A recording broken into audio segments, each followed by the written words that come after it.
assistant district attorney will make her opening for the Commonwealth, and after that, the defense may choose to make an opening statement at that time. They could defer to give it later in the trial, or they could just not give an opening at all, because remember, the burden of proof is not on the defendant. All right. After the opening statements, one thing I did want to tell you, the opening statements are very important, but they are not evidence. All right. They're really, at least to call it when I was a lawyer, kind of just roadmaps. So you can kind of see where the case is going. So you can kind of see what each party's position is. All right. But they're not evidence. And it's important for you to keep that in mind. After the opening statements, the Commonwealth will then have their opportunity to introduce evidence in support of the charges. After that, the defendant may present evidence in her behalf if she wishes to. Good morning. But she's not obligated to do so at all. Remember, the government, the Commonwealth, has the burden of proof, and the defendant doesn't have to produce any evidence whatsoever.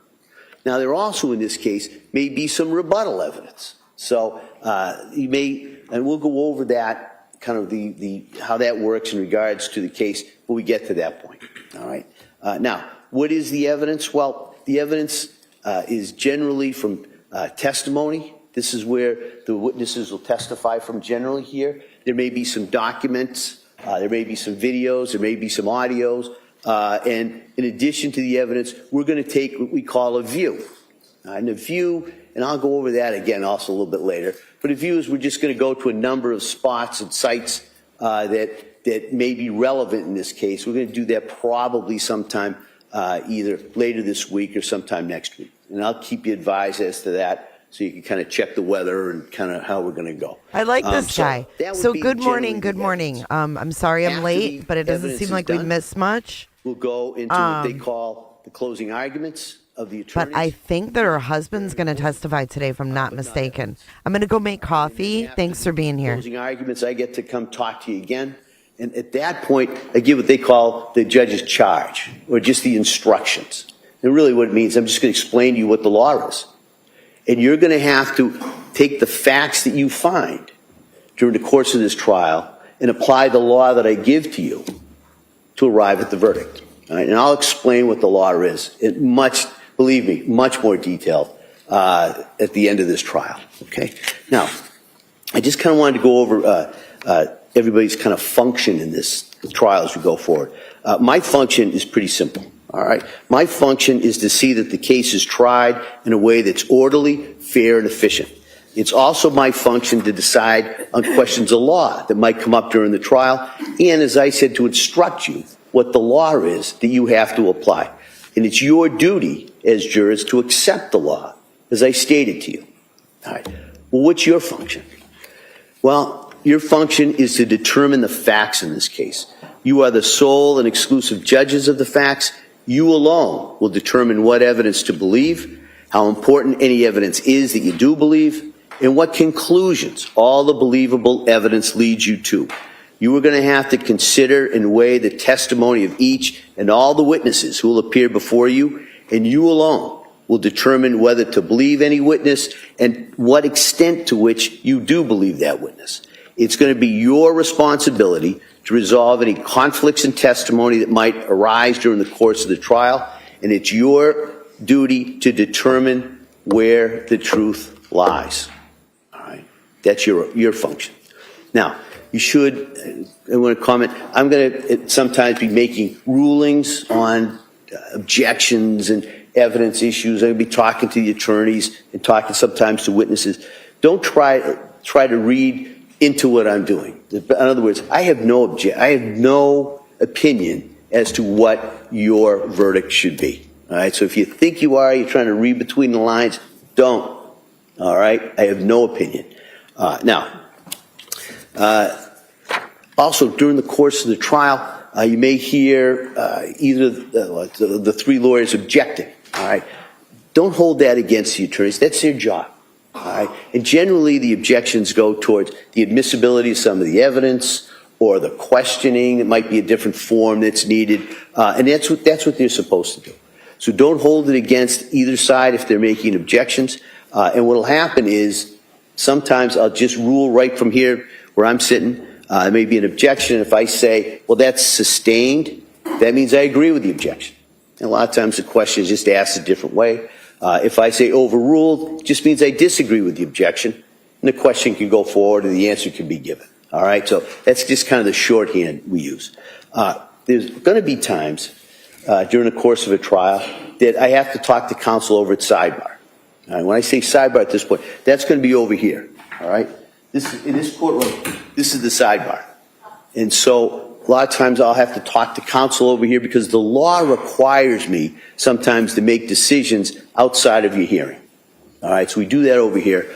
It can be annoying, I know that, but we do it over here because it's actually quicker than if we ask you to leave the courtroom, because you've now seen you'd have to stand up, file out one by one, all the way down to the jury room. The court officer then says they're all in the jury room. Then I talk to the lawyers. Then we resolve that. You have to then file all the way back. So we found it's quicker.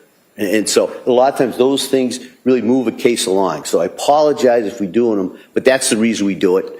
And that's the reason why we do it in the courtroom. If we're doing a sidebar conference, if anybody needs to stand up, kind of stretch, you have bad back, you're like, those are pretty comfortable chairs, but maybe sitting there for a while, by all means do that. But when we're over here at sidebar, don't discuss with any of the other jurors kind of what's going on or what you think's going on over here, right? So you just want to stretch, you can. Now, if during the course of this trial, anybody needs to communicate with me about anything, just let the court officer know, and they'll let me know, and I'll talk to the attorneys who will deal with any of your concerns or any issues. Now, until this case is submitted to you after my final instructions, you must not discuss it with anyone, even your fellow jurors or your family, friends, or employees.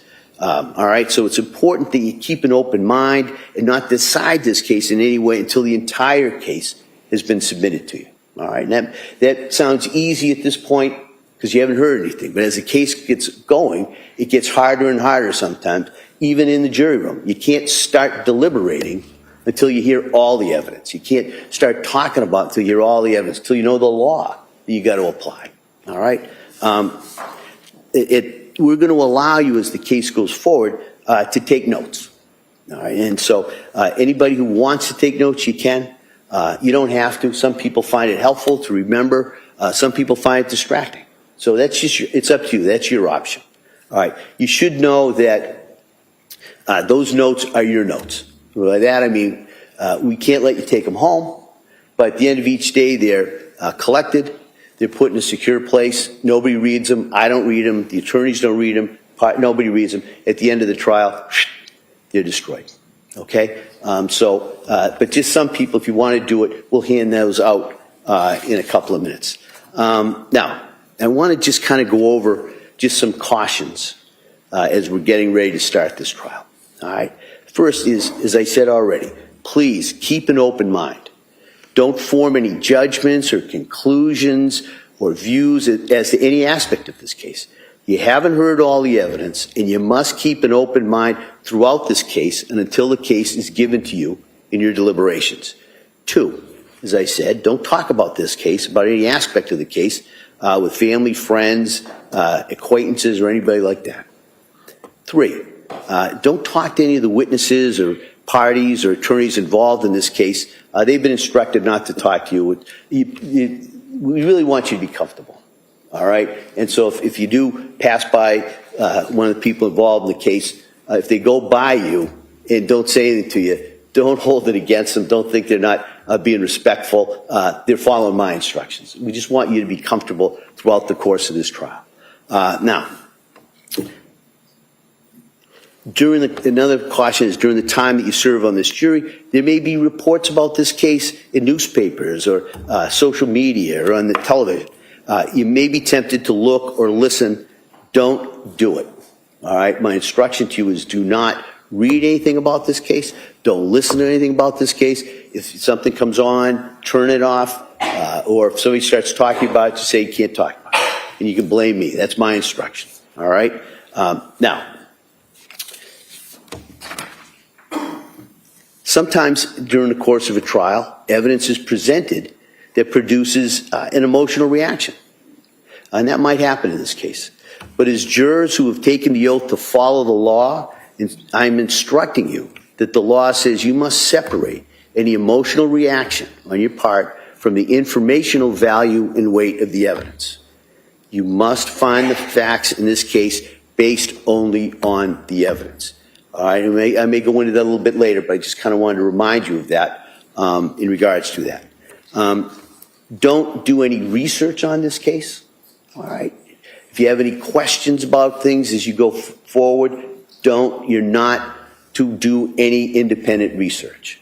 You've got, as I said before, we've got 3 very, very experienced lawyers. They'll get you the information that you're going to need to come to the right verdict. All right? You can't do any research.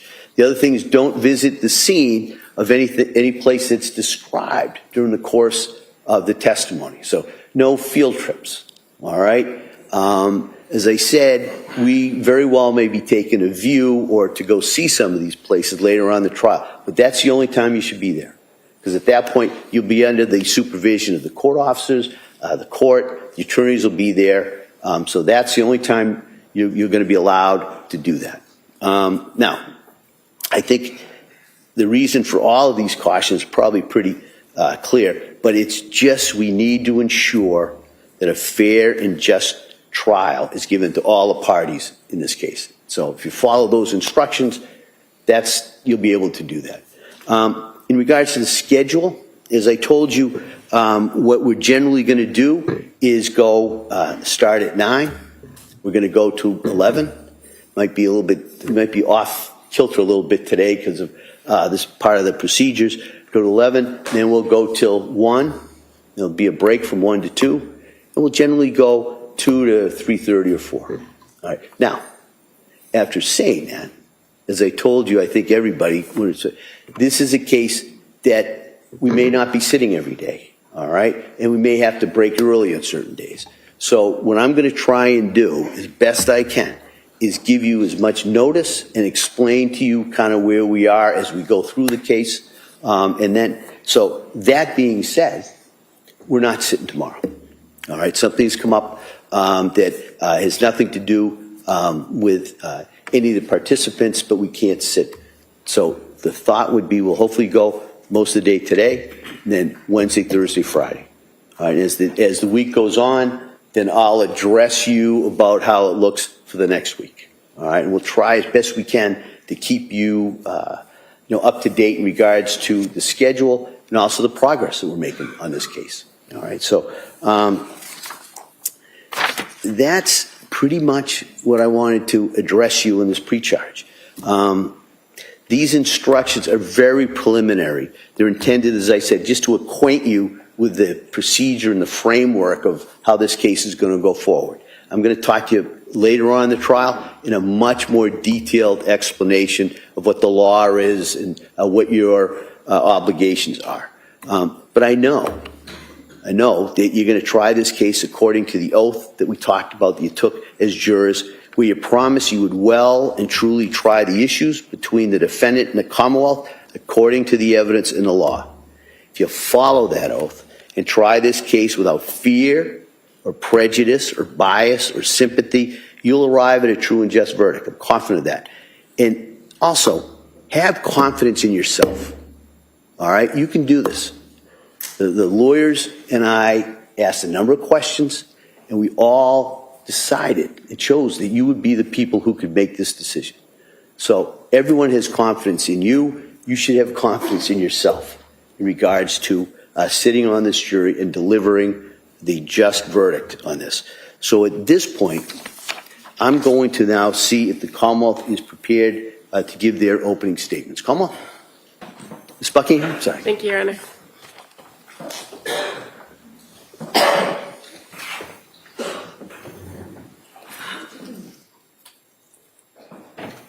Morning, ladies and gentlemen.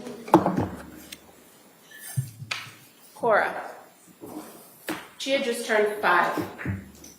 She was sweet, silly, smart. She loved sparkly dresses and wearing bows in her hair. She loved princesses and baby dolls.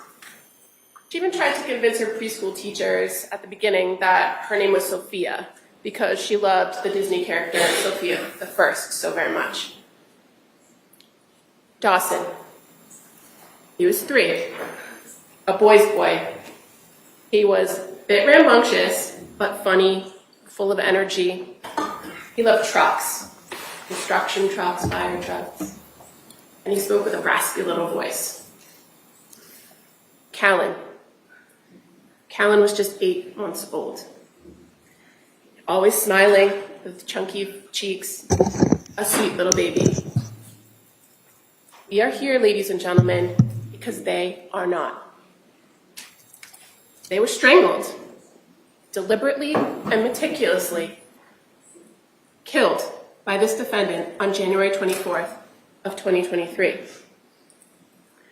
One by one, she wrapped exercise bands around each one of the kids' necks and pulled until their little bodies were limp and lifeless. First Dawson, then Cora, and finally Callan. Your job, ladies and gentlemen, is not easy in this case. The evidence will be difficult to see, to hear, to process. Testimony of witnesses, family, friends, teachers, people who knew the Clancy family, people who saw them regularly, people who saw them on the day in which this defendant killed them. They're all going to come before you. And it may be heartbreaking to hear what they have to say. You'll see photographs of the crime scene. You'll hear testimony from first responders. They're going to tell you about what they discovered when they came into the Clancy home at 47 Summer Street in Duxbury on January 24th. You'll hear evidence about the defendant during that time period, observations of her physical appearance, her demeanor. You'll hear testimony about what she was reporting to her friends and family and doctors during this time period. The list of witnesses is quite long. Law enforcement, firefighters, friends, family, teachers, crime scene investigators, forensic scientists, toxicologists, medical examiners, experts. We expect over the next few weeks that you will be able to, or will be able to present to you a clear picture of what was occurring in the Clancy household on January 24th of 2023. We ask that you keep an open mind when you're hearing this evidence, and during the course of the trial, don't forget that you use your common sense and your life experience. Those are things that you bring as jurors to the courtroom every day, and it's what's going to take you into the deliberation room at the end of this trial. So what happened?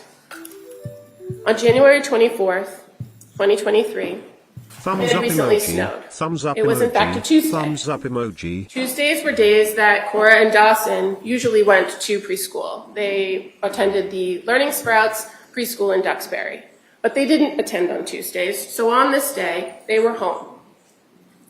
On this particular day, Cora, who had just turned 5, had an appointment at the doctor's, an annual checkup, and so the defendant brought her first thing in the morning to the doctor's.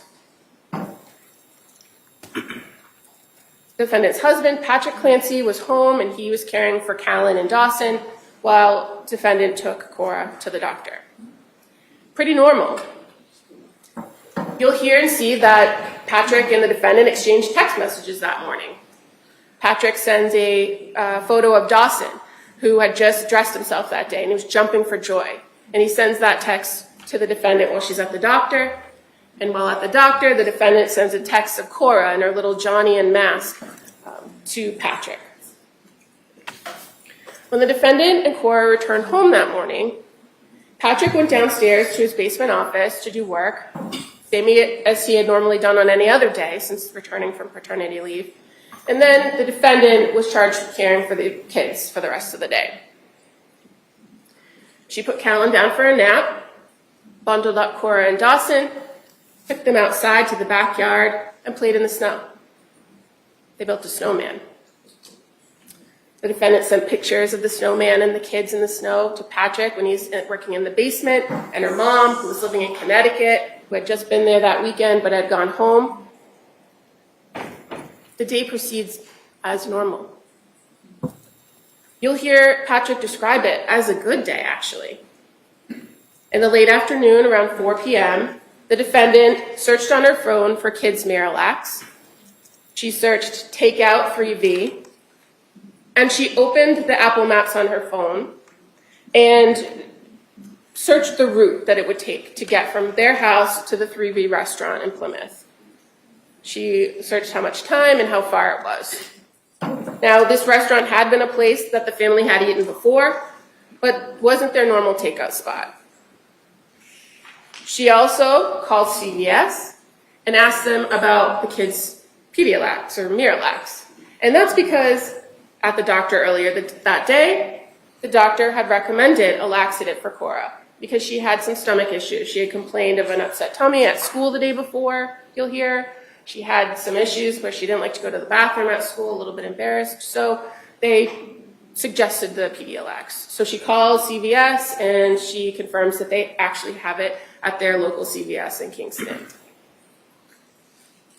Then she sends a text to Patrick and asks if he wants to get takeout, if 3V is okay. She didn't feel like cooking dinner, it was a long day. He says, sure.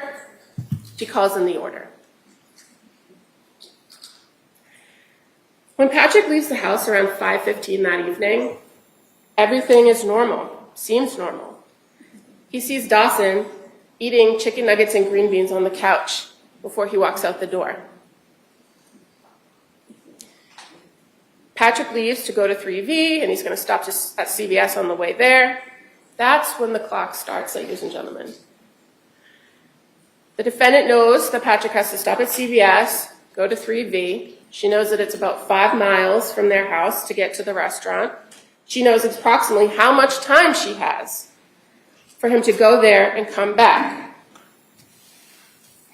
She then takes the children down into the basement.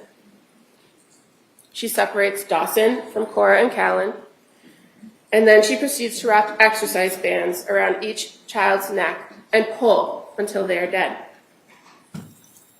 She leaves the bands wrapped around each child's neck and goes back upstairs. In the kitchen, she gets a knife, and then she proceeds to the second floor of the home.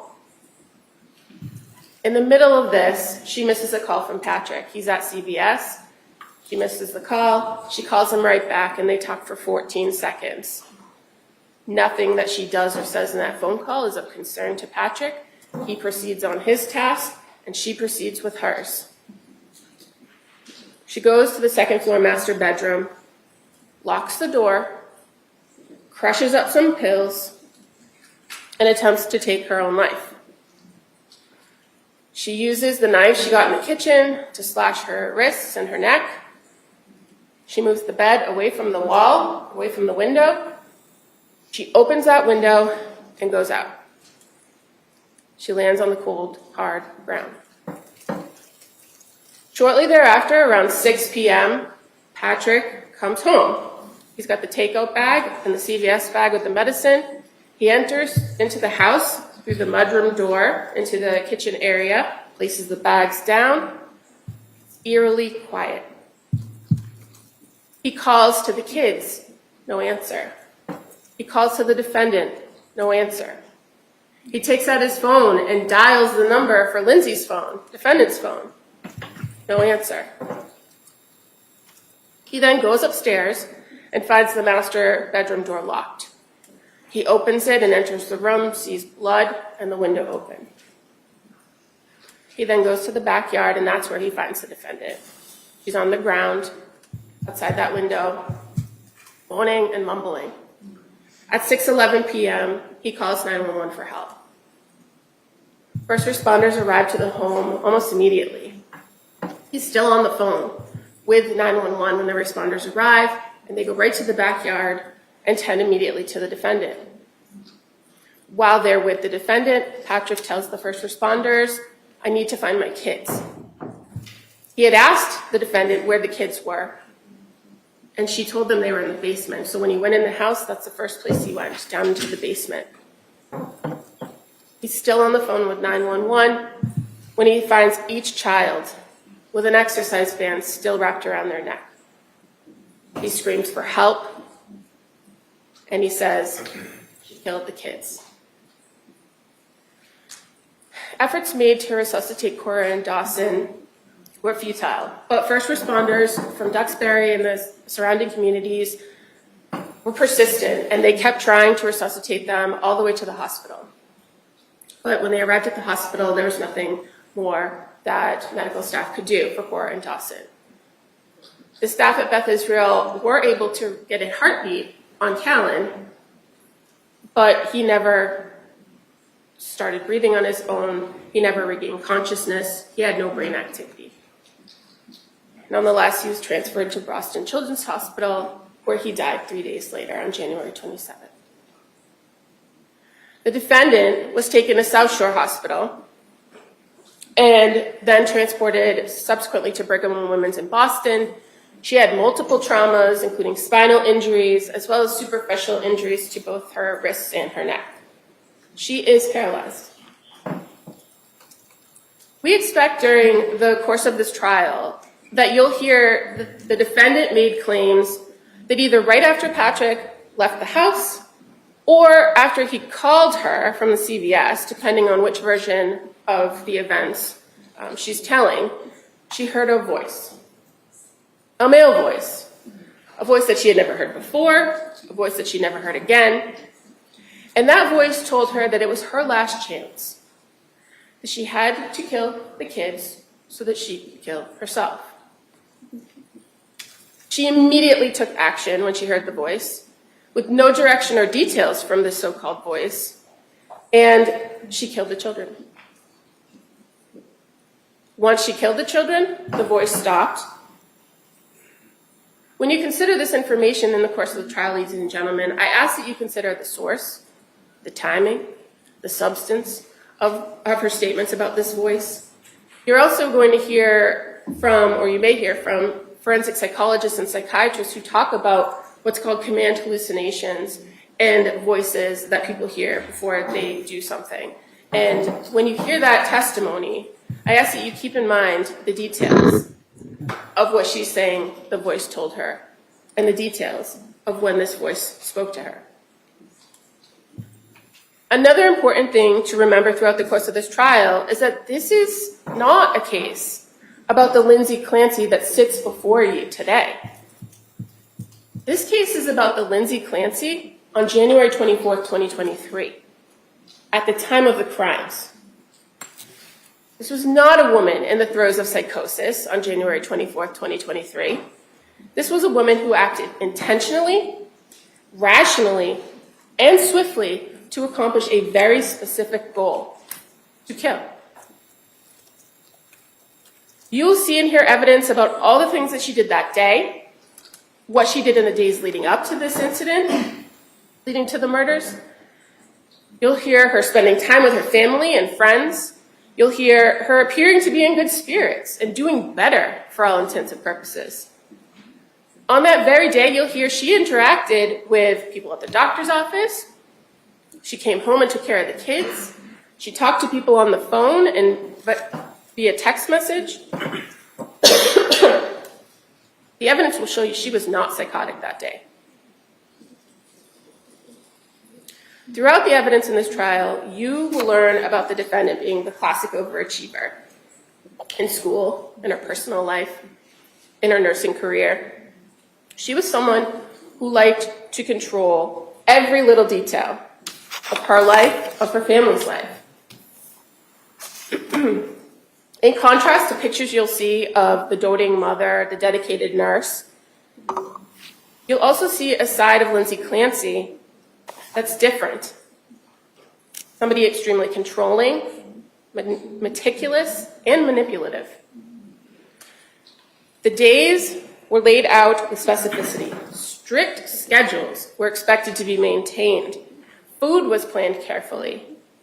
Sleep was scheduled to the minute. And in the time after Callan was born, her last baby, the family had to adjust. And by all sources that I expect you're going to hear at that trial, that summer was great. But after Patrick had finished his paternity leave and was back to work full time, when she no longer had a nanny to watch the baby, do laundry, tidy up the house, follow her schedule, when she was responsible for it all, it was hard. It was hard for her to maintain that control. It was hard for her to bond with her kids.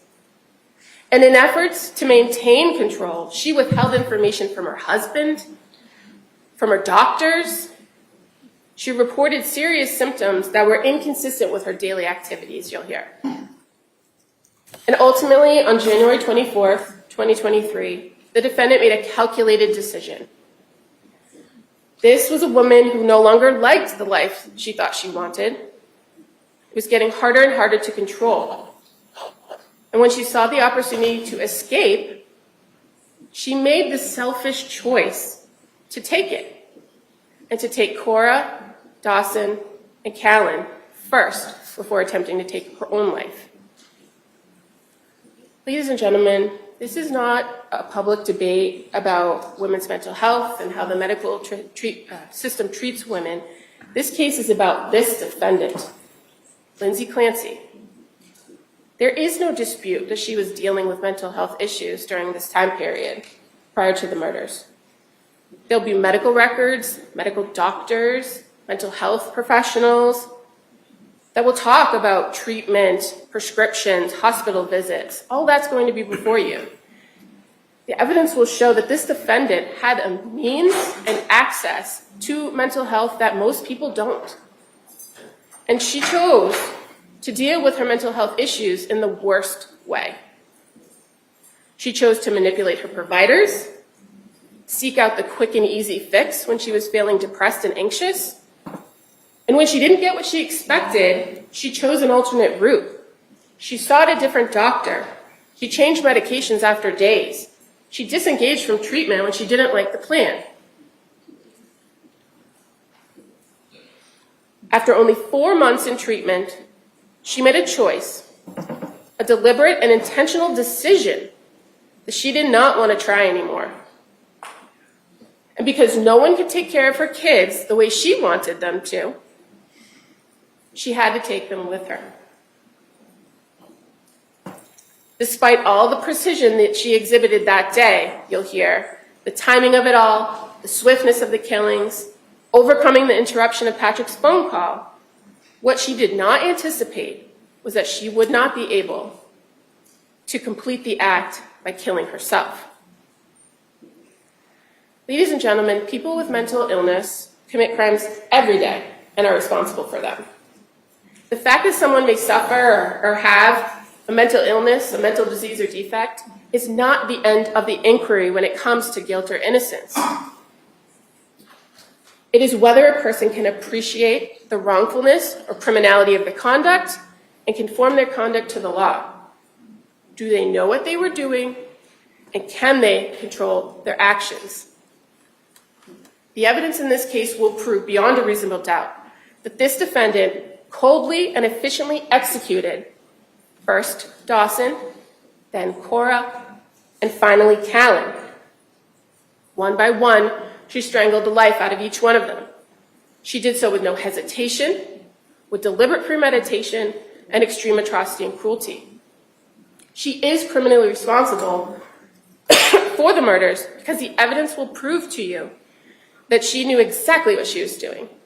She drew her husband out of the house, their father, so that she had the opportunity and the time to carry out these murders.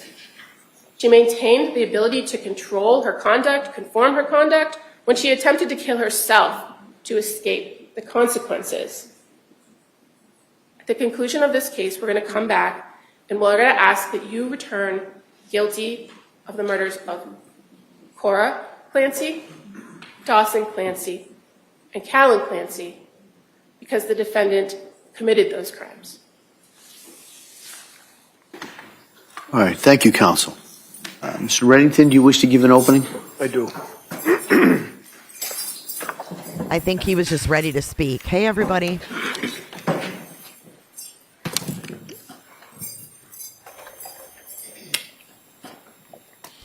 From what I've seen of her lawyer, though, I've liked him.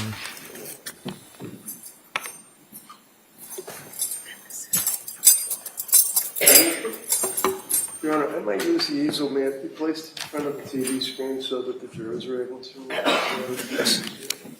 Thank you, Mr. Secretary. It's weird she doesn't have another lawyer sitting there with her, isn't it? Just him and her. She's by herself.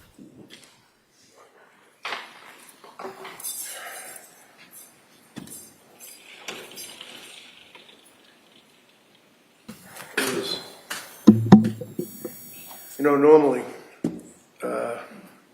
we thank jurors for time away from your life, your jobs, your family, coming to court, listening to a trial. Certainly is a service that's provided by you as citizens, but in this case, God bless you. You people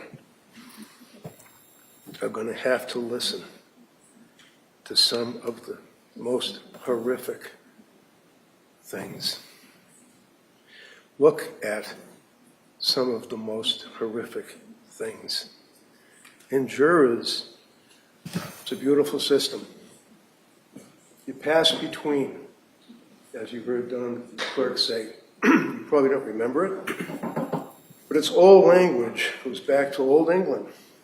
It says that you as jurors pass between the government, them. And she places herself on her country, which country you are. You owe allegiance to nothing but your oath, your consideration, and your time. Your common sense. You bring your life experience to this trial. You render a verdict. And as jurors, experiences, take the job very, very, very seriously.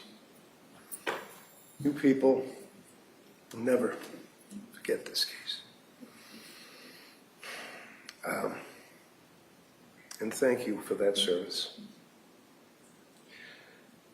The government says that this is a situation, it's not a referendum on women's having babies and having postpartum psychosis, postpartum depression, but it sure as hell is.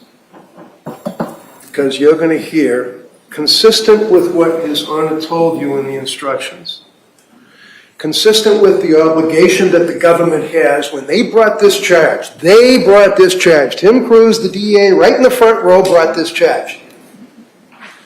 He knew, as did his office, the facts of this case. And he knew, when he brought this charge, that it was going to kill the soul of this young woman. And they would bring their evidence in front of a jury that she knows that she killed these children.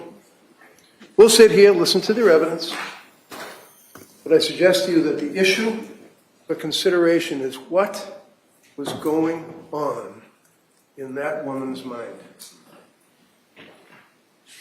You're going to hear evidence that, as the government said, Lindsay was a kind of a parent pleaser. She was a person that, in school, had a lot of friends, still has friends. You'll hear evidence to this day from the 6th grade. High school, college, nursing school. You're going to hear evidence that Lindsay, in the course of being in high school, she was a high achiever of gymnastics. Stopped doing gymnastics because she hurt herself and didn't like to do the backflips and stopped doing gymnastics, but she was very athletic. You're going to hear evidence that right after she had the birth, the last child, within 4 or 5 days, she ran a 5K. She was very, very, very physically fit. Her life was such that she watched what she ate, watched what she did in her life as far as activities, and was one heck of a mother. She loved her children. All the things that the DA said to you about those little kids and their life and what they like, she knows 1,000 times more than what they know.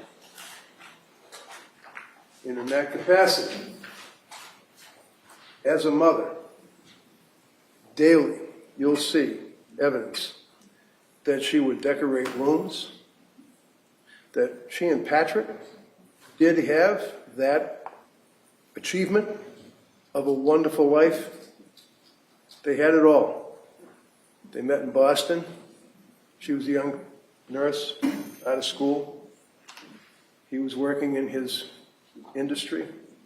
They ended up falling in love. They got married, bought a nice house. And, you know, people will say, oh, they're living in this mansion. No, they're living in a very, very humble house in Duxbury that they had to struggle to pay for. That house, you will see, not from the view, because it's not enough that we have photographs. On top of the photographs, we have to have a video. And on top of the photographs and the video, we have to have an auto-computerized animated display. And on top of the photographs, the video, the automated animated display, we have to get on a bus and go take a ride and look at the house where some guy and his wife are now living, that it doesn't look at all like what it looked like when Lindsay and Patrick were living there with their 3 kids. But there are videos that show what that home looked like that day, prior to that. You'll see in every room, there are things hanging on the walls, alphabets, colors, numbers, pictures of different cartoon characters, and I'm too old to even remember what they are. Movies, all sorts of toys, erector sets, trucks, all over the living room. There was no dining room. It was a large thing for the baby to be in, and then surrounded by toys. Every single room had toys in it. These children were loved and nurtured and cared for by her. She didn't want to get rid of her kids because of her selfish life, as the government indicates. She loved those children right up to the time of their death. You're going to see that there's photographs in this case that you will be able to evaluate that show that. Some of them might even be in the videos that the state police took. This case is a massive production by the district attorney's office. You have the district attorneys, the assistant district attorneys, the assistants to the assistant district attorneys. You have the state police crime laboratory. You have the detectives. You have the state police, the armed men that will go out and interview witnesses and will investigate this case. You have the victim witness advocate, very nice lady, by the way, that deals with witnesses and people in a case such as this. It's a massive operation, and that's great. We should have that. But when you're considering the evidence, you consider the fact that you have 2 young people that were living this life, that were working, and Patrick, not because of COVID, not because of he just didn't want to work in an office anymore. He worked out of his basement. He worked in an office in the basement. He was there because of what Lindsay was going through. He was there. He lived it. And he will testify to it. He doesn't have to testify, quite frankly, and identify clothing and be distraught and placed in a position of horror in this courtroom. But he will testify to what they went through as a husband and a wife, the wife being pregnant. They had 3 kids. After the second child, she had postpartum. You're going to hear evidence that that's one of the issues that is important because that can lead to bipolar. One of the things that you don't do, which is taboo, is if you have somebody that's bipolar, you don't put them on an antidepressant, you don't put them on Zoloft, you don't put them on what's called an SSRI. Selective serotonin reuptake inhibitors. It messes with your brain. You don't do that, but it was done in this case. The reason that Lindsay went to the doctors was in September 2022. July and August of 2022, they were very happy. Lovely little family. September, things went sideways. And she looked for, and you heard the government saying, and remember what they say in their opening, and remember that when they prepare a case, and remember how they can point at different aspects of a case that show guilt, that show that somebody's conniving. In this case, how many times we heard she faked the suicide. Faked the suicide. Little cuts, dinky little cuts, scratches, you'll hear, stated in the opening statement, or time of the arraignment, that she asked for a lawyer. That's rich.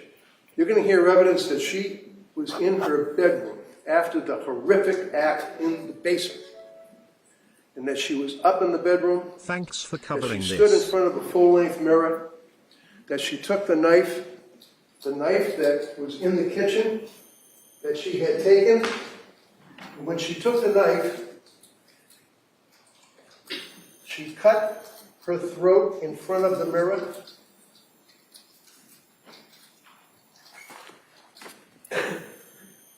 Thank you, This Penny. is no fake suicide. This is her when she was brought to the hospital. When she was in the hospital. That's what her appearance was at the South Shore Hospital. When she's Oh at my the God. South Shore Hospital, she had wonderful care and treatment that was able, against her will, to save her life. Fake suicide, little scratches, dinky little scratches. This is a photograph that was taken at the South Shore Hospital of her neck. Holy shit. Photograph taken of her wrist, showing the split in the skin. Photograph showing you'll see evidence of this, the bedroom floor next to the bed with the blood. She wanted to die, you guys. She didn't want to live. The knife next to the cup. Sadly, Holy shit. gift saying "because kids." You see the white residue Oh, my inside God. the cup? That's where the pills were crushed up with leftover lemonade from the night before when she consumed that. That's the knife. This here you'll see is sleep aids. It says because See this here, kids. deep sleep pillow spray. She couldn't sleep. She couldn't sleep for months.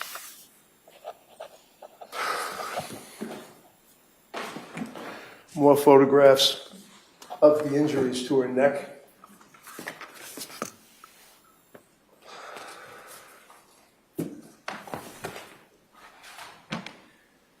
And then, in the course of the fake suicide speculation by the police, you'll see the evidence that she hung on the window ledge. Oh my God. And like Spider-Man, I guess, slid Oh down my God. the wall of the house. You're going to hear evidence that she flung and threw herself out the window, striking her head on the ground, full ground, causing what's known as a Jefferson fracture of her neck. She shattered, exploded her thoracic spine, shattered her cervical spine, the first disc, broke every rib. And the Jefferson fracture, you'll hear evidence, is not consistent with a fake suicide by any means. Jefferson fracture is consistent with Superman when he got thrown off the horse. It's consistent with people that have the tragedy where they dive into a swimming pool, as a result of which they get that fracture in their neck and they're paralyzed. She's paralyzed. She's not going to get up miraculously and walk out of this courtroom. She's paralyzed and will be paralyzed for the rest of her life. She's living her own hell. She knows what happened with those kids. And she wanted to die. When she was in the hospital, you're going to see evidence.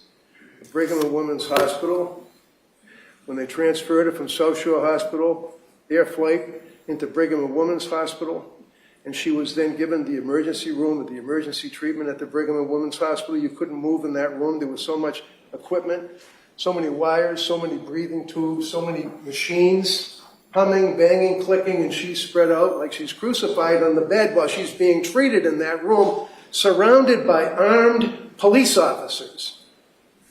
Out in the hallway, guarding the hallway against what? Anyone could guess.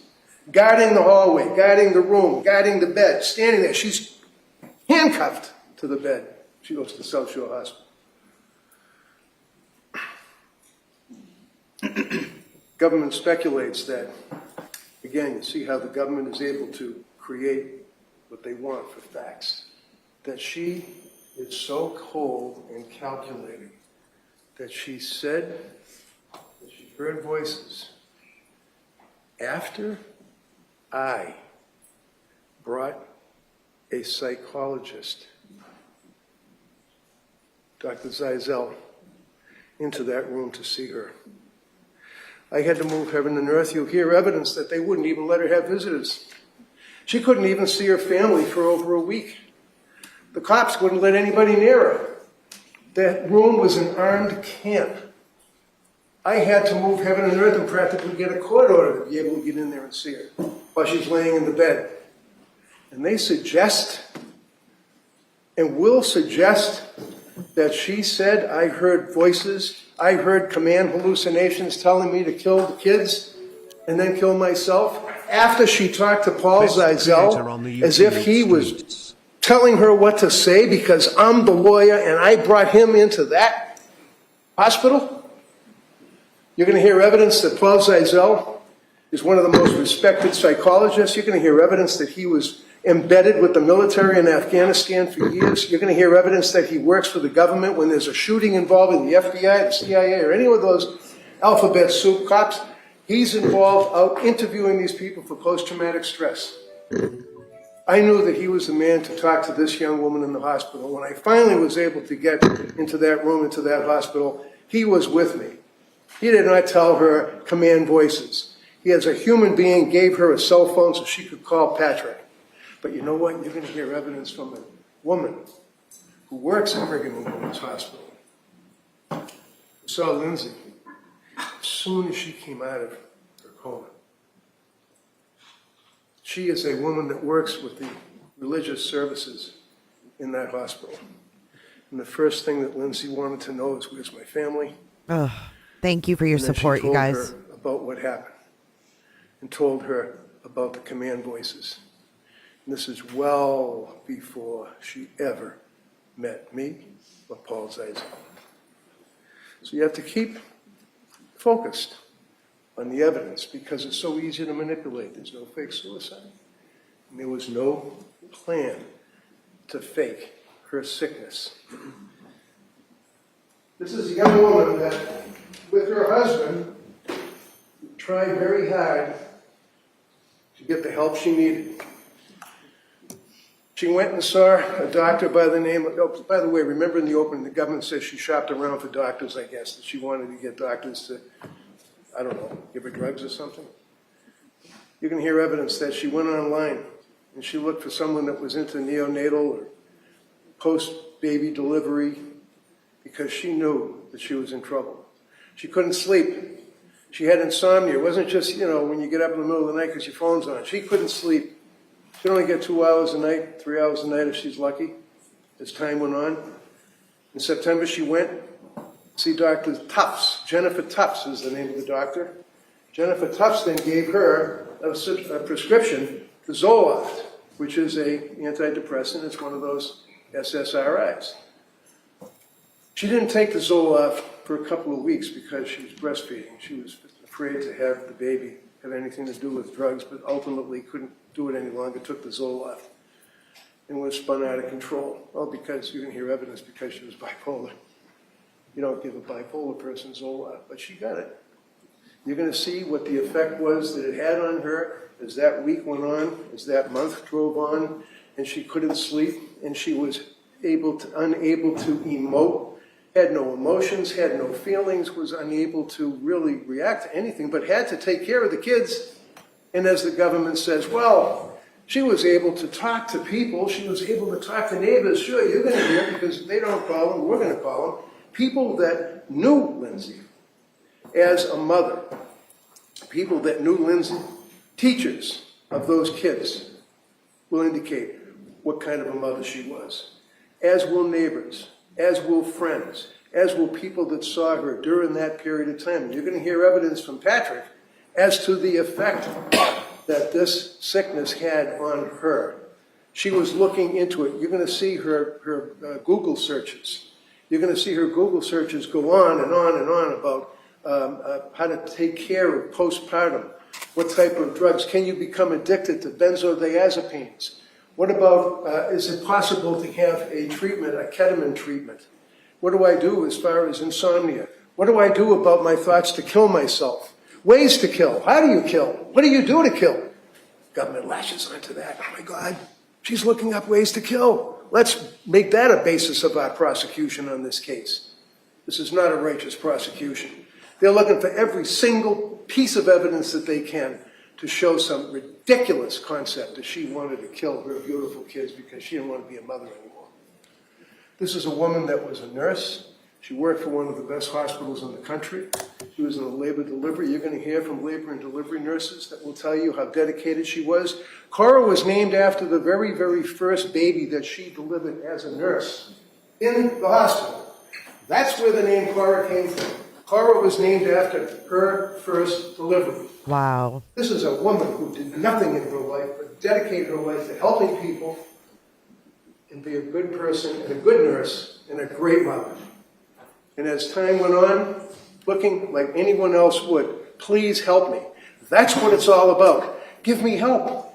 And people can say, well, the government will say, God, she was able to talk to people. She wasn't drooling. She wasn't putting tin foil inside of a hat when she was going to the schools. No, she was able to talk to people. We actually have, we meaning the government, we have video of her and Patrick and the kids at the Museum of Science. And they were actually having a good time. We also have video that shows them down at the Cape Cod, down the Cape, with the kids. And they're in bathing suits. I guess she was fine. She put on a pretty good face. So what does she do?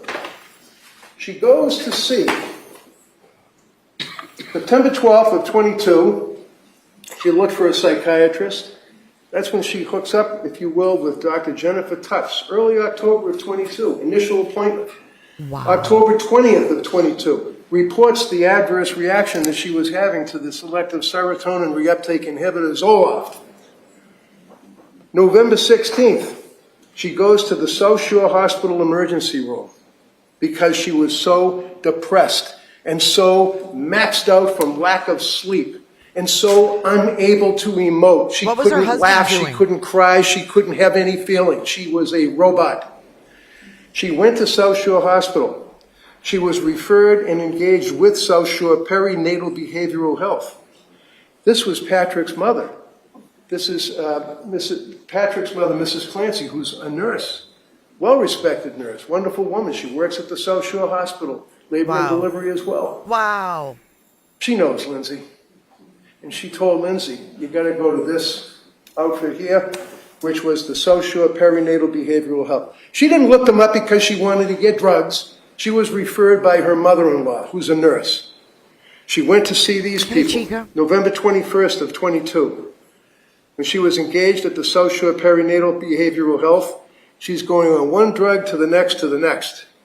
The drugs that she was prescribed, you see here, and you'll hear evidence that, first off, Jennifer Tufts, September 15th, 22, sertraline, that's the Zoloft. Then lorazepam, October 21st, Jennifer Tufts. Then hydroxyzine, Jennifer Tufts. Lorapazan, Jennifer Tufts. Buspirone, Jennifer Tufts. Lorazepam, increase, Jennifer Tufts. Buspirone, increase from 1 milligram to 5 milligrams, Jennifer Tufts. Trazodone, from another individual. Fluoxetine, 10 milligrams, from another person named Julie Paul. Julie Paul worked at the South Shore Hospital when she went there to go to try to get some help from South Shore Perinatal Behavioral Health. More medications, spiraling, continuing on, down. Pat lived this, and he will testify to what they went through. At this point, at the end of November, around Thanksgiving, she's reporting disassociation and confusion. They put her on Remeron. This is around Thanksgiving. Things were so bad at this point that her mother and father came up from Connecticut and lived with them to take care of the kids, to help, because she was walking around absolutely a zombie. Oh, my God. She would rock on the sofa, crying hysterically, banging her head into the pillow of the sofa. Patrick will tell you what he observed with her. She dealt with her parents. Her parents were there to try to help. Is this someone that's faking because she doesn't want to be a mother anymore? The parents were there. Mother and father, wonderful people. Mother's retired. Dad took pictures of high school kids for yearbooks. They did what they could. Coming into December, after Thanksgiving, and they went, by the way, during the holidays, down to Connecticut at one point to visit with the family. But December 4th, she calls a suicide hotline seeking help. Oh my God. December 5th, she's evaluated by what's known as the Aspire Crisis Team. You'll hear evidence about that. December 6th, the next day, they have an appointment with Nurse Gelada. Now, Nurse Gelada comes into this action because, again, not looking for more doctors. Paul retired or left or went to another job. So all of a sudden, Nurse Paul, who was treating her and prescribing meds, leaves. Oh, no. Here's Nurse Gelada. She's now going to be your person you deal with. That's all. She wasn't looking for some other doctors to get additional medication. She now is dealing with Gelada. They have an appointment with Nurse Gelada. And Pat goes with her because he was so upset and says to Gelada, you'll hear evidence, do you think possibly that she's over-medicated? Do you think somebody screwed up? And she says, it's possible. And then she puts her on more medication. Oh, God. She puts her on, okay, December of 2022, you're going to see that Nurse Gelada, who is now on this chart, is in blue. Nurse Gelada puts her on quietapine, 25 milligrams, November 30th. December 6th, diazepam, 5. December 7th, diazepam. December 7th, quietapine. December 9th, diazepam, 5. December 13th, diazepam. And then she goes back to Jennifer Tufts because they just couldn't handle dealing with Rebecca Gelada because she wanted to wean off the drugs. Gelada told her to stay the course.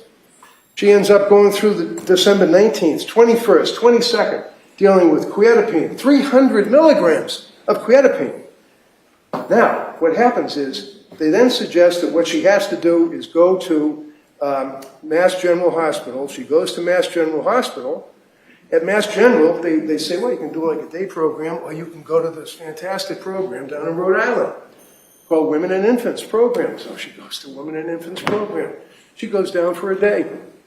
She sits there in a group with other mothers, and they talk. And they look at her medication, and they say, you're going to see it in the medical records. We can't really help you as postpartum, and that's what they specialize in, because you've got medications that you're going to have to clear because the medications can be affecting you. She was there for a day. One day. They never said anything. You're not suffering from postpartum. Postpartum, every one of these doctors and nurses knew that she was suffering from postpartum. And now it's turning into psychosis. Now as she goes through the period of time, in January 5, Aliyah Goodhart from McLean Hospital puts on trazodone, 50 milligrams. Lorazepam, 1 milligram, leaving the hospital. She goes to that hospital on New Year's Eve. She and Patrick decide this is it. The two of them get in their car. Family takes care of the kids. She goes to the hospital. Now it's locked wards. She goes into the hospital. She's there for 4 days. During that period of time that she's there, she's in group. She doesn't see a doctor but once. There's no discussion of medications till the very end. You'll see the medical records. You can look at the medical records. You'll see that her daughter's birthday was coming up and she wanted to leave rather than the 5th on the 4th. This is not a discharge against medical advice. They cleared her. They said, yeah, fine, you're okay, good. Good luck, go home. She went home and she went to the birthday party. The government will have witnesses apparently to show that she was able to socialize, like, hi, how are you, at the trampoline where they had the birthday party for Cora. She's still living her nightmare. During this period of time, January 9th, back to Jennifer Tufts, puts her on diazepam. Jennifer Tufts kicks up the trazodone to 150 milligrams. January 13th, you've got Rebecca Gelada, puts her on diazepam. And by the way, when she was down at Rhode Island in the nurse and babies hospital, not a hospital, it was like a service, the people that were treating her for that one day reached out to Gelada to find out what's up with the medication, and Gelada never called them back. You're going to hear evidence, and it's in the medical records, that when she and Patrick called Gelada to say, I got to wean off this, She didn't want more drugs. She wanted off the drugs. Gelada says, stay the course. She's going on vacation. I'll see you in a week. Comes back in a week. You're going to see that now Jennifer Tufts puts her on diazepam 2 milligrams on January 16th. Amitriptyline 10 milligrams, January 16th. Diazepam and diazepam between Tufts and Gelada. And the last script is diazepam 2 milligrams, January 23rd. During that period of time, you can see that on December 20th and 22nd, she was evaluated at the Women's and Infants Partial Hospitalization Program in Rhode Island. December 30th, she returned to Mass General Hospital emergency room. December 31st, that's after Mass General told her to go to the hospital, you can go to McLean. New Year's Eve, December 20th of 22, they were admitted to McLean Hospital for psychiatric treatment. January 6th of 23 was post-discharge follow-up appointment with Dr. Tufts. January 10, 16, and 23, appointment Dr. Tufts, Dr. Tufts, Dr. Tufts. The day before the killings, Dr. Tufts. These are the medications that she was on, that she had filled, that she took, that she didn't take, and apparently, according to the opening statement by the government, was manipulating the doctors, not telling the doctors. She told them that she was suicidal.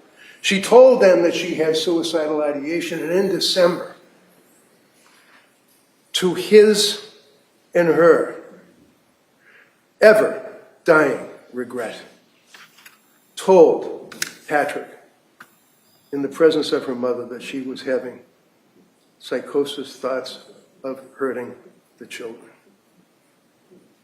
This is a woman that did not get the medication, did not get the medical treatment that she so deserved. This is a woman that was suffering from psychosis at the time that she went down to that basement. She had no motive. She loved her children. She intended to kill herself. She didn't fake that. Threw herself out the window. Goes to the hospital. You're going to see that when she's in the hospital, they said to her, you want to, what do you call it, a DNR? Do not resuscitate or whatever. Absolutely. Did not want any DNR. Didn't want to be resuscitated, wanted to die. To this day wants to die. That's what we're dealing with on this prosecution. So you're going to hear from witnesses. It's going to be emotional. And thank you for your service. Thank you, Judge. All right, members of the jury, we're going to take the morning recess at this time. All right, I'm going to ask you to go out. Again, don't discuss the case. We'll be back here probably about 15, 20 minutes, and we'll begin with the Commonwealth's case. All right, so we'll be in recess at this time. Court, all rise. Jury, this way, please.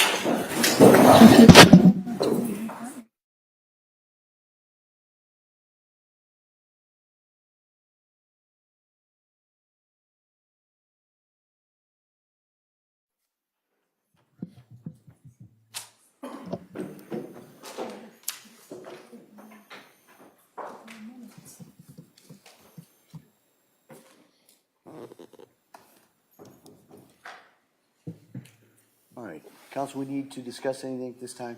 No. Your Honor. Okay. So we'll be in recess for about 20 minutes. Thank you. Thank you. Clear the courtroom, please. Thank you.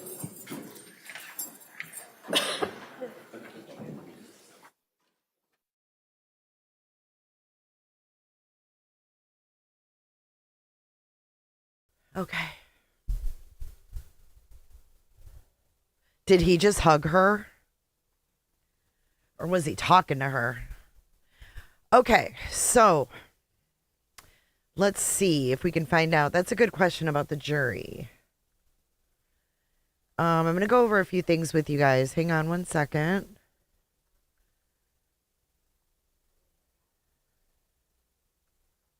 All right, so Clancy's jury is made up of 12 women and 6 men. 12 women and 6 men.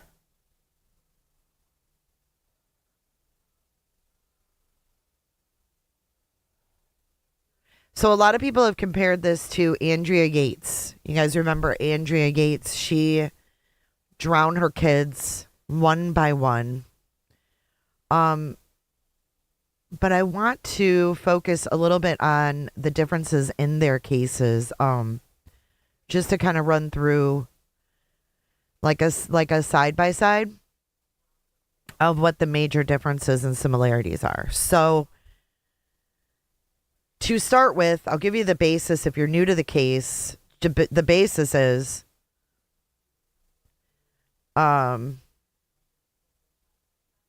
you heard, he went to go to the store, and then he came back. He found his 3 children. Their names are Cora, age 5, Dawson, age 3, and Callan, 8 months. And you heard what she did and all of that. In 2024, Patrick, her husband, spoke out in support for his wife, and this was in the New Yorker. He said, "I wasn't married to a monster. I was married to someone who got sick." And he is expected to testify for the prosecution and the defense. The trial is expected to center on competing accounts of her mental state in the months leading up to her children's death. So the difference with Andrea and Lindsay, they both center on postpartum psychosis. And it's more than just depression. Psychosis is a psychiatric emergency that can involve hallucinations, delusions, disorganized thinking, loss of contact with reality, and command hallucinations, telling someone to harm themselves or others. In both cases, Andrea and Lindsay, the defense argues that the women were psychotic rather than acting from rational criminal intent. Both attempted to explain the killings through delusional thinking. In Andrea Yates' case, her delusions were heavily intertwined with religious beliefs. She believed killing her children could save them from eternal damnation. Lindsay Clancy's defense is arguing that she experienced command hallucinations and severe postpartum psychosis, while prosecutors dispute that interpretation and argue she retained awareness and planning. So that's going to be the big kicker right there. The jury is going to have to decide if she was rational and aware when she planned it. So having her husband go to the store, So the major differences in the case, like she Googled how far away the restaurant was to see how much time she had. That kind of stuff is going to be, I think, what the prosecution is going to focus on. Thank you, Tempest. I think they're going to focus on the fact that she knew how long he would be gone. She asked him to go get the food, go to the store, da-da-da. That's going to be, I think, the biggest obstacle, if you will. So the major differences between Andrea Yates and, it's thundering, Lindsay Clancy. Andrea had multiple psychiatric hospitalizations. Andrea had multiple suicide attempts. She was diagnosed with psychosis. She had prior episodes after earlier pregnancies.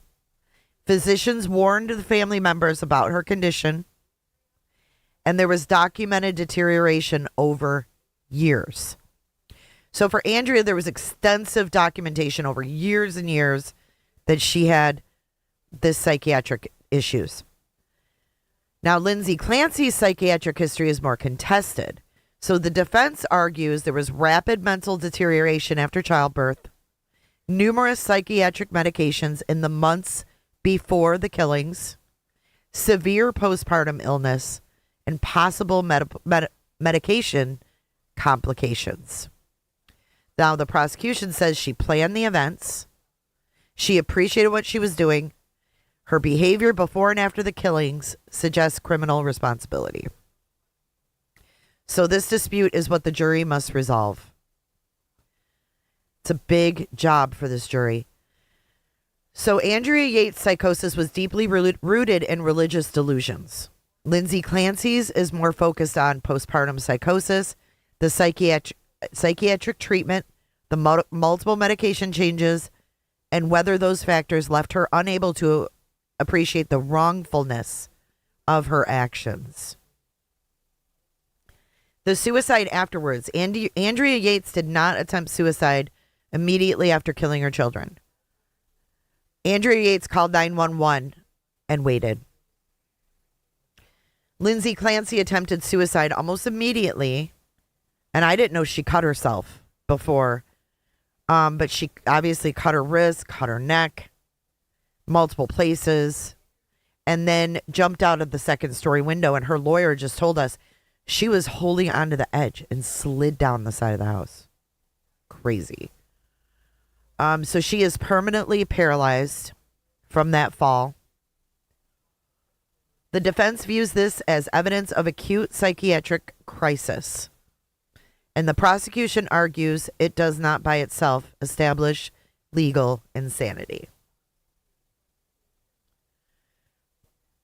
So the question is, was she psychotic? Was she experiencing hallucinations? Did she understand her reality? Could she distinguish right from wrong?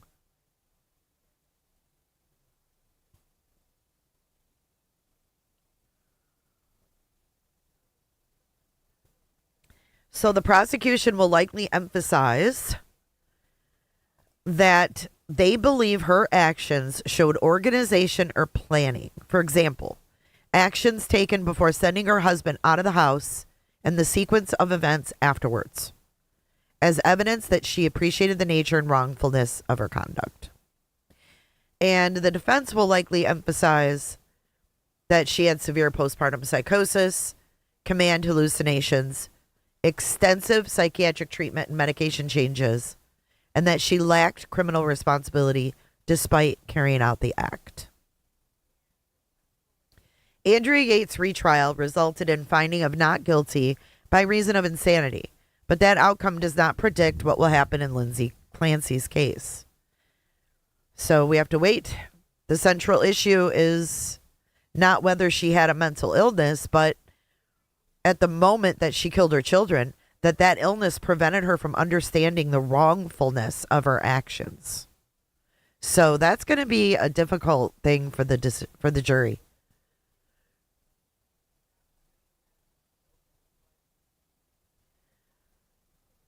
So let's see.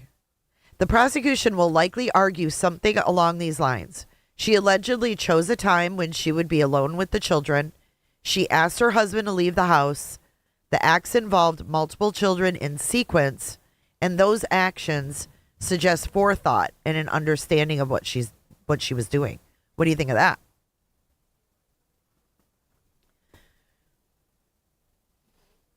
So, but then on the other hand, the defense will likely counter that the planning did not automatically rule out psychosis. In some cases, people experiencing severe psychosis can carry out organized or seemingly purposeful actions while acting under delusional beliefs. For example, someone may believe they are carrying out a necessary act to protect a loved one from an imagined threat. The question then becomes whether those actions were driven by a break from reality that affected legal responsibility. So the jury won't simply be deciding, did she plan it or did she have postpartum psychosis? Instead, it's going to be like, even if she planned aspects of what happened, was she so mentally impaired that she lacked criminal responsibility under the law? And one thing to keep in mind is that planning is not the same as sanity. Courts have recognized that a person can engage in organized behavior while still meeting the legal criteria for insanity, depending on the jurisdiction's legal standard and the evidence. At the same time, planning is often powerful evidence for prosecutors because jurors naturally associate it with conscious decision making.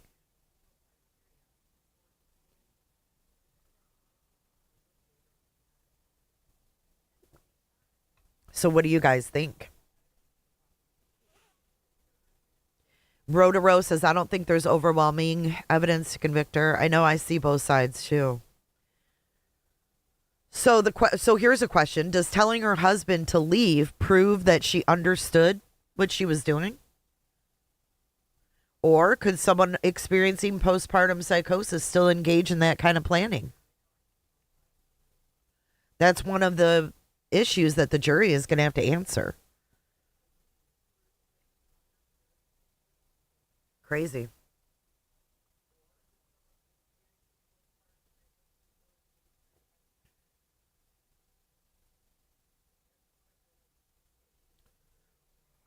So they kind of went over the timeline of what was going on the day of, but I would like to know what was happening in the days prior. Not just that day, but, the week or two prior. And I'm sure they'll go over that. But on that day, I mean, she took her daughter to the pediatrician. She came home and played out in the snow with two of them. She texted photos of the children building a snowman to her husband and her mom.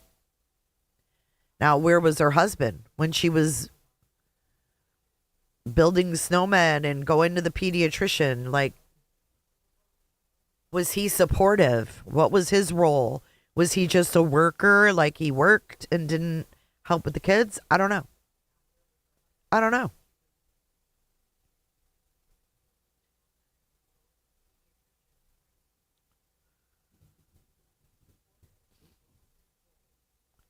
She could have a mental break and planned at the same time. Absolutely. Yeah, I agree, Pippins.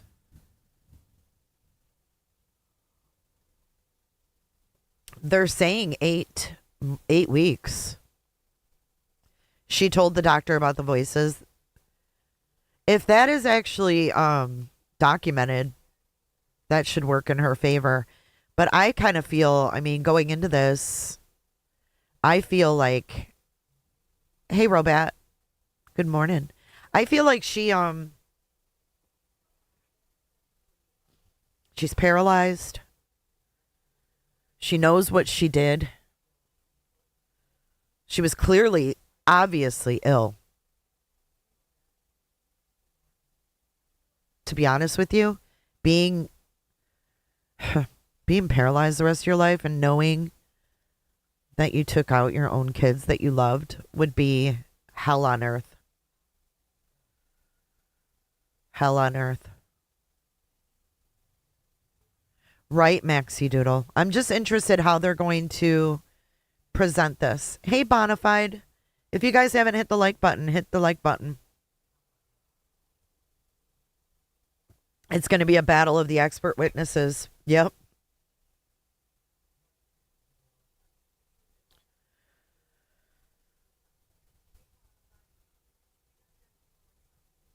And did you guys hear that thunder? And I can't imagine being in prison and being paralyzed. Oh my God. So why is she admitting herself, Angel? That's another thing. Where was her husband? Why wasn't he admitting? Like, the other thing that bothers me is that her mom-in-law was also a labor and delivery nurse. How do you feel about that? Hey, Keys, welcome in.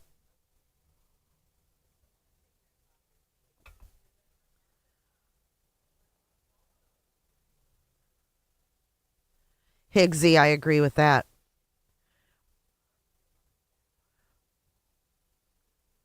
Snazzy, I haven't decided yet. It depends on how today goes. I don't really want to commit to an 8-week trial. So we'll see how fast it moves. I might just do like updates on key things. I just don't know. I don't know yet. I'm kind of playing it by ear. And Maxie, how many people haven't experienced taking an SSRI or an antidepressant or a trazodone for anti-anxiety? I think a lot of us have. Hey, J-Lo.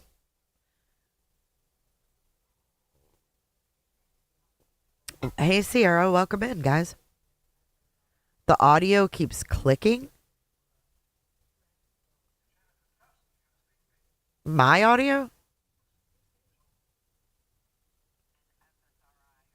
Fine on my end. Make sure that you're on normal speed. You missed the opening statements, J-Lo. You could probably rewind and play them rather quickly. They weren't that long. What's up, Lindsay Hendricks? Good morning. Sierra and Callie, good to see you.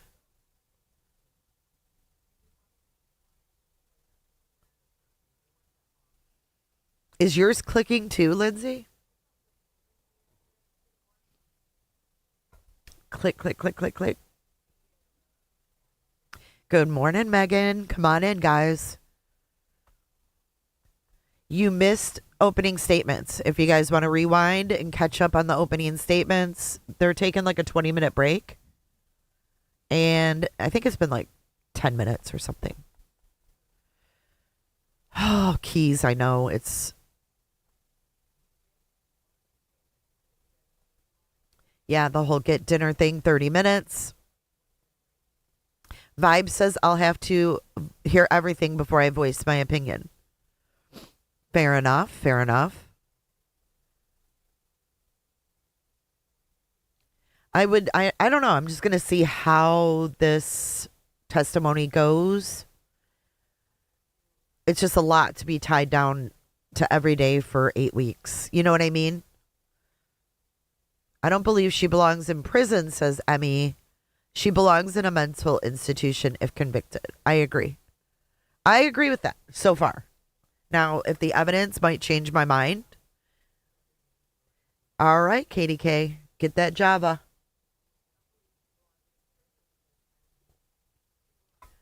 So is there any other questions you guys have before they come back that I can look up or answer? Hey, welcome back, Glass. I could do that, Keys. You're right. I really could. Keys says, I do kind of hope you cover this. Just turn it on and stream it while you go about your business. I definitely could do that.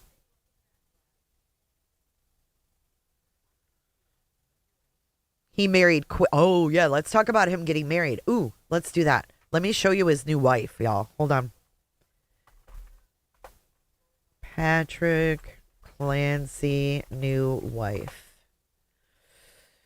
So he married Dr. Rachel Danis, a New York City infertility doctor.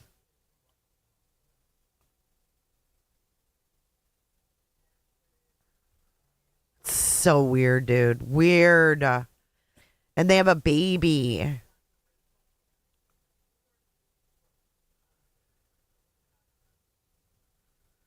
Where's his new wife? What's her name? Fuck is her name? Dr. Rachel Danis. Okay, let's look her up. I mean, he's got to move on, I guess, but what the fuck? Dude, this is his wife, yo. She looks like Lindsay, dude. She looks just like Lindsay. What's going on? Yes, it says here that she was a friend of the couple. But she's in New York.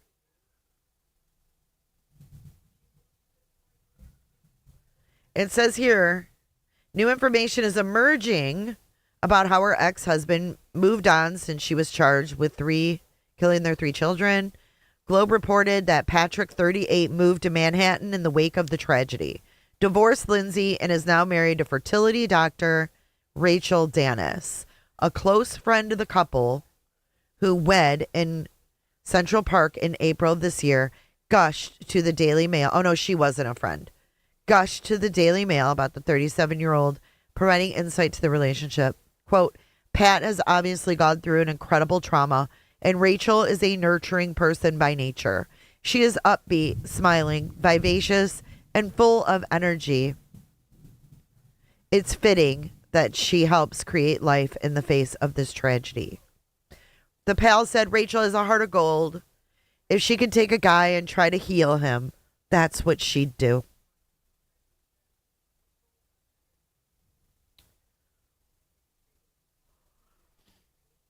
It's just wild. Wild. This is her.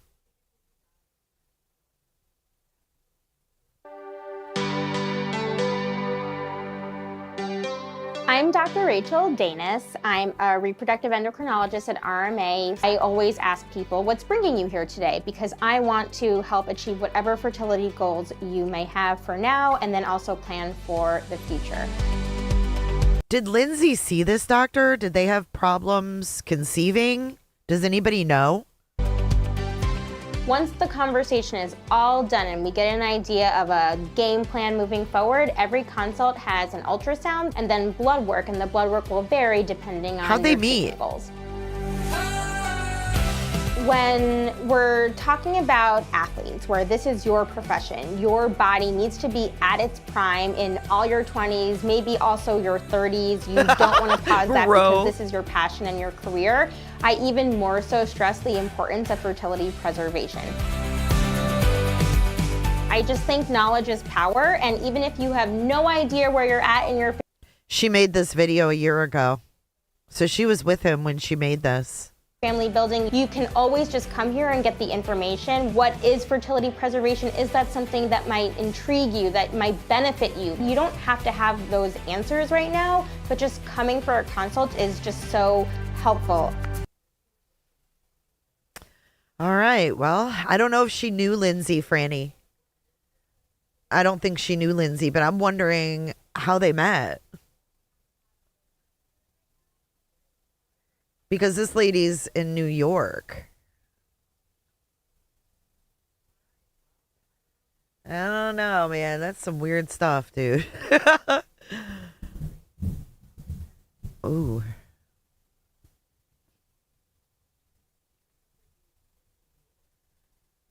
I agree with you, Daff.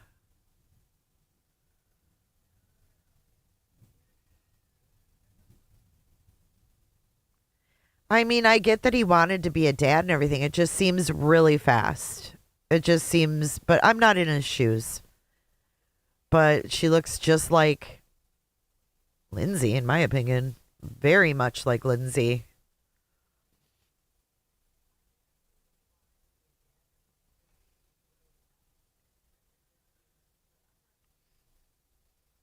I don't know. We should be back momentarily, though, guys.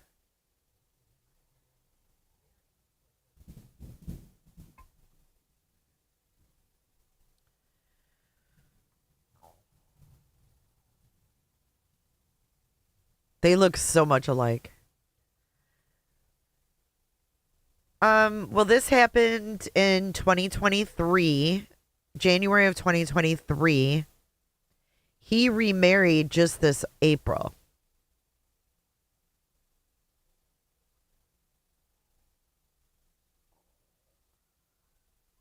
Let's see. Yeah, April 2026. They got married.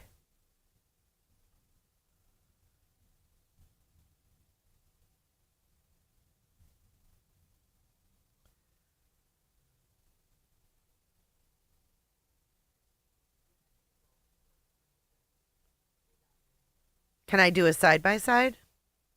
Yeah. Hold on.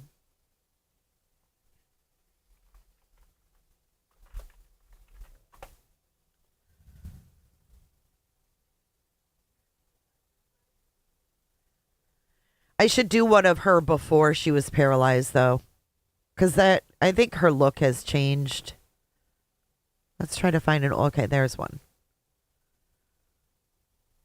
One of her before, you know. So this is in Boston, correct? He had a baby. Yeah, they had a son, I guess.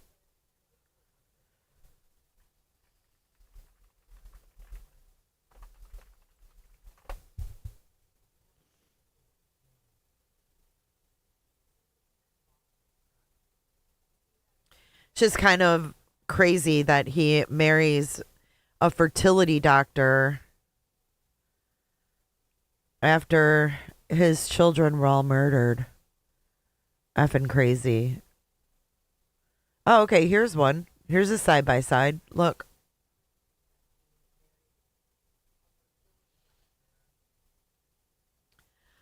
I don't know, T Fox. That I don't know. When they started, I don't know how they even met.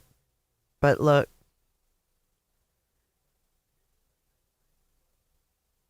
On the left is the new wife. On the right is Lindsay. That's kind of crazy. He definitely has a type. I mean, I'll give him that. Yeah, we don't know, Penny. I don't know when he met her, how he met her.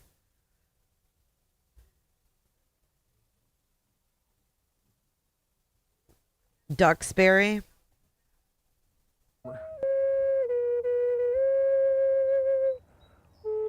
Roberta.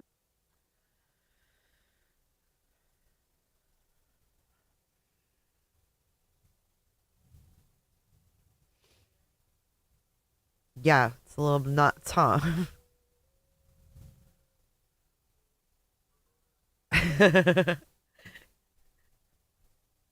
You said Creep Town, dude. I agree. Creep Town, dude. It's like twins. Makes you feel like this is a psyop or some shit. Imagine though, I mean, when they finally like got her regulated or whatever, imagine when you finally realize that you have annihilated your whole family. Hey, Queen, thank you. Imagine when she found out that he had, this girlfriend and then he got married and she looks like you. Crazy. I wonder if her and Patrick have conversations at all. He went from a nurse to a doctor. Yup. Sure did. Oh, Glass says based on the civil suit, I think he didn't want to be lonely. But how did he marry her? Or I mean, meet her?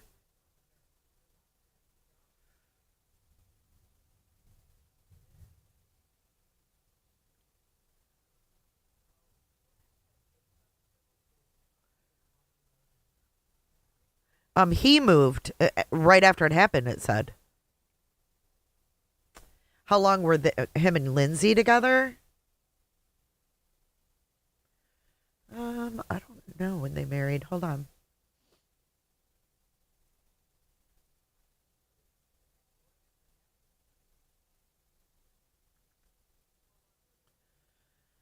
Let's see.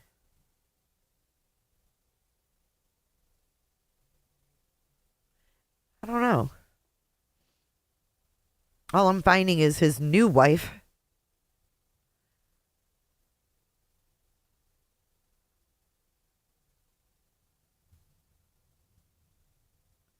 Has this guy ever given any interviews? He says that he forgives her. Patrick does.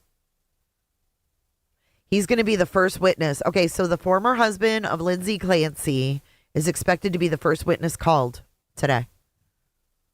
Patrick, who is remarried, is also on the defense's witness list. In the immediate aftermath of the killings, Patrick stood by his former wife and asked her, oh my God, and asked others to forgive her as I have. He had a GoFundMe that raised more than $1 million. Holy shit.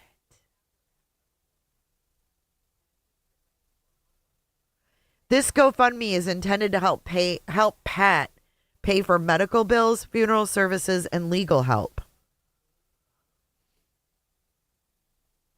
This assistance is especially needed because Pat will be unable to work for the foreseeable future as he weathers this painful, life-altering tragedy.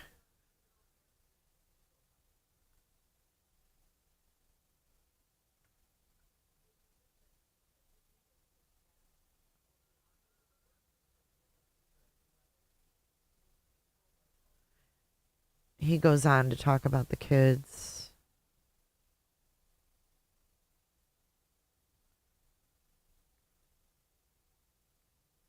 He says, I want to ask all of you that you find it deep within yourselves to forgive Lindsay as I have. This was just a few weeks after it happened. He had already forgiven her.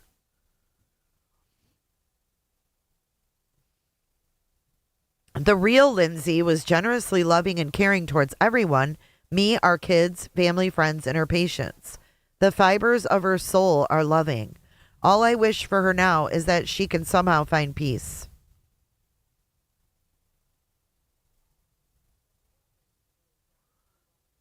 Wow. Right, Richard. That's what I'm saying. He had $1 million GoFundMe, and then like how did he forgive so quickly? Like that was January 28th. He wrote that on the GoFundMe. January 28th, 2023. He wrote that he had forgiven her.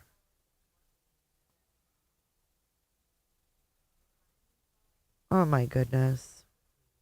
Donations are paused on it. And this is a long 20 minutes, court. Patrick Clancy, GoFundMe. I'll show you.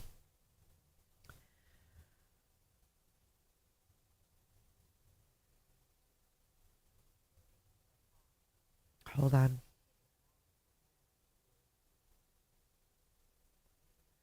This is the picture on the GoFundMe right here.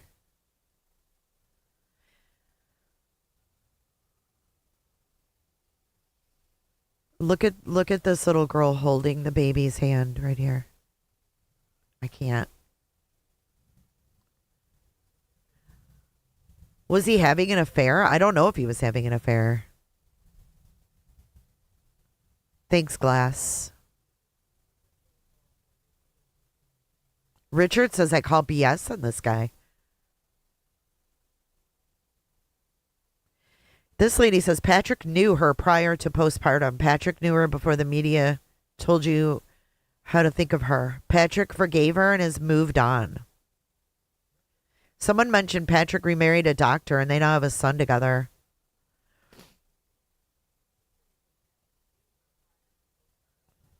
This sounds like a twist from a Lifetime movie. I wonder if his new wife is in court.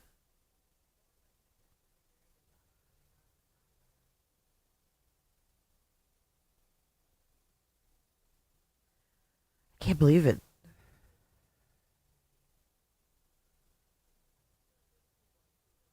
What's this?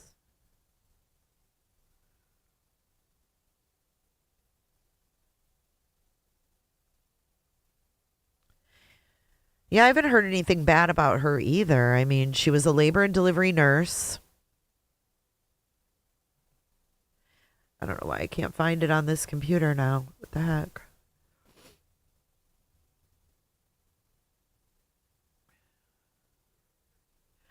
Oh, he's suing the doctors.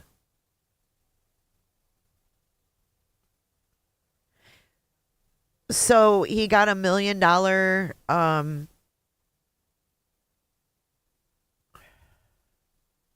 Wait a minute. So he got $1 million GoFundMe, and he's suing the doctors, and he's married to a fertility doctor in New York. I want to know how they met. Yeah, I want to see his testimony too. It's coming up. Stay tuned. Stay tuned. I know, $1 million. He's suing, yeah. I mean, I get the doctors failed her, but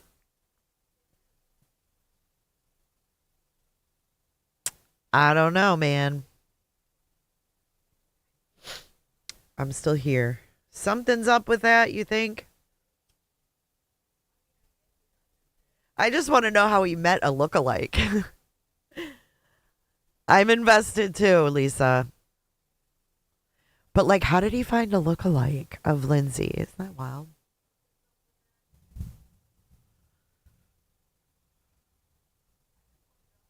Yeah. Well, I think because he lost his children, you know. I don't know, man. What if... Do you think there's any way that she will?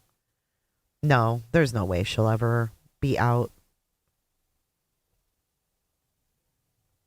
Who's paying for lawyer? I don't know. Ooh, he reminds me of Kevin Frankie. He may have failed her too. Well, look at Russell Yates. Russell Yates failed his children and his wife. What does he do for a living? Let's look that up. I don't know. Patrick Clancy job. He works for Microsoft, based out of the New York City area. He moved to a Midtown Manhattan high-rise several months after the killings. What? Stop it. Now, why would he move to Midtown Manhattan right after? I don't know if I trust that. Do you trust that?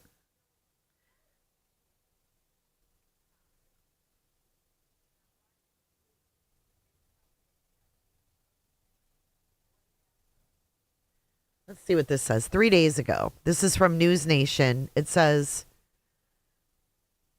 Patrick Clancy is on the witness list for both the prosecution and the defense. He filed a motion this week asking Plymouth Superior Court judge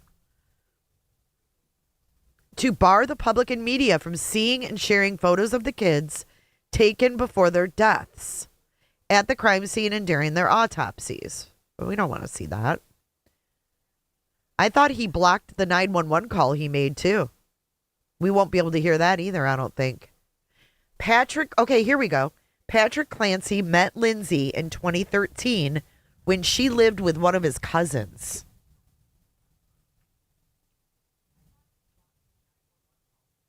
Three years later, they married and eventually had 3 children together before the tragic killings in 2023. They were married for 10 years. Court succession, please. Oh, here we go, guys. We're back. Counsel, we ready for the jury? Yes, Your Honor. Here we go. What you are witnessing is real. The participants are not actors.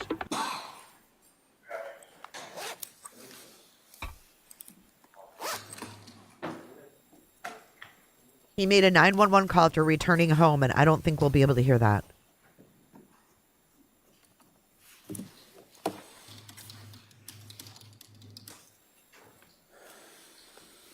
He filed a wrongful death and medical malpractice lawsuit after several of Lindsay's mental health providers, including her psychiatrist, alleging they failed to diagnose her with severe postpartum psychiatric condition and treat her properly.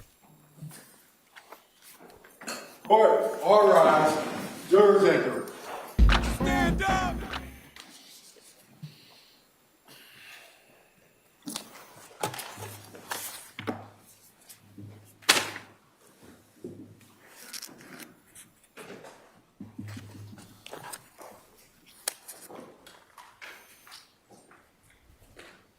Make sure you guys hit the like button.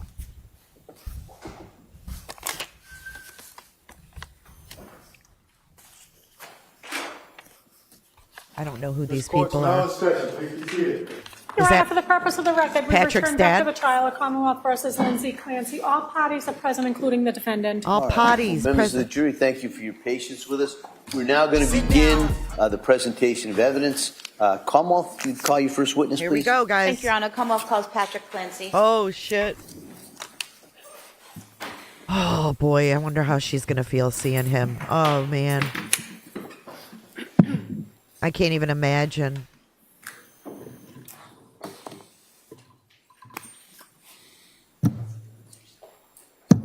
Here he comes.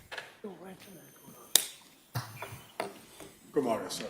Can you stop right here? Raise your right hand to the clerk. Good morning. Do you solemnly swear that the testimony in the evidence you shall give to the court and the jury, the matter now pending between the Commonwealth and the defendant, the shall be the truth, the whole truth, and nothing but the truth, so help you God. Thank you. You may have a seat, sir. All right, good morning, sir. I'm going to ask you to speak into that microphone. You can be seated if you'd like, if you're more comfortable. Okay? All right, Commonwealth, please. Your Honor. morning. Can you please state and spell your name for the record? Yeah, my name's Patrick Clancy. It's Patrickclancy. And what is your date of birth? June 15th, 1988. What city do you live in now? New York. And what do you do for a living? I work in tech. How long have you worked in tech? 14 years. And were you previously married to a person named Lindsay Clancy? Yes, And you're divorced now, is that correct? correct. Do you see that person in the courtroom today? Yes. Could you point to them and describe something they're wearing? It's not necessary. She's wearing a pink shirt. Record will reflect the identification of the defendant. Thank you. Where did you meet the defendant? In South Boston. And when was that? I think it was May 2013. And how did you meet her? Through my cousin. And would it be accurate to state that your cousin had been college roommates of the defendant? Yes. And at some point in time, did you start dating? Yes. And around what time was that? July 2013. Did you eventually move in together? Yes. Do you remember when that was? September 2015. And where did you live? In Quincy. How long did you live in Quincy? 1 year. And where did you go after that? We bought a house in Weymouth. And how long did you live in Weymouth? 2 years. Did you eventually get married? Yes. And when was that? December 2016. And was that while you were living in Weymouth? Yes. Did you have your first child when you were living in Weymouth? Yes. And what was her name? Cora. And what was her date of birth? December 24th, 2017.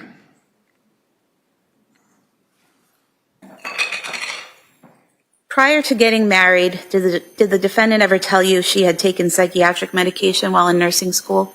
Not that I recall. After having Cora, did the three of you move somewhere else? Yeah, we moved to Duxbury. And what was your address in Duxbury? 47 Summer Street. And do you recall when you moved there? I believe it was July 2018. And where were you working at that time? I was working for a startup called Automation Anywhere. At some point in time, did you start working for Microsoft? Yes. And when was that? May 2020. And when you worked for Microsoft, did you go to an office or did you work from home? I work from home. And was that from 2020 onward that you worked from home? No, I started working from home in 2018. 2018, okay. So from 2018 up until, let's say, 2023, you were working from home, is that correct? Yes. And did you have an office in your home which you worked out of? Eventually, yeah. And where was that located? In the basement. And was that a finished basement? Yes.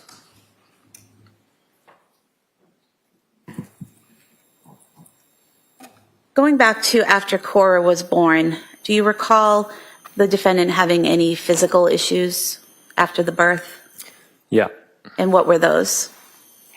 I think there was a lot of tearing, and she bled a lot. Did it take her a while to recover physically? I would say so, yeah. Did she have maternity leave at that time? Yes. Where was she working? Mass General Hospital. And what was she doing there? She's a labor and delivery nurse.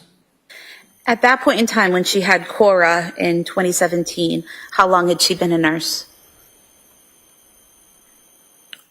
3 years, maybe. And do you recall how long her maternity leave was with Cora? That was the shortest of the three. I want to say it was 10 or 11 weeks. And did you have paternity leave at that time? Yeah, I had 2 weeks. 2 weeks, okay. When you went back after the 2 weeks, back to work in the home, were there any issues that you noticed the defendant having? Yeah, I'm sorry. I just want to correct an earlier statement. I was working for Pegasystems when Cora was born. Okay. And then eventually you worked for Microsoft? Yeah. Okay. And so after the 2 weeks of your paternity leave, the defendant was still on maternity leave, correct? Yes. Okay. And did she have to take any psychiatric medications at that time? Not that I know of. She had a lot of anxiety, but Okay, so you're saying that she had some anxiety at that time, is that correct? yeah. How did that manifest, or how did you know that? She just really struggled with the date of going back to work. So Immediately after having Cora, as she healed physically, what was her mood like when you're both on leave? it was great. It was good. Good, okay. I mean, relatively, yeah. And so did the anxiety start as it became closer in time to when she had to go back to work? Yes. How many shifts was she working at that time?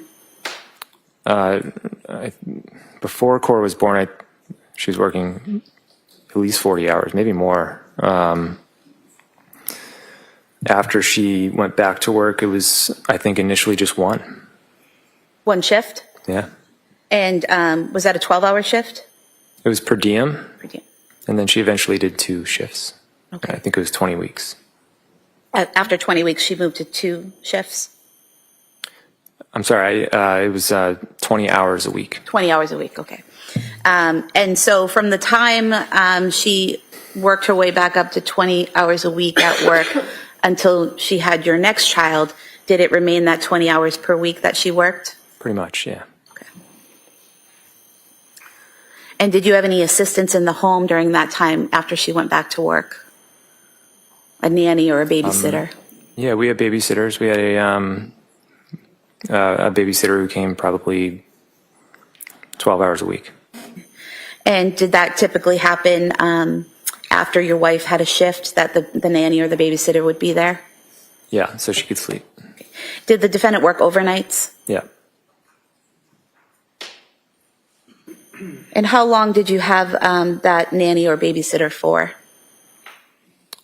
Several years. Do you remember her name? We called her Miss Jen Miss Jen? Do you remember her last name? Shanahan. And then you had a second child, is that correct? Yes, And what was their name? Dawson. And what was Dawson's date of birth? September 30th, 2019. And was Miss Jen still helping out in the home at that time? Yeah. And what was Dawson's delivery like? Pretty traumatic. How so? He was in I think a breech position. So he came out in I guess I don't know much about it, but not an ideal way, and it caused just significant bruising and tearing. So again, did the defendant with this second pregnancy have some pain and difficulty physically healing from the birth? Yeah, much more so than Cora. Okay. And was she on maternity leave at that time? Yes. How many weeks leave did she have at that time? I don't recall, but I think it was more than the traditional 12. I want to say it was 13 or 14, maybe more.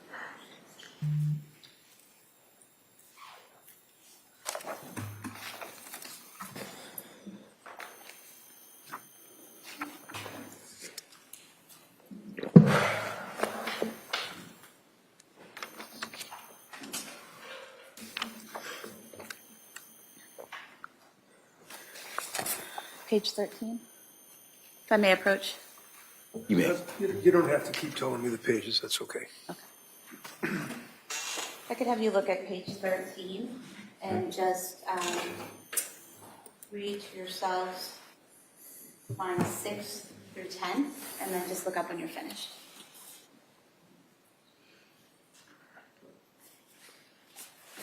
Thank you. Does that refresh your memory as to how much maternity leave the defendant had after Dawson's birth? Yeah, And what was it? 18. 18 weeks? Is that correct? I believe so. Okay. And, after dealing with the physical pain of birth and starting to heal, how was her demeanor and experienced during that maternity leave? I think it was fine at first. It was always when she had to go back to work, that's when she struggled. So. Okay. So that was a pattern that you saw after Yeah. the baby. Maternity leave was good, and then she'd struggle going back to work? She just had a really hard time being separated from them. What was the plan for how many shifts she would work or how many hours she would work after Dawson was born? I believe it was the same thing. And in terms of Ms. Shanahan, the babysitter, you had mentioned before that she was there about 12 hours a week. Did that stay consistent after Dawson's birth, or was it more or less? Probably consistent.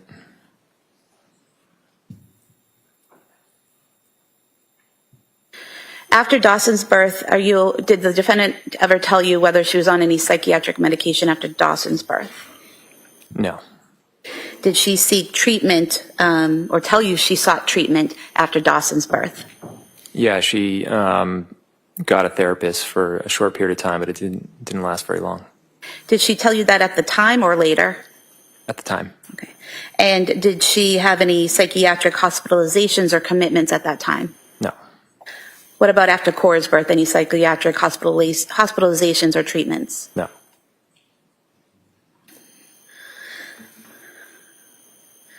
Was there a time after Dawson's birth where she wanted to declutter your garage? Maybe at some point. Okay. Yeah. And did you assist her with that? Yeah. And how was that done? We had a lot of stuff to throw away, and I think we sold some stuff on Facebook Marketplace. We just had a lot of stuff. So did the two of you go through the items in the garage and organize it into what you would keep, what you would throw away, and what you would sell? Yes. Okay. And so it was very organized? I would say so, yeah. Okay. And you finished the project, is that correct? It was always ongoing. Now, eventually you had your third child, correct? Yeah. And what was their name? Callan. And what was his date of birth? May 26th, 2022. Can you describe that delivery for us? It was great. From what I could tell, it was relatively quick. It was during the day. We were both smiling after, and I don't think there was as much physical trauma. Nothing compared to what happened with Cora or Dawson, is that correct? Correct. Did the defendant have maternity leave after Callan's birth? Yeah. And how long was that leave? She never went back. How long was it planned for initially? I want to say 18 weeks. Okay. And were you on paternity leave as well? Yes. And how long was your paternity leave? 12 weeks. So with Callan being born on May 26, 2022, the two of you were home with the children that summer on leave, is that correct? Yeah.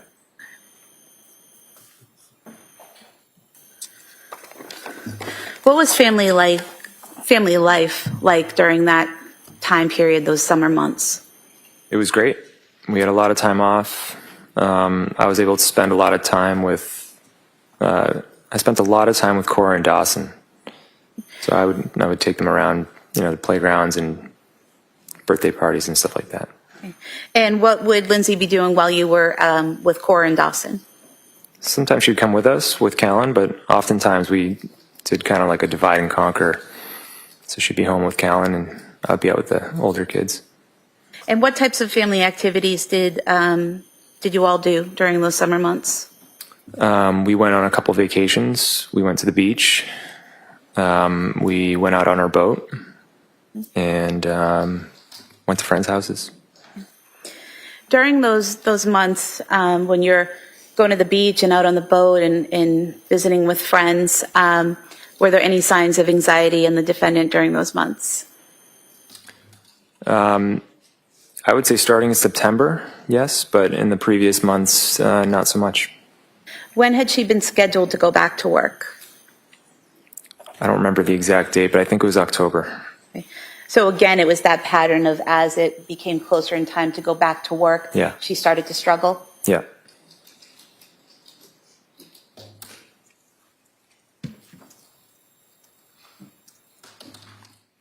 During the times when she would get anxious, when it was time to go back to work and she would start being anxious, did you ever have any difficulty understanding her when she spoke? No. And did she ever exhibit any behavior that made you concerned enough to call a doctor or want to commit her? No. When she was showing this anxiety, what were you seeing in her behavior? Just a lot of stress. There were days where she had all 3 kids, and there's different nap schedules and different needs. So it was just really stressful. Okay. And you're still working in the basement office at this point after Callan's born, correct? I went back to work late August. Okay. And when you work downstairs, how often would you come upstairs during the day? All the time, for lunch, or just to say hi. Were there times when Lindsay would ask you to hold the baby in the office while she was doing something? So, yeah. Okay. And were there times when you would watch one or more of the children while she took another to a doctor's appointment or to an errand or something like that? Yeah, if it worked out with the schedule, yeah. Okay.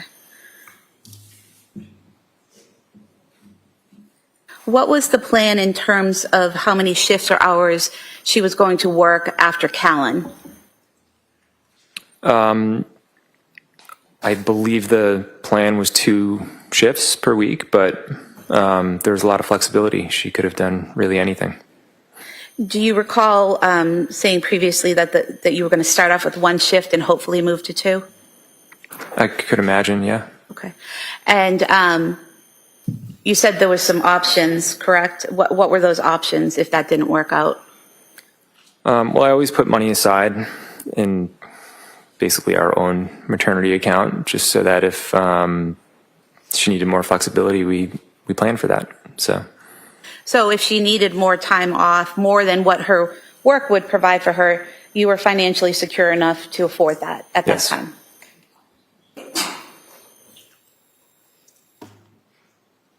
During this time, in the fall of 2022, were Cora and Dawson attending preschool? yes, And where was that? Learning Sprouts, And where is Learning Sprouts located? Duxbury. How often were they attending Learning Sprouts? Full days Monday, Wednesday, Friday, and a half day on Thursday. And what was a full day? What hours? I think it was 9 to 4. 9 a.m. to 4 p.m.? I think so, yeah. And what was a half day? Like 9 to 12:30. I think they might have had some days where they started early. I can't remember. Okay. But basically all day, working hours all day, Monday, Wednesday, Friday, and then the mornings on Thursday. Is that right? Right.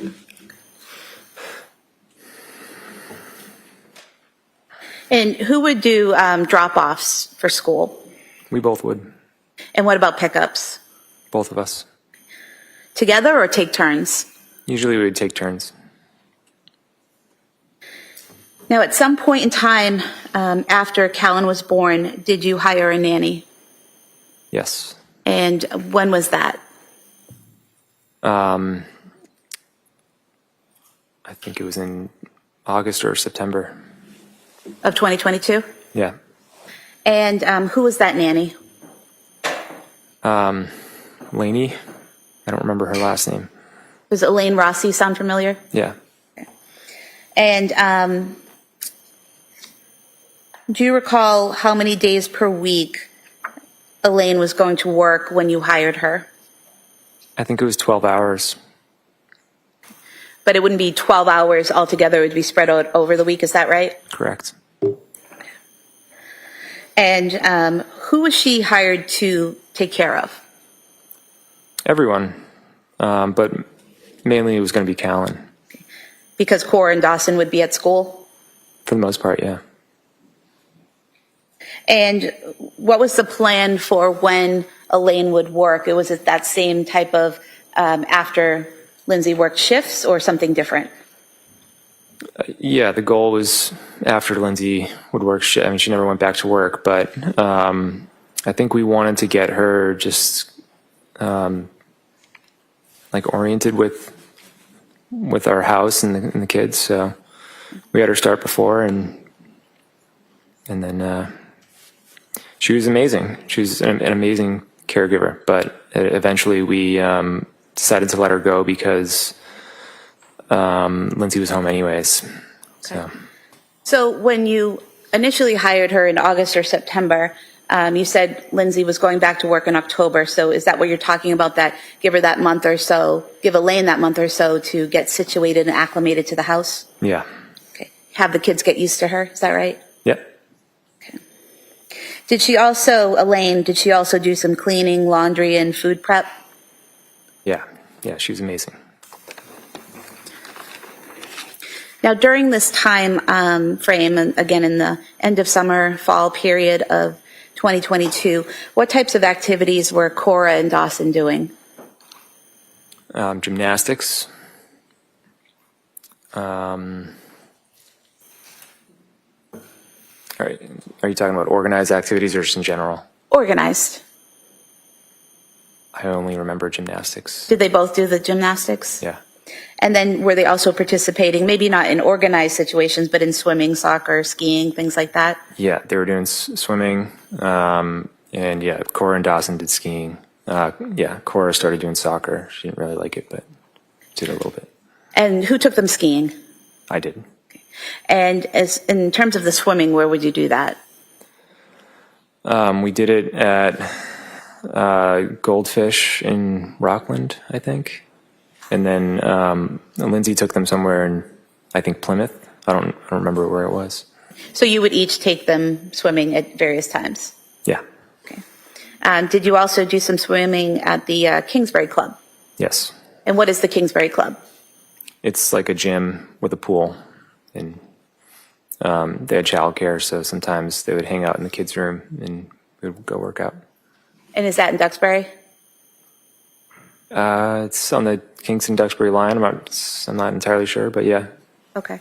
And so you could drop the kids off at the daycare portion and go work out or swim or something like that? Yeah, or we could go with them and go swimming. Okay. Did Lindsay work out? Yes. She was very health conscious? I think so. And were you aware that she had been an athlete in both high school and college? Yes. Do you recall what she did? Competitive cheerleading. Now, when you were together, what type of exercise would she do or did she prefer? She did a lot of running. She did the Peloton. And she did, there's like some program called Beachbody, I think. Do you recall when she started Beachbody? Maybe in the spring of 2022. I'm not sure. So right before having Callan, would that be accurate? Probably, yeah.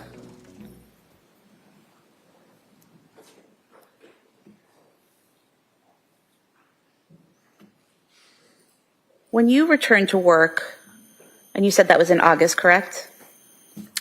Yes. What was the defendant's demeanor when you returned to work? Increased anxiety and definitely, stressed out. Do you recall describing her as slightly stressed but in good spirits? Yeah. And when she was stressed out, when she was showing some anxiety, how did that manifest? I don't really know how to describe it. I guess it's just any way you can tell that somebody's stressed out, and I don't know. She would say, you know, I'm not looking forward to going back to work. I remember once she said it's just so unnatural to be separated from your newborn, you know, stuff like that. So she didn't want to go back to work? Is that what you're saying? I think she did. It was just a really difficult transition for her. And do you recall attending a wedding on September 17th, 2022? Yeah, And where was that wedding? New Hampshire. Was it just you and Lindsay that went, or did the whole family go? We brought Kellen. And when you were at that wedding, do you recall having a conversation with Lindsay about medication? Yes. What did she say to you? We were walking downtown, and she said, I think I'm going to start taking Zoloft. And did she tell you why she wanted to start taking Zoloft? She said, I think it's really going to help with my anxiety and with going back to work. And did she tell you how she was going to go about getting Zoloft? Yeah, I asked her, how are you going to get Zoloft? It's a prescription. And she said, you know, usually just ask the doctor and they'll give it to you. And did she tell you that she was going to see a psychiatrist? Yeah, I believe so. And when she did that, did she tell you who she was going to see? No. Did you eventually learn the name of the person who she went to see? Months later, yeah. Okay. And who was that? Jennifer Tufts. Okay. And did Lindsay tell you when she started seeing Dr. Jennifer Tufts? No. Did you learn, or strike that, did Lindsay tell you when she received the medication and when she started it? No. I mean, I should correct that. It's not exactly. Well, let me just ask a question first. Sure. Did you have a conversation with Lindsay about the medication she was on? Eventually, yeah, but I didn't know the start date. Okay. And so when did this conversation take place, this eventual conversation? Probably the end of October. Okay. And at that point, what did Lindsay tell you about the medication and how she was taking it? I don't remember exactly, but I learned that she was taking the Zoloft, and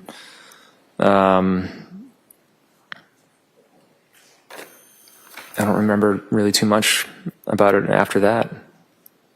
She was just taking it, and you know, we were seeing how it went. And did you notice any changes in her physically during that time frame that she was on it and you weren't aware she was on it? At the time, no, I don't think I did. Okay. And did you notice any changes in her emotionally during that time when she was on it, but you weren't aware she was on it? Yeah, she wasn't really improving. She just kind of seemed to be gradually becoming more in like a depressed state. And how was that manifesting? What were you noticing? It was just small things. I was planning a trip with Cora to San Francisco, and she was nervous about us going. And I remember we went to a Halloween event, and just leading up to it, I remember it just kind of seemed like she didn't want to go for some reason. Okay. Now, do you recall learning that she had actually obtained the prescription the day before she told you she was going to ask for the prescription? I did later learn that, yeah. Okay. So she's telling you at the wedding that she is going to ask to take this medication and going to see a psychiatrist to get on that medication, but she actually already had the prescription. Is that correct? Correct. I don't think she started taking it yet, but she already had it. Okay.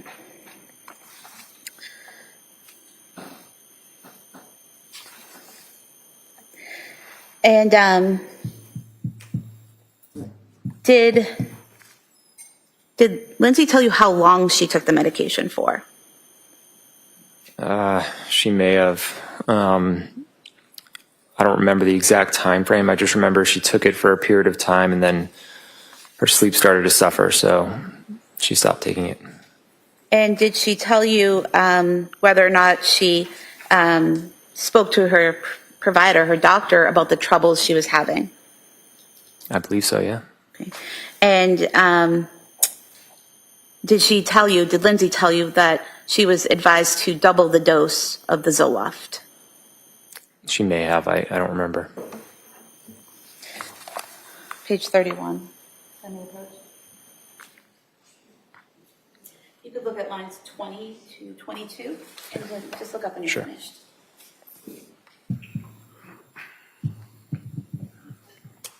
Okay, yeah, apparently she did. Did that refresh your memory? Yeah. And so did Lindsay tell you that she was supposed to double the dose? I guess she did, yeah.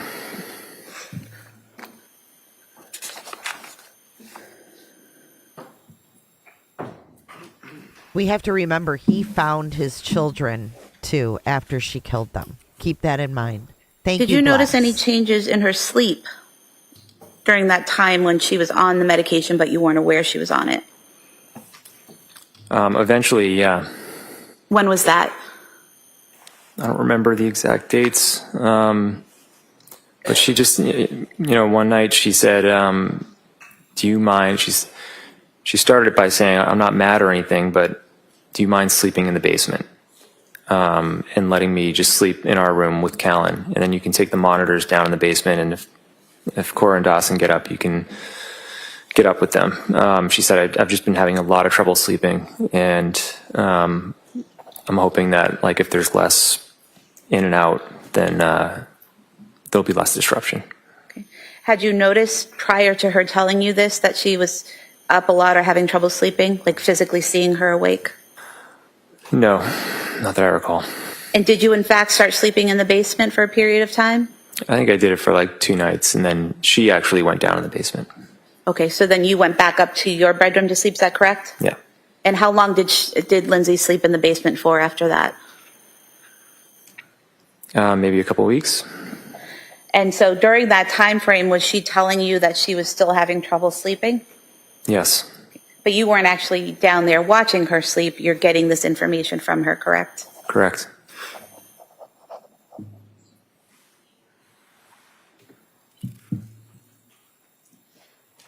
Were you aware that out of the Zoloft prescription she was given, she only took 7 pills? No.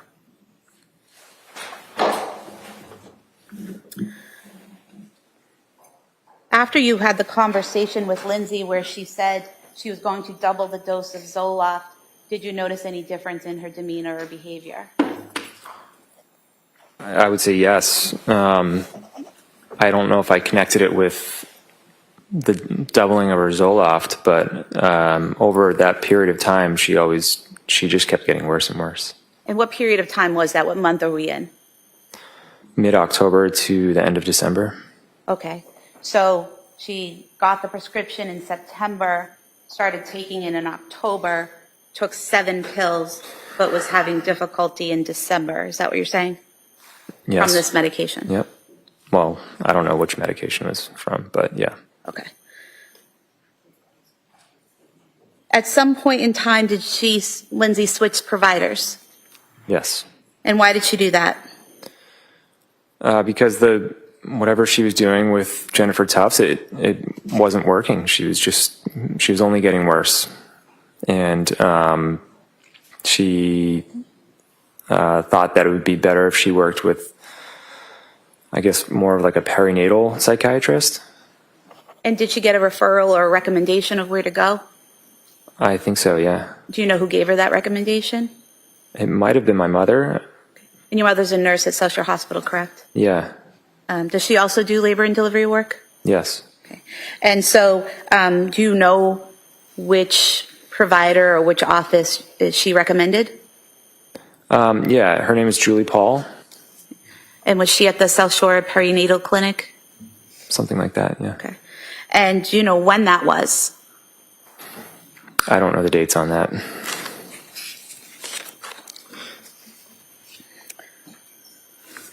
Do you recall saying previously that it was towards the end of November? Yeah, that sounds accurate, yeah. Okay. And you said she initially saw someone named Julie Paul, is that correct? Correct. Okay. And do you know how long she saw Julie Paul at that facility? I think it was only 4 or 5 days. And were you aware that Julie Paul left that office? Yes. And do you know who Lindsay saw after Julie Paul? Rebecca Gelata. And was Rebecca Gelata a nurse practitioner? Yes. Were you aware that she also saw a licensed social worker therapist named Letitia Dukes while she was at the South Shore Perinatal Clinic? I don't recall Letitia Dukes, but it's possible. So Lindsay never told you that she had therapy sessions with a person named Letitia Dukes during that time frame? I don't remember any therapy sessions now. Okay. After switching to Julie Paul and then Rebecca Gelata, did Lindsay start coming home with different prescription bottles? Yes. Okay. And were some of these medications that she came home with, were some of them during the time she was with Dr. Tufts? I think some of them were, yeah. And some of them were while she was with Julie Paul, is that correct? Correct. And then some while she was with nurse practitioner Gelata, is that correct? Yes. Okay. And would it be accurate to state that you provided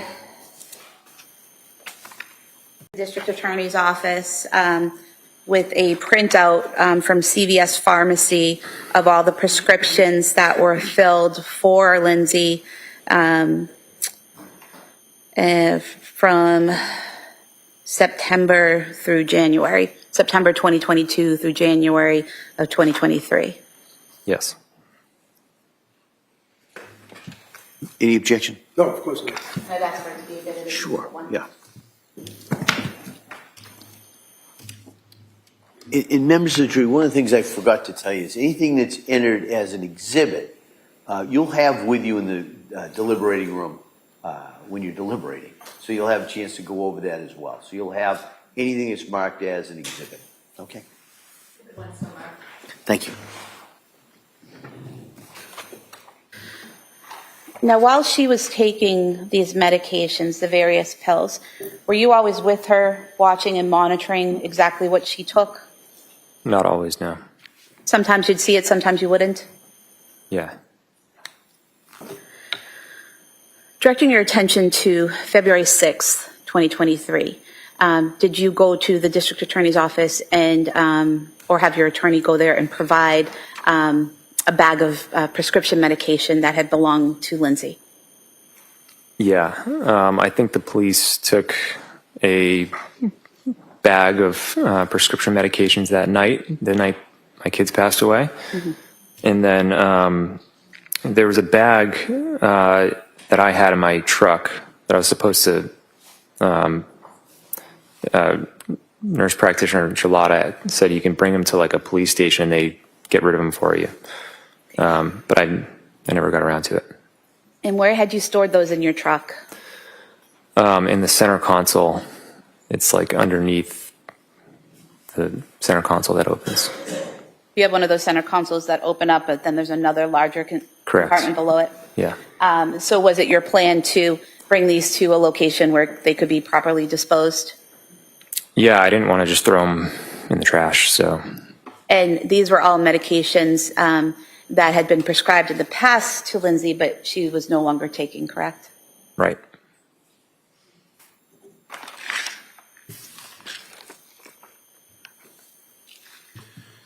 Your Honor, I don't think I have any objection to any of their exhibits, so Okay. she doesn't have to keep showing it to me, that's All right. fine. So I'll assume if you do have an objection, just Sure. rise, let me know. Okay, thank you. So for the record, a bag here with 9 pill bottles as exhibit 2, please.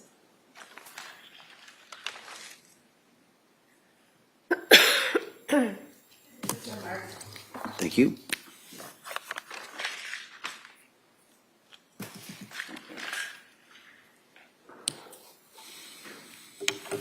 And so looking in exhibit 2, we have the Zoloft that was prescribed by Dr. Tufts and filled on September 15th, 2022.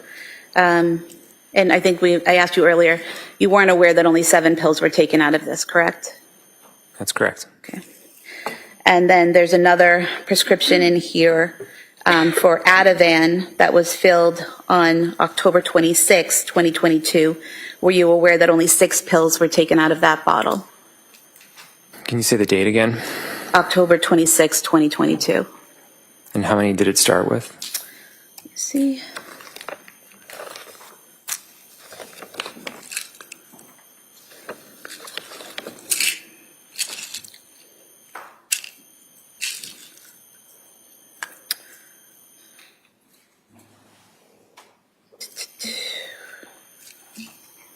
Okay. 30 pills. Okay. I mean, I don't have those exact numbers on how many she took, but there were adjustments made on the dosage of the Ativan. So that aligns with But the question was, were you aware that only 6 pills were taken out of this prescription? No, but I think the context is important. Okay. Were you aware that there was a prescription for buspirone or Buspar filled on October 26, 2022, in which only 2 pills were taken out of the 30 that were prescribed? I found out about the Buspar later, and I didn't know about the number of pills taken. And then were you aware that there was a prescription for hydroxyzine, prescription filled on October 26, 2022 for 30 pills, and that only 3 pills were taken out of this bottle? Which Hydroxyzine? Yeah, what is that? I believe it's in some type of, similar to an antihistamine, like Benadryl or something like that. Oh, okay. I don't really recall much about that drug. Okay. And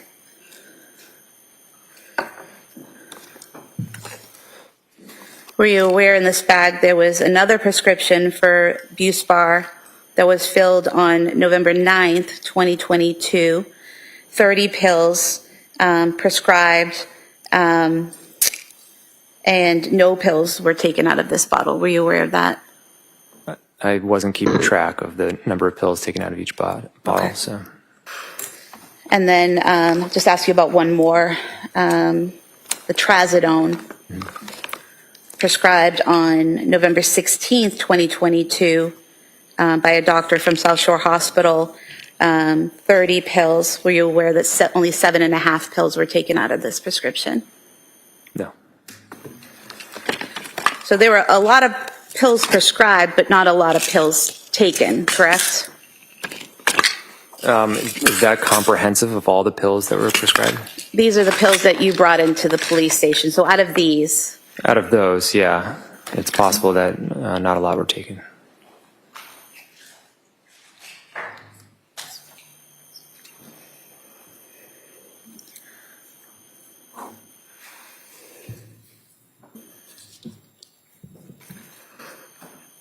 do you recall what was the most amount of pills prescribed? I guess I could ask this better. What was the maximum number of medications she was on at any one time? I want to say 3 or 4. Okay. Would it surprise you to know that she, at any given time, the most she was prescribed was 3, but most of the time it was 2 medications that she was prescribed at any given time? It wouldn't be terribly surprising, no. Now, on November 16th, 2022, did Lindsay visit South Shore Hospital? Yes. Okay. And why did she go to the South Shore Hospital that day? I believe that day it was because she basically went 48 hours without sleeping. And was she having heart palpitations? I think so, yeah. Were you aware that she had taken a weed gummy that day? I don't recall. And are you aware that she didn't tell medical staff at the hospital when describing her symptoms and her medication that she left out that she had used marijuana? I wasn't with her, so I don't know what she talked about at the hospital. So she drove herself to the hospital? She did. And she drove herself home from the hospital then? Is that Yeah. correct? Now, during this time frame between September and November of 2022, are you still participating in activities as a family? Between November and December? Between September and November? Yeah. Okay. And what types of things were you doing? We celebrated Halloween. I don't really remember what else, but I think we were doing things regularly. Do you recall going to an event with food trucks?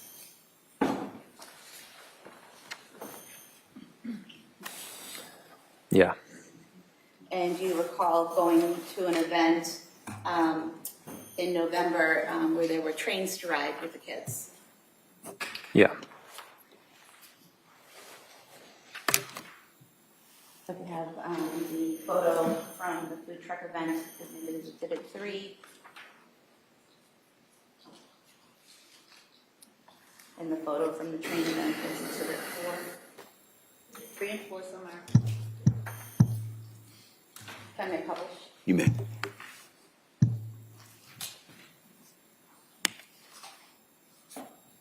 So Exhibit 3 is this Lindsay, Cora, and Callan at that event. Yeah. And Exhibit 4, this Lindsay with all 3 kids at that event in November. Yeah.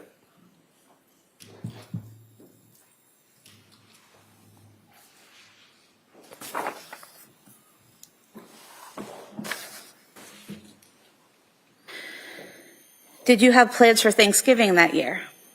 Yeah. What were your plans? I believe the order was we went to Wallingford where her parents lived in the week before, and then the week after we went to my sister's house. And where did your sister live? What town? South Hamilton. And that was a week after Thanksgiving, is that right, correct? I think so, yeah. Yeah, it was.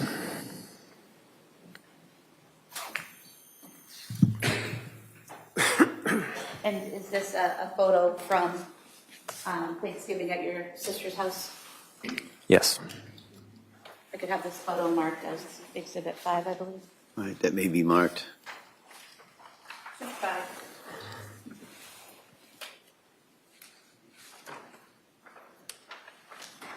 Showing you what's been marked. Exhibit 5. Is this Lindsay here on the left? Yes. And are those your sisters in the photo with her? That's one of my sisters and my sister-in-law. Okay. And have they coordinated outfits for the day? The shirts? Yeah, I think my sister did. What was Lindsay's demeanor that day? She was in rough shape. Rough shape? Yeah. How so? She wasn't talking much. She had low energy. She was really depressed. I just remember when she showed up, my sister-in-law gave her a big hug. And she was able to get through dinner, eat dinner with everyone? Yeah. Okay. She interacted with people, is that correct? I would say very little, but to some degree, sure. And she took care of the kids with you while she was there? We both took care of the kids together.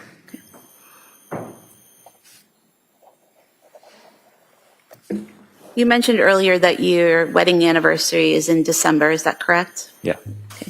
Do you recall going out for your anniversary on December 3rd, 2022, going into Boston? No, we didn't go out. You don't recall arranging for a massage for Lindsay and then going to the Omni Parker house and going out to dinner that night? No, December 3rd, 2022, we stayed home. You stayed home, okay.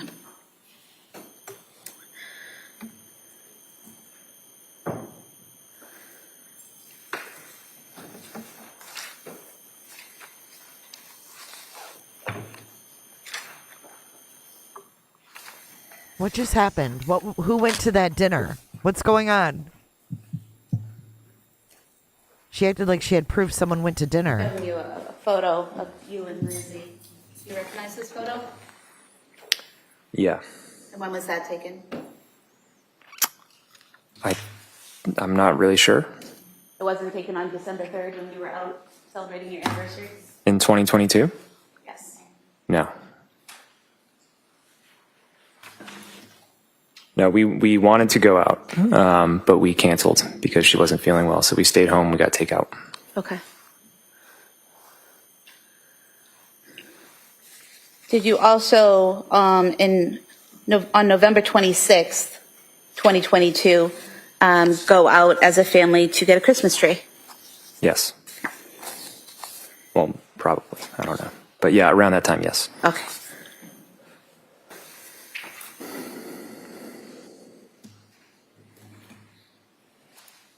Showing you two photos. Are these from that day when you got the Christmas tree?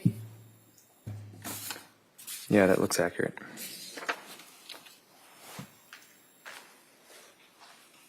You could have the first photo of all five. Six. And then the second one is Exhibit 7.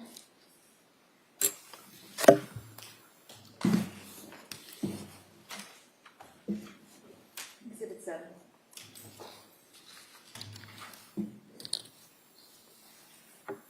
Showing you Exhibit 6. This is all of you at the tree farm. Yeah. And Exhibit 7, those are the kids. Yes.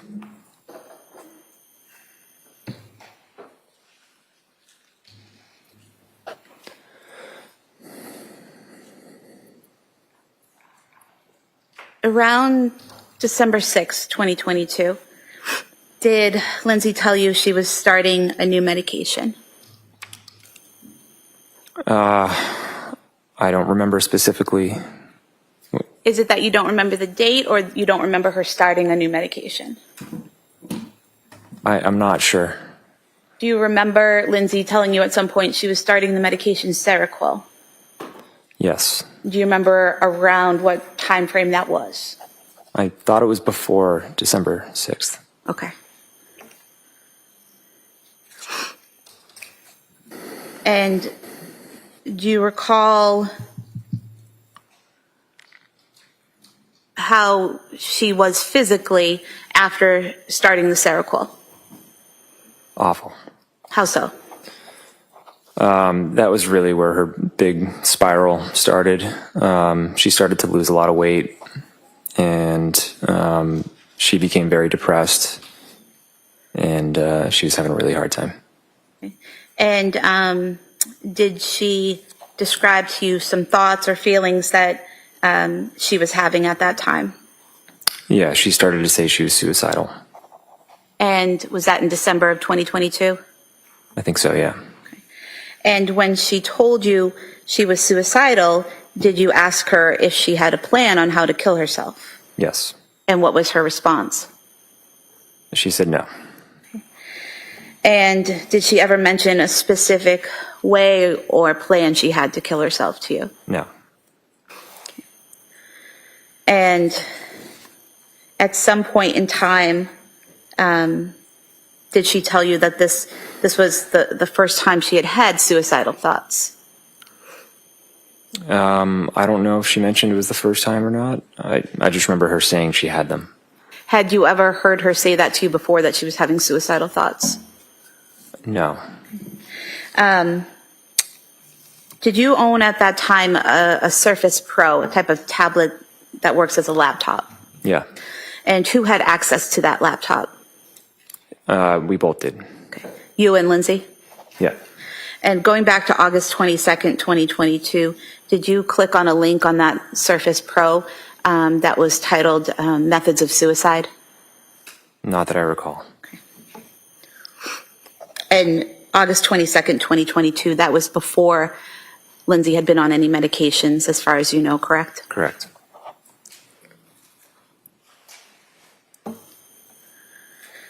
Going back to December, she's told you that she's having these thoughts.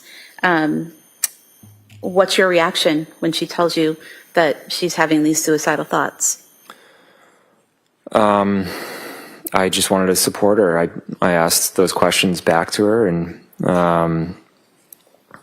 her mother was coming up pretty regularly anyways, so we let them know, and we just tried to be supportive.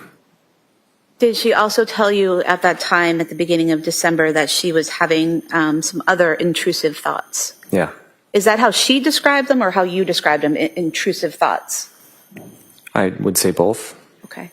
And when she told you that she was having intrusive thoughts, did you ask her what they were?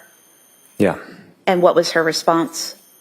She described thoughts of hurting the kids or them having some sort of ailment. So like she was very worried that Cora had, whenever she had a stomach ache, she became overly worried that she was, had like a liver problem or something much more dramatic than it was. Okay. But going back to that first part, she said she had thoughts of harming the kids. Is that correct? Yeah. And did she tell you whether or not she had specific thoughts of how she would harm the kids? No. And she didn't describe that as hearing this external voice telling her to harm the kids, correct? Correct. She told you she was having intrusive thoughts herself of harming the children, correct? Correct. And did you ask her how she was going to harm the kids? I didn't ask it in that way. It was the same thing. I said, do you have a plan, and is it disturbing to you? And she said no, and then she said yes.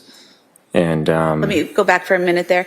You said, do you have a plan? And she said no. What was the second question? Second part of the question? Do you find it disturbing? Okay. And she said yes. And she described it as, really the way she was describing it as something that might happen to the kids. So it was more something might happen than she might do something. Is that correct? Yeah. And did she tell you how long she had those thoughts for? She didn't give a duration. And how many times did she tell you this, that she had thoughts of harming the kids? A couple times. And was that a couple times over the course of a night or two in December? Yeah. Okay. And as a result of her telling you this, that she had thoughts of harming the kids, what did you do? Her parents came up, and I think I asked her at some point, do you feel like you need to be kept away from them? And she said no. And then, it was very confusing because a minute later she was making them lunch or playing with them or, getting them ready for bed or whatever it was. So it was confusing in that she wasn't physically harming them at the time, but had these thoughts. Is that what you're saying? Right. I never saw Lindsay harm the kids. And did you also, as a result of these statements, suggest an appointment with nurse practitioner Gelada? It wasn't as a result of these statements. That appointment was set up because we were at her parents' house in Wallingford for Thanksgiving, and she just described how she was feeling on the medication, and she felt that she was addicted to them. Was that the benzodiazepines that she thought she was addicted to? Primarily, and then she was taking Seroquel at the same time, and she might have been taking Trazodone or Remeron, I'm not sure. Okay. Do you recall testifying previously that I called her parents to come up to stay with us, and I told her that I asked her who her doctor was because I was very concerned at this point. She was prescribed 10 different medications in just over 2 months, so it didn't make sense to me. And then you said, so after her parents came up, she said, I have a remote meeting with Rebecca Gelada, and you said, no, it has to be in person. Yeah, I felt like it had to be in person because I just felt like there was a disconnect. I felt like we could figure it out, whatever was going on. Mm-hmm. So it seemed like most of her telehealth appointments were pretty quick, and there just wasn't like a lot of attention And Were you present for these telehealth visits? only a few of them, and they were after that meeting with Gelada. Okay. And that appointment in person with Gelada was December 6, 2022, is that correct? That sounds correct. So the thought of harming the kids was after Thanksgiving, but before December 6th, is that correct? That sounds correct. Were you concerned for the kids' safety at that time? No, I wasn't, And why not? because she wasn't showing any intention of harming the kids. And she told you she didn't have a plan, is that correct? Correct. Oh my God.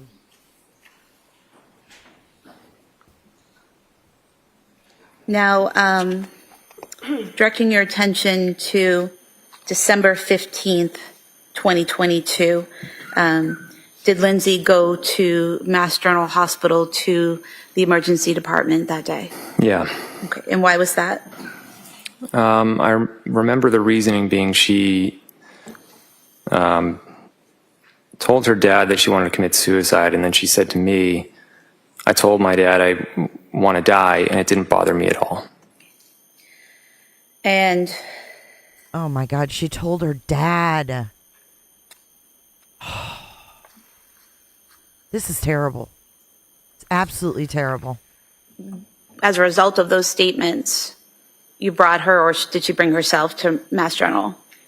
I think I brought her that time. And at Mass General, she saw medical staff, correct? Yeah. Okay. And did they recommend to her some type of admission to McLean Hospital? I remember there was one doctor who was in favor of that, and there were two others who were more in favor of a day program. Okay. And did they give you information about a specific day program? Yeah, it was women and infants in Providence. And at that time, when Lindsay was saying that she was suicidal, was she asked if she had a plan? By the doctors. Or by you? I was always checking in with her, and she never told me that she had a plan. I'm not sure what the doctors asked her. Okay. And after being at Mass General on December 15th, did she go to Women and Infants Hospital in Rhode Island to attempt to get into their postpartum program? She was already in. She went in as scheduled. Okay. And but she didn't remain in, correct? She was just there for a day? Correct. Okay. And did she go by herself? Did you go with her? I dropped her off, and then I took Dawson skiing. Okay. And at some point in Oh my time, God, what? did Lindsay reach out to you to say she wasn't staying at the program and to come pick her up? She actually said that the providers at that program suggested to her that she call me and have her come get picked up, and then that I should go in and meet with the providers. Okay. And then after you picked her up, she was no longer in the program at that point, correct? At Rhode Island Women and Children's, right? Well, we discussed it with the doctors, and their recommendation was that the program wasn't right for her. Right. And so you guys returned home, is that correct? Yes. Okay. And during this time frame in December, Lindsay's still working out at the Kingsbury Club, correct? That might be true. I don't recall exactly, but yeah. Okay.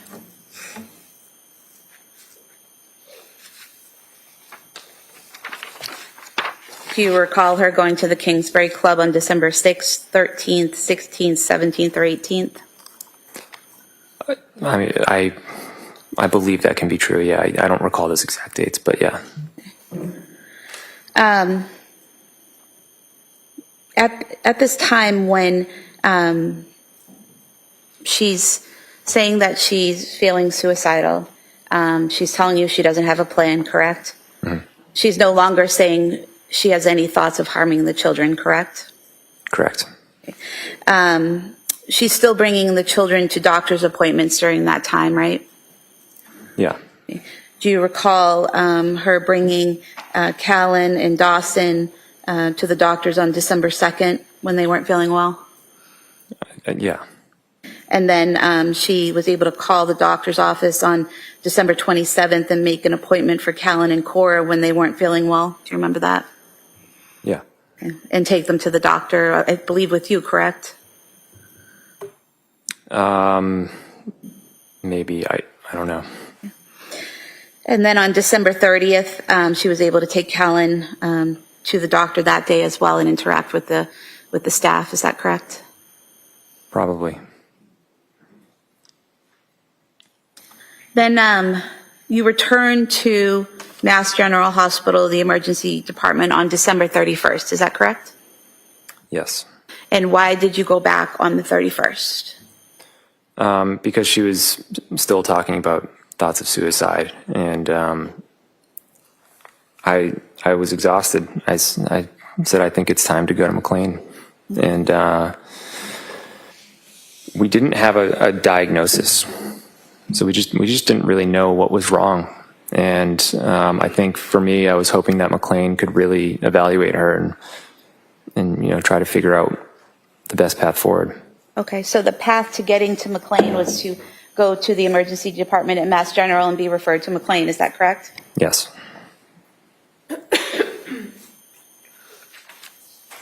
Were you aware that night while at the hospital, Lindsay was taking selfies? No. Who cares if she took selfies? What's the point of that? Yeah, he was exhausted. We've got photos, Exhibit E, selfies. They may be admitted. Exhibit E, EXHIBITY. Can you imagine how exhausted she was? Exhibit E. Taking a selfie at the hospital, is that correct? Are you asking me? Yes. Yeah, I can see that. Yeah. And then the second page is just her legs in the doorway, is that correct? Yep.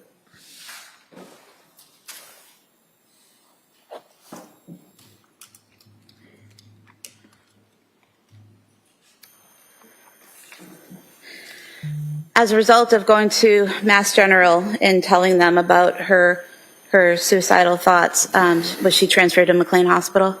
Yeah. Okay. And did you stay with her throughout that transfer process, or were you able to? I was not able to. For some reason, they transfer. I don't know if they do this with all patients, but she was transferred at 3 a.m. Okay. And so she reached McLean in the early morning hours of January 1st then of 2023, is that correct? Yeah.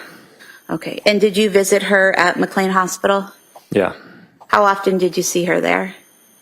I think I was able to go twice, or maybe 3 times. Okay. And do you remember, what visiting hours were or what hours you visited? I don't remember exactly, but it was, something like 2 to 6. And I think there were morning hours, but you couldn't just go anytime. You couldn't or could? You could not. Okay. And so you, out of the few days that she was there, 5 days she was there, you visited 2 or 3 times, is that correct? Yeah. And while you were there with her, did Lindsay talk to you about the treatment that she was receiving at McLean Hospital? She told me about her experience. It didn't really seem like she was getting any treatment. Okay. Did she tell you that she wasn't really getting any treatment or wasn't getting as much care or treatment as she wanted? Well, I think by the 3rd day, I said, what have the doctors said? And she said, I haven't met with the doctor. The challenge was she arrived on a Saturday, and then I think Monday was an observed holiday, so she didn't see a doctor until Tuesday. So until then, she was coloring and playing with clay and going for walks. Were you aware that she was seen by a resident, a doctor, the first 2 days she was there, and then an attending on the 3rd day that she was there? No. Were you aware that she was seen by a licensed social worker, group therapist, and other mental health workers every day while she was there? Yeah, I didn't get any updates. Okay. Were you aware that she was offered one-on-one therapy by unit staff every day that she was there? No. Did you know that she participated in group therapy on January 1st for 45 minutes, a session about illness and symptom management? I was aware of some group activities. I didn't know the details of it. And were you aware that she participated in 2 group therapy sessions, one for 45 minutes and one for 50 minutes, one on self-compassion and one on illness and symptom management on January 3rd? I wasn't aware of the subject of any of the meetings now. Were you aware that she declined further group therapy and treatment in the afternoon of January 3rd? No. Were you aware that on January 4th she participated in a group for 40 minutes called medication management? No. Were you aware that she participated in a group on January 5th on expressive therapy for 45 minutes? No. And were you aware that she declined further treatment 2 times on January 5th, one to attend group therapy and one to attend a session on cognitive behavioral processes? No. Were you aware that Lindsay asked the doctors to be discharged on the 6th, Friday the 6th, because she wanted to go to Cora's birthday party on the 7th? Not that I recall.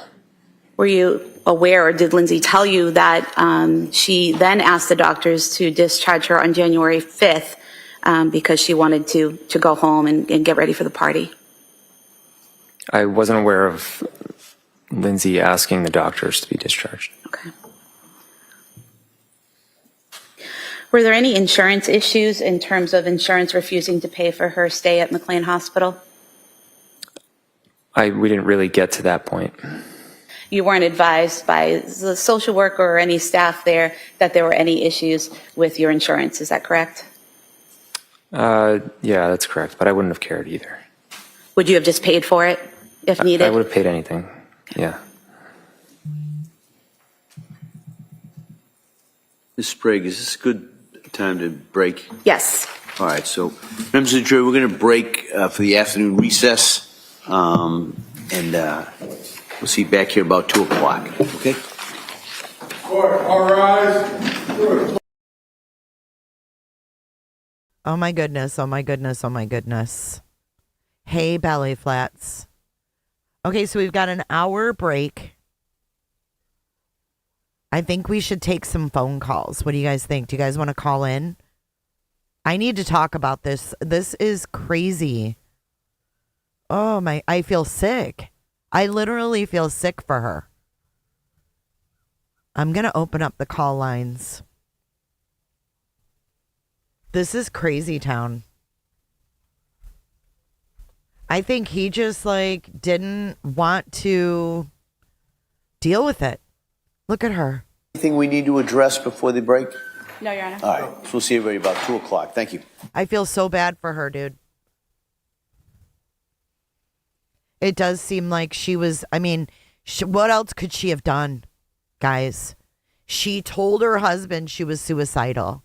She told her husband that she wanted to harm the kid, that she had thoughts of harming the kids. Right, KK, that's where I'm at. You tell me that you have thoughts of harming my kids, you're not ever going to be left alone with them until I have a doctor telling me that you are okay and that it's safe. She even told her dad and then told her husband, I told my dad. So that tells me in a way, it was like, hey, take me serious. I even told my dad. You know what I mean? And then he's like, yeah, I dropped her off and went skiing. I get that there's not a whole lot he could do. And obviously he went and did something, with one of the kids. I get that. They had 3 kids. And when one of the spouses, especially the caregiver, is out of commission, you got to juggle these kids around. She was totally screaming for help. Plus, he's working at home, guys. Working at home. Thank you, Becky. Oh, this is just heartbreaking. And then all the medication changes. Jen J, thank you for 1 month and thank you for being here. All right, I'm going to open up the phone lines. I want you guys to call in. Let me get the call-in number. Thank you for becoming a member. And thank you for the cooter chats, Penny and Flo. I can't remember who else. Let me see. Who else gave a cooter chat? Flo, Linda S, and Penny Farthing. Thank you, guys. All right, so I think it's hotline for the mods. If you guys want to call in, I'm looking for it right here. Oh, here it is. 727-755-6001. Call in and let me know what you guys are thinking.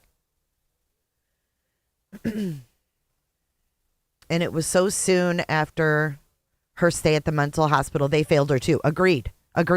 But I feel like Lindsay is the one that should be suing the hospitals. The hospital failed her. Her husband failed her. 727-755-6001. Give me a call. Let's chat. I mean, she couldn't have done any. I don't know what else she could have done. I mean, being in a state of psychosis, even being in a state of extreme panic and anxiety is so scary, you guys. After I had my first son, I got, like, my hormones were all messed up. And I had panic attacks so bad, I couldn't even go to the store by myself. I would get to the store and I would literally have a panic attack and be like, I got to get out of here. And I only had one baby. And I was so scared. I was so fucking scared. I was scared to leave the house. And he's like, oh, she didn't want to go to San Francisco for some reason. It's like, what? You know what I mean? Oh, we had a trip to San Francisco planned. She didn't want to go for some reason. I wonder why. You know, and it's almost one of those things where it's like, what came first, the depression or the anxiety attacks? Because, you know, it's like you can start getting anxiety attacks, which can lead you to depression because you can't do things that you normally could do and you get depressed about it. I've struggled with that. I never knew what came first. I don't know if the depression came first or if the anxiety came first. And it's so, yeah, just packing a diaper bag to leave the house. The thought of leaving the house. I mean, you literally think you're dying, and imagine having 3 little ones to care for. I mean, I think we all can put ourselves in Lindsay's shoes of being overwhelmed. And, you know, it just sounds to me like, okay, we went to a wedding and we went for a walk and she told me she was going to start taking Zoloft. It's almost like maybe she was treated like, or maybe she felt like, I don't know how she felt. I would love to hear from Lindsay. Maybe she felt like weak or not a sufficient mother if she, you know, told him, I'm going to take meds. I don't know what, you know, their relationship was like. I don't know what their thoughts on, you know, depression, medications. I don't know what, if she was shamed. I don't know.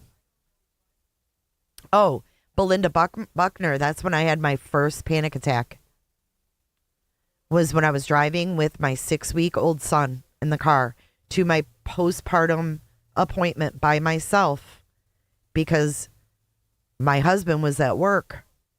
I drove myself and I was almost there and I got this overwhelming feeling. And it was, and I pulled in this parking lot and I had to turn around. I'm like, I just got to go home. I just got to go home. And I had this little 6-week-old baby and I'm like, oh my God, what if I crash? What if I have a heart attack? What's going to happen to him? It was just these thoughts upon thoughts upon thoughts. And as soon as I turn around to drive home, that feeling started to subside. And I got home and I called my OB and I was crying. I said, I don't know what's wrong with me, but I had to turn around. And I went through this spiral of it's low blood sugar. It's your heart. You know, I had to wear a Holter monitor. Oh, you have mitral valve prolapse. I mean, it was one thing after another. And it was scary. You know, it was scary. And if he was that uninterested in her and her mental health, I can't imagine how she felt. Because at first my husband didn't understand. He was like, what's wrong with you? I felt crazy. I felt stupid. I didn't want anybody to know that I was going through this, you know. Scary. Miss Bonnie says, I want to know about this new relationship. What's up with that? Yeah, I don't know. They just got married in April, and I guess they have a son. And his new wife looks just like Lindsay. Here, I'll throw a picture up if you haven't seen it. On the left is the new wife. On the right is Lindsay. You almost can't even tell them apart. Hey, Pines. Good to see you. Right. Plus, through COVID, he said she was doing telehealth. Does no one want to call in? Are you guys all at work? Can't talk? 727-755-6001 if you want to discuss. I mean, no one has to, but. Let me turn on my camera. Oh, I am just fired up. I feel so bad. I don't think this girl should even be sitting there. Do you guys? By the way, I'm over here on the right. I mean, you can't even tell these women apart. So shortly after the murders, he moved to Midtown Manhattan. He moved into a high rise. And I don't know when he started dating this doctor. I would be curious to know.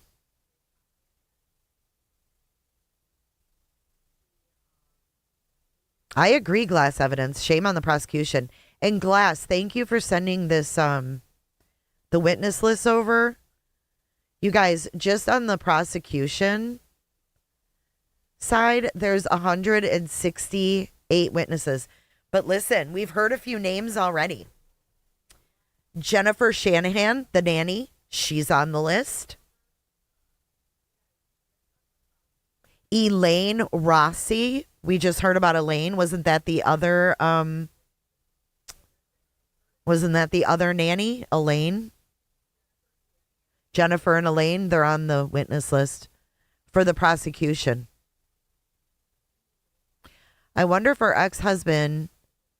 Wait, what? I wonder if her ex-husband is glad to have moved on with a new family.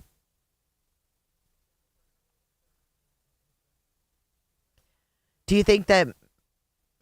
I feel like he can't wait for this all to be over. Well, I mean, I would too, but...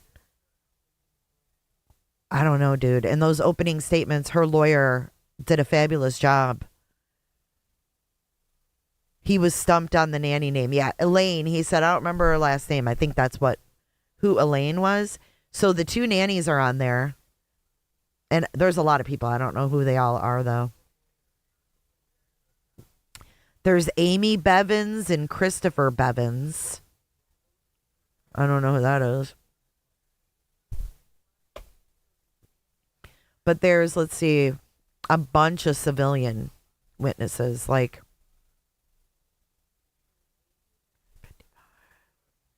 38 civilian witnesses. There's 5 experts. 3 medical examiners. A bunch of people from the lab. Oh, we got a cooter chat. Linda S. Thanks for covering this case. Oh, thank you so much, Linda S., for being here. And thank you for your cooter chat. Cooter chats are tips, by the way, if you didn't know. Thank you. Thank you. I'll update the goal. For some reason, it's not working. I'm having to update it manually, but we're only $10 away from our goal. So appreciative. Thank you. Then we have 2 people from South Shore Health, 2 people from Massachusetts General. We have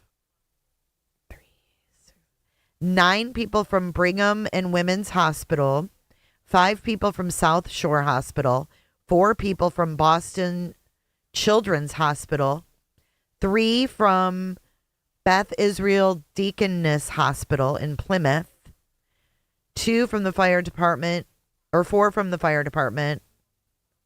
A bunch of fire departments. Okay, there's 5 fire departments.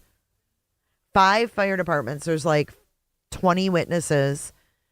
From the Duxbury Police, 10.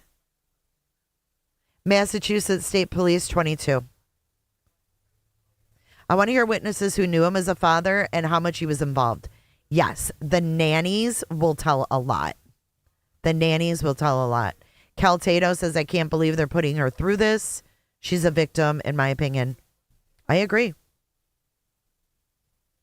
Yes, thank you so much, Linda. We got another one. Penny topped us off. Thumbs up emoji, thumbs up emoji, thumbs up emoji, thumbs up emoji. Thank you, Penny. Look at Penny. Let's get our goal up there. We made the goal. Thank you, guys. Tip goal. Thank you so much, guys.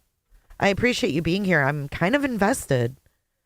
This is really interesting. I think. Oh, we got a call too. Here.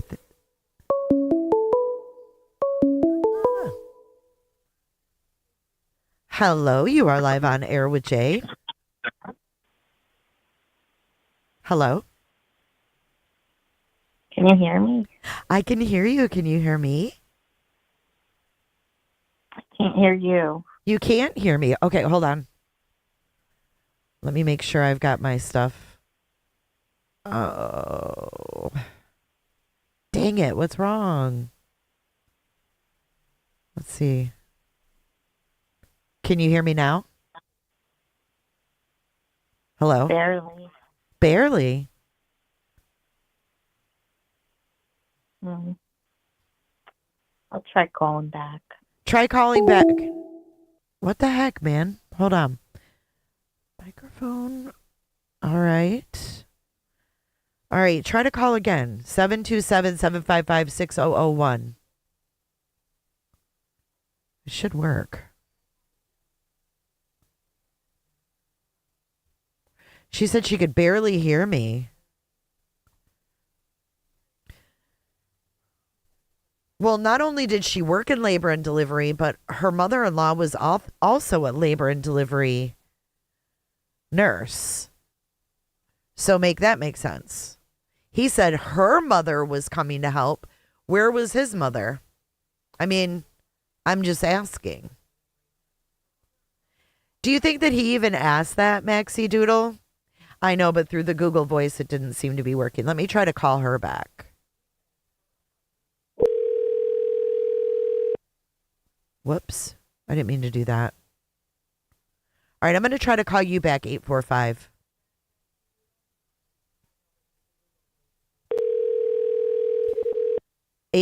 I'm calling you back. Hey, Lisa.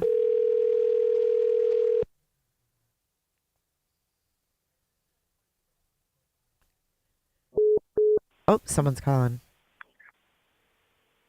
Hello? Hello? Can you hear me?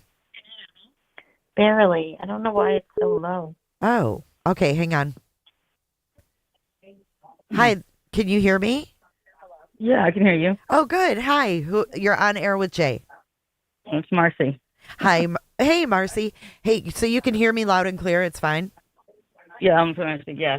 Okay. So 845, I think it might be on your end.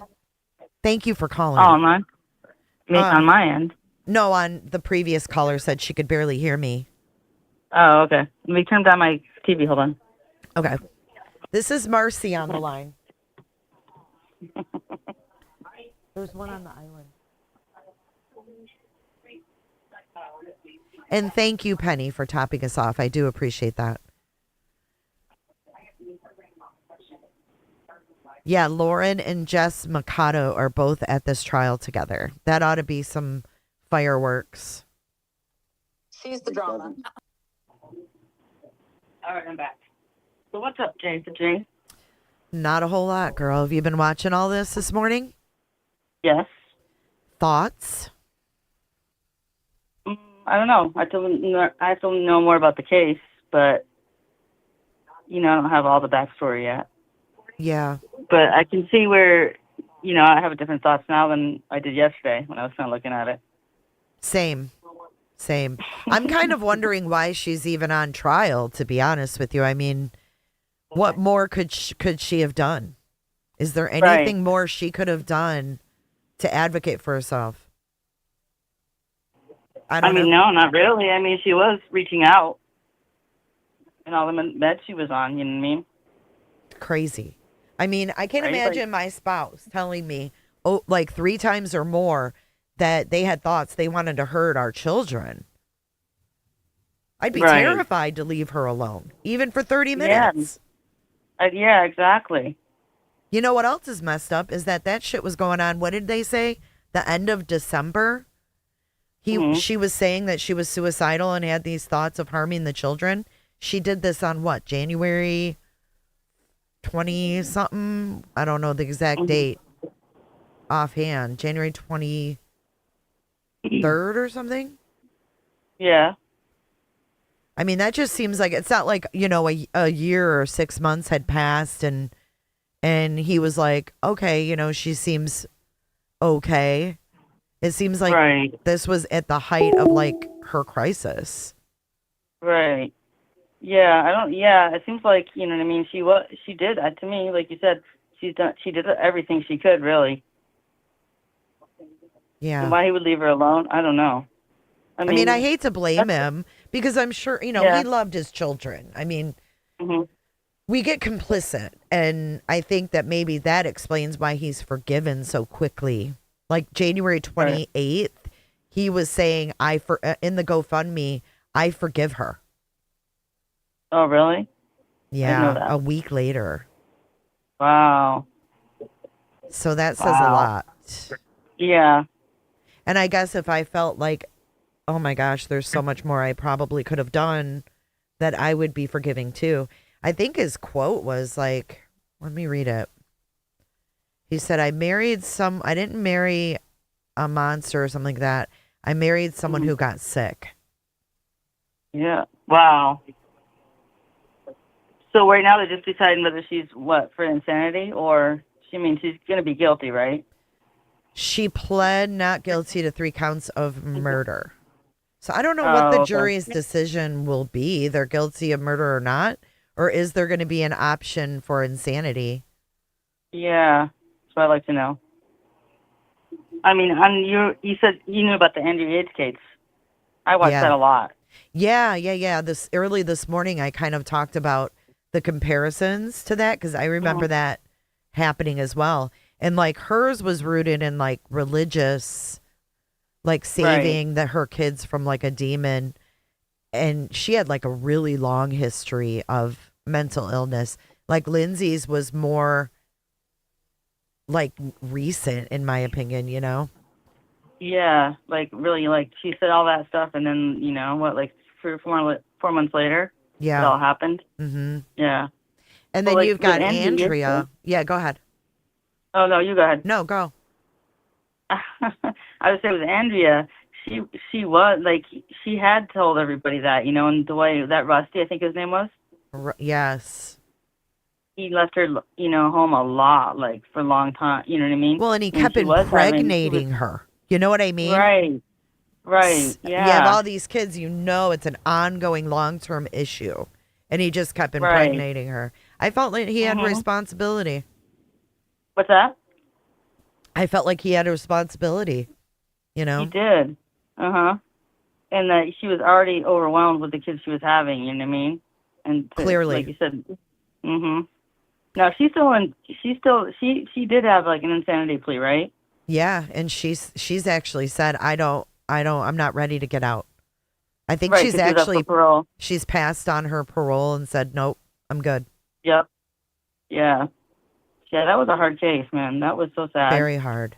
And you know what was wild too about her case was that she did it all and then like placed them just so like I don't know how these kids were found. I mean, I know the manner of death, but I don't know how they were found. But remember, didn't she like lay them? She laid each kid on the bed, and then like after and didn't she drowned cover them? Covered them up. Yep. Laid them all back in bed. Yeah. And she did them one by one. Yep. And the last, oh my God, horrific. Yeah. But she lined them all up, and then she called 911 and confessed what she did, and then sat and waited for them to get there. Yep. And then you have Lindsay on the other hand. She ordered dinner, asked her husband to go get the prescriptions from CVS, right? Like Rusty just went to work. That was the normal day. So this is what's going to be hard for the jury, I think, is that she ordered the dinner. She Googled how long it would take him to drive to get the dinner, to go to CVS and get back. So she knew the time frame. And then as soon as he left, she did that to the children and then cut herself on the wrist, the neck, then jumped out a fucking window. Jesus. And her lawyer said that even in the opening statements that she was hanging on to the window like Spider-Man. And there was blood everywhere. And then she slid down the house. So there must have been blood down the fucking horrific, dude. Fucking horrific. That is fucking, yeah. So, yeah. So then her husband comes home and finds all this. She's laying there paralyzed on the ground. Oh my God. I couldn't imagine walking into Children, that. Wow. can you imagine? I can't imagine. Like, I can't imagine what the feeling would be in your, everywhere. Dude. That's bad. I mean, that could be probably a reason for like his distance too. I think I'd kind of block that shit out too, Yeah, for sure. Painful as My fuck. God. Yeah. And now, but like you said, she's paralyzed now, and knowing what she did, I mean, that to me seems like enough suffering. I don't know. Dude, I agree. I mean, you know what you did. You're obviously like on meds now where you're stable and you're aware of what you've done. That and being paralyzed, I mean, come on. Yeah. This woman is going to pay the price forever. Yep. She certainly will. It's just so Like, sad, I remember, man.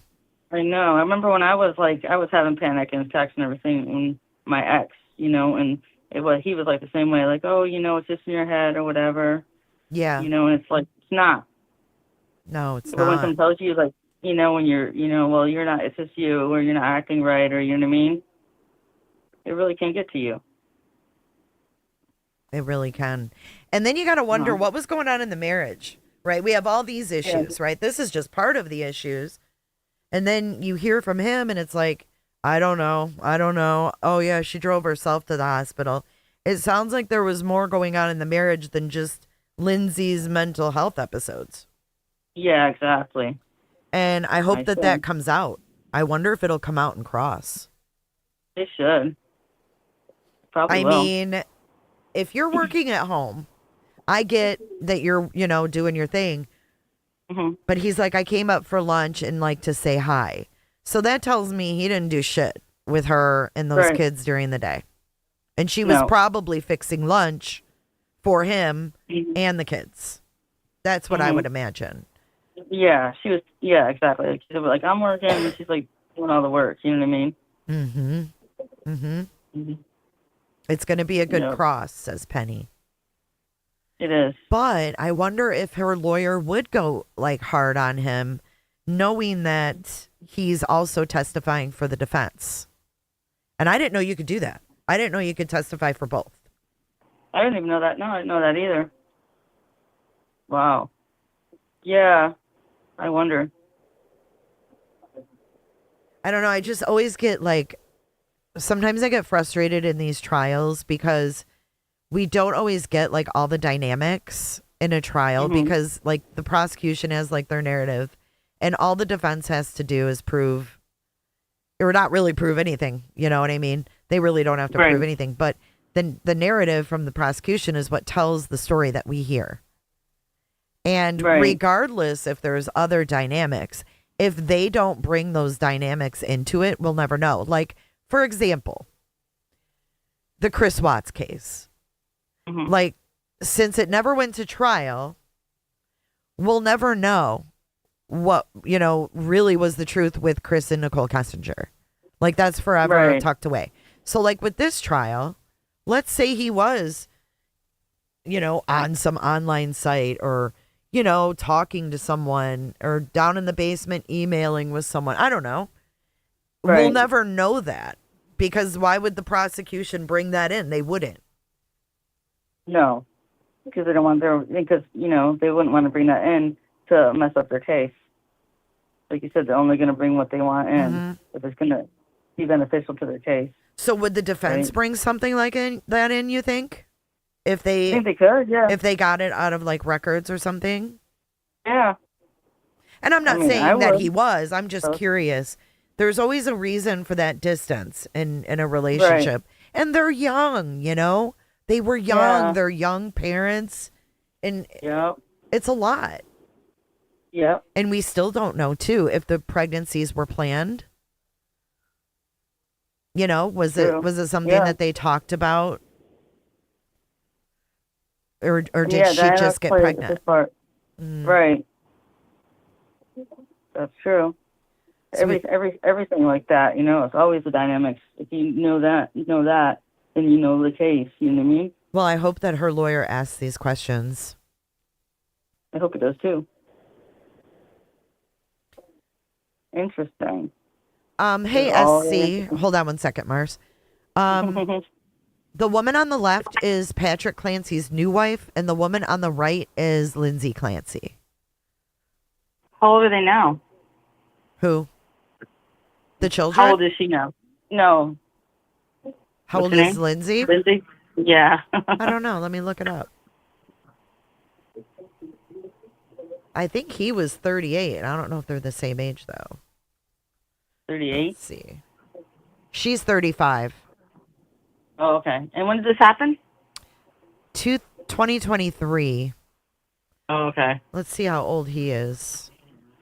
So that was around time with the Lori Vallow case, right? 2023. Trial. Yeah. He's 38. She's 35. Oh, wow. And how old is his new wife? I don't know. Let's so see. 20, so they were young. Wow. 37. Oh, okay. She's a fertility doctor. Her office is in Central Park, New York City. Oh, wow. But don't you find it interesting? Listen, you know how I am, right? This guy has this tragedy happen in end of January 2023. Within months, he's moving to Midtown Manhattan, which is right by Central Park, by the way, in a high rise. So, with his new wife? When did he meet her?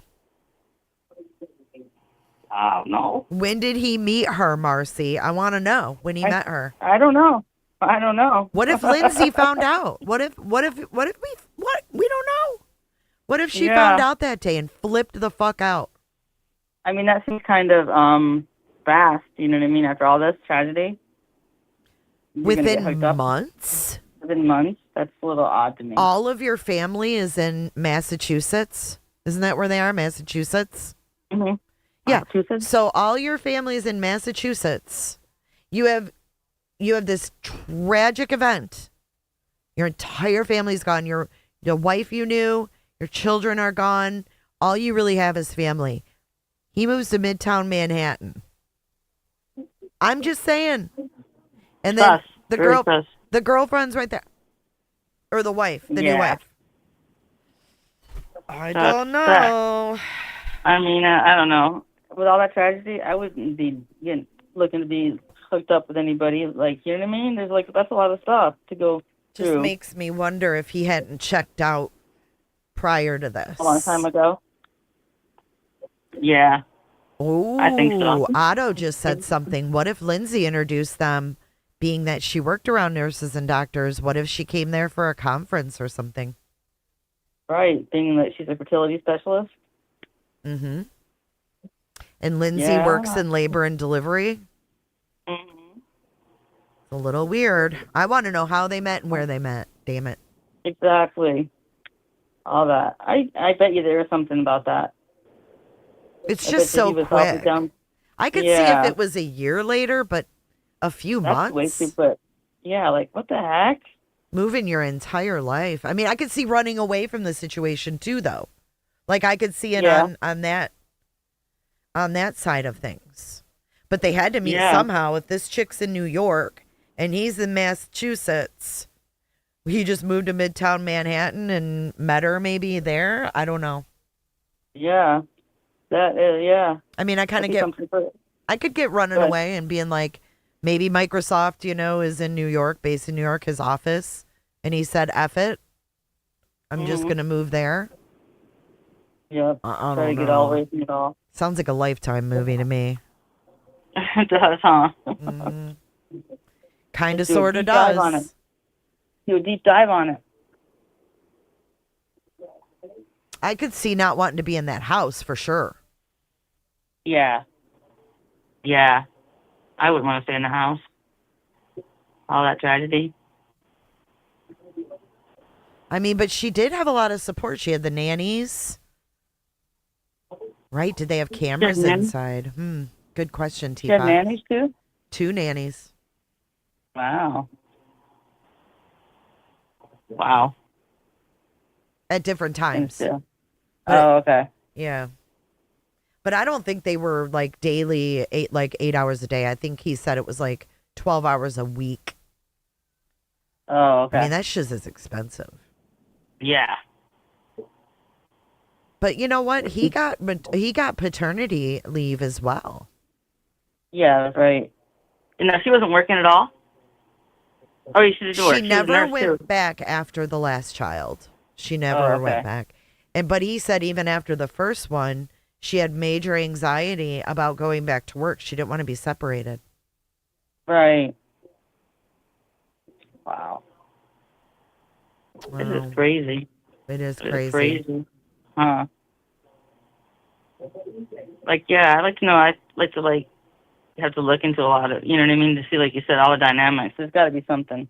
Well, and then Okay. another thing about the release from the 5 days at the hospital, where he said he dropped her off or whatever and went skiing. Well, it was her child's birthday party, and that's why she checked herself out. So again, you have the pressure of the priorities of being a good mom. And I get it. I would not want to be laid up in a mental hospital on my baby's birthday. Like, no, fuck Right. you. I'm going to be there. I would have been the same way. But it just is sad. It's Yeah. sad that, she felt, I mean, any mother would feel that way, would not want to miss their baby's party. Yeah. They're only little ones, and it's just I sad, know. man. There's just a lot of pressure, like you said, you know what I mean? For everyone to be like, get everything done, just to be perfect, you know what I mean? Right, right. I mean, imagine planning a birthday party. I mean, we all did this. We're all moms, We planned the birthday parties. We did all the things, and it's a lot of work. And, not struggling mentally. Imagine, she was scared that, a little sniffle would turn into something bad. Like, she was really anxious and, seems very disconnected from reality at that point. When you start thinking that, if they have a tummy ache, there's something wrong with their liver. That's like the Munchausen's by proxy in a way. And it all kind of goes hand in hand, right? And it seems like it was just progressively getting worse. Right. Right. I mean, at least Man. from my viewpoint. Yeah, it's like she was getting worse. You know what I mean? I mean, geez, like they were trying with all those meds and everything. I just don't understand why he would have left her alone. That's another thing. You know what I mean? Wait, Like, hang on, Lindsay. Sorry, Marcy. Hold on. What, Osane? He said Bryan Kohberger wants to take his guilty plea back. Is that true? This motherfucker. I knew he was going to do this. Oh, my Really? God. Are you fucking kidding me right now? Like right now? Like breaking Why news? does this happen every time you call in? I know. Dun, dun, dun, dun. Dun, dun, dun, Holy dun. shit. Dun, dun, He has dun. a statement, you guys. I come with breaking news. Oh, you're going to end up in my clip again, Marcy. Where is his damn statement? Like, Bryan dun, dun, Kohberger. dun. All right, Bryan Kohberger seeks to withdraw guilty plea. Hold on. Let me move this over so y'all can see it. How can he withdraw it? Dude, he's a son of a bitch. I knew he was too quiet, Can't that withdraw little that, can you? fucker. That little fucker. That fucker. Okay, let's see if we can get rid of these pop-ups. All right. Kohberger released a statement to the New York Times through his family, which he stated that justice was not served, calling authorities' view of the case myopic and a work of fiction. Quote, circumnavigated by a broken plea, the trial never provided the public the clarity conducive to closure, and justice shall remain abjectly miscarried until that plea is withdrawn, Kohberger wrote. A filing in the Idaho court system indicates Kohberger is seeking post-conviction relief. Under Idaho law, the courts may set aside a conviction and allow a plea to be withdrawn to, quote, correct manifest injustice, end quote. In the statement, Kohberger said his plea was made as a result of, quote, false promises and blatant disinformation, end quote. The Kohbergers are gonna go nuts. What? Kohberger was sentenced to 4 life. Let's see, we got that. Where is the What full the fuck? statement? It's behind a paywall. You can't do that once you plead, right? What the? It's over? Unbelievable. way. Unbelievable. Are you fucking kidding me? No, I think this was his plan all along. I knew he wasn't done. Wow. I knew he wasn't done. What the fuck? He went too easy. He went too easy. Mhm. Wow. New York Times I has it can't behind a believe this. paywall. Damn it. What the fuck?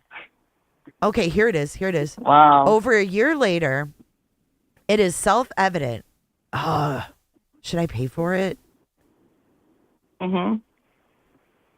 This too Breaking much. news. This too much, Marcy. What the hell is going on? All right. Dun, dun, Hold on. Let me pay. I don't know if I have my PayPal on here. Let me see. dun. Why? How much is I'm it? trying to do it fast. It's not much. I just don't know if I have my PayPal connected on this computer. I don't. Son of a gun. Does Now anyone what? have a New York Times? Let me see. Can I? Oh, it's letting me read it once. Oh, no, it's not. Damn it. Hold on. Let me do it on Isn't my. this like breaking news for everybody?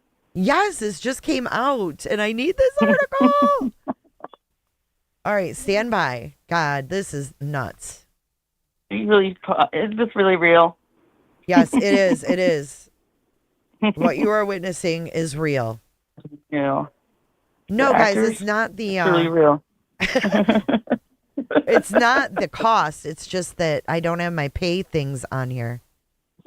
Oh, I got it right here. Then I got it right here. Okay. Woo.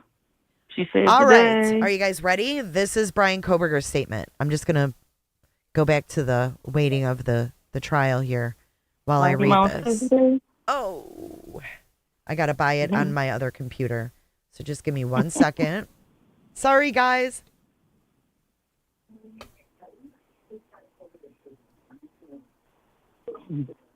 Yeah, I'll hang up in a minute. Yeah, you know what, Marcy? I'll let you go, and I'm going to read this. And Okay, cool. All right, I'll talk to you later. All right, talk to you later. Okay, bye. Okay, sorry about that, guys. I had a lot going on. Thanks, Mars, for calling in. Okay, here is the damn statement from Bryan Kohberger. Over a year later, it is self-evident that in State versus Kohberger, justice was not served. Unanswered questions seem to multiply with each piece of discovery unsealed, and the public demands the truth. Unfortunately, the truth shall never be derived from the state's myopic narrative, a work of fiction which has yet to evolve since the PCA was released nearly 4 years ago, and its faulty premises were never challenged at trial. Circumnavigated by a broken plea, the trial never provided the public the clarity conducive to closure, and justice shall remain abjectly miscarried until that plea is withdrawn. I hereby declare my intention to enter a not guilty plea and welcome the state the opportunity to prove their case at trial, as well as to again file for the death penalty. My actual innocence is my truth. And the plea, hinged on by false promises and blatant disinformation, must, in all caps, be withdrawn. Thank you for all who believe in my innocence and continue to critically analyze the case. Nothing like gassing up the pro-burgers. I send my love to my family who have never wavered in my belief in who I am, their belief in my innocence. And yes, I'm going to pull it up on the screen. I just have to email it to myself. I was really excited, so just give me 1 second. I'm recording this so I can upload it too. So just stand by. I'm doing the best I can. Gmail. Let me open it up over here and I'll show you because I paid for it. So now I can share it with you guys as well, probably. So here it is. This is how it was received or posted.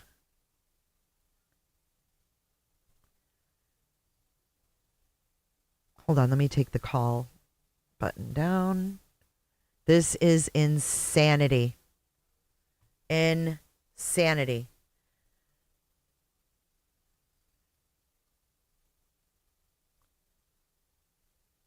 So that's the entire thing. Let me go like this. We still have about 15 minutes of recess. So I'm going to put this on the screen. You guys can take a look, and I am going to be busy for a second.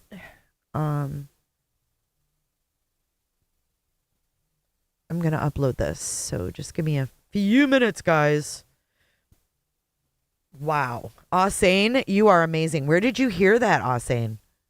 Ausane is awesome. Awesome, Ausane.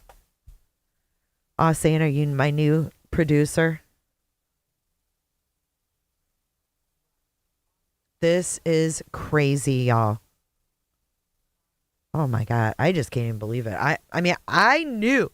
And if you go back to my videos, you will see I said this. This motherfucker ain't done. Oops. This mofo ain't done. All right. Let's do this. You guys want to see me do some work. Go to Chat GPT. This is me working in a hurry. Kohberger. Little behind the scenes images. This mofo. Save. And then we're going to go to Chat GPT. We're going to make a quick thumbnail.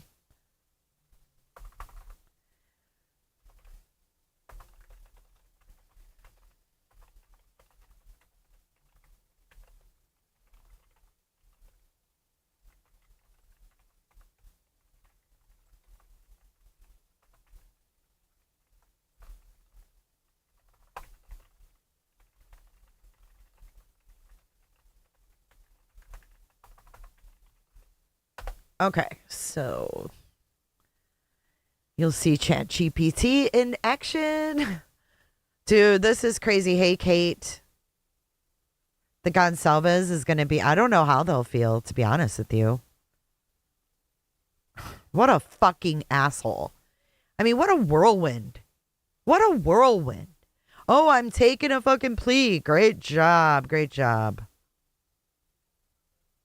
I think he planned this all along. I think he planned it all along. Let's see what ChatGPT comes up with here. Dude, it makes me sick.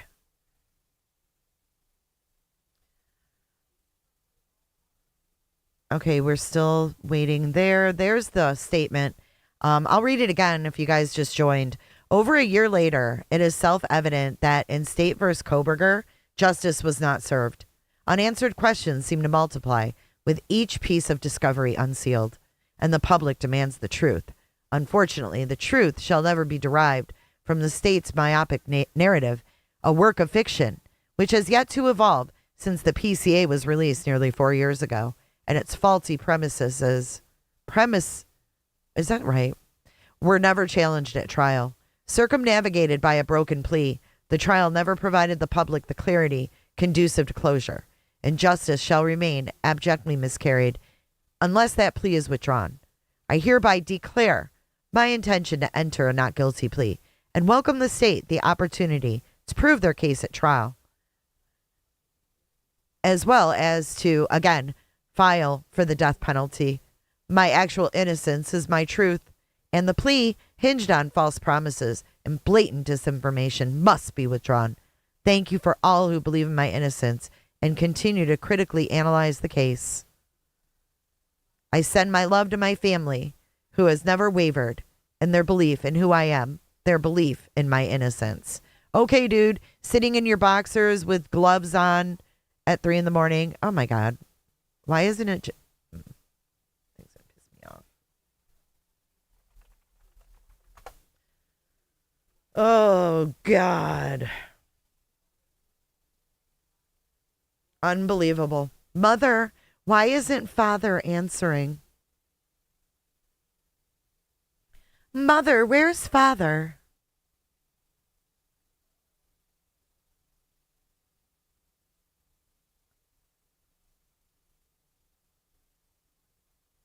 This is crazy. And you know what? All the people that think he's innocent. Oh my God. Think about it. All the people that have been saying, he didn't do it, blah, blah, blah. All the pro burgers, dude. Does he have access to watch YouTube? I wonder.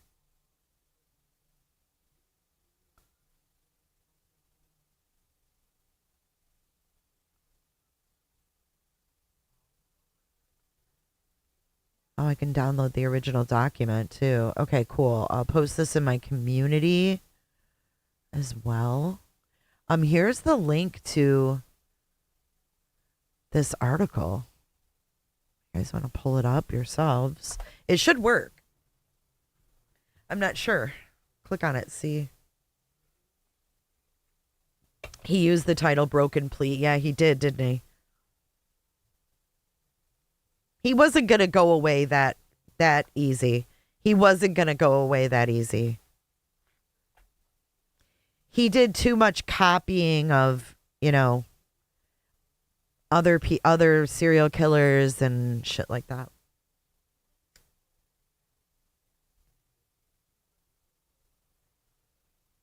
Unreal.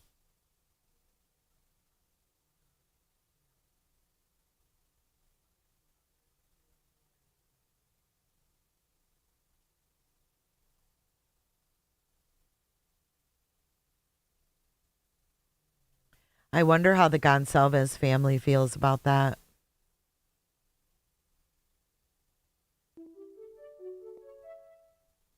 Brown Eyes, thank you for becoming a member. Hey, Harley. Thank you for becoming a member. Oh my gosh, I am just kind of shook right now. I can't even believe this is happening.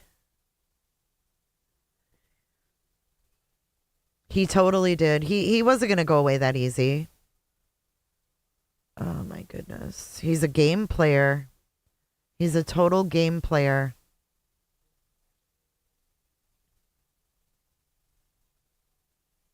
He does. He's not done. He's not done torturing.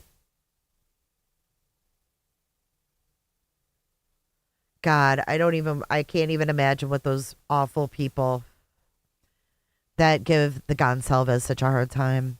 Savannah put out a new video on Instagram. What? Oh my God. Hold on. Hold the phone. You guys are killing me.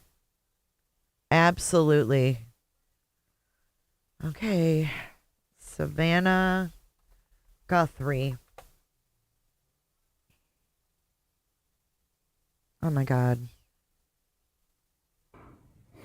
It has been months. Okay, here we go.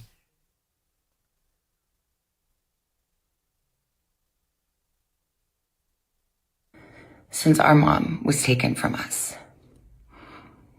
Our family is in agony.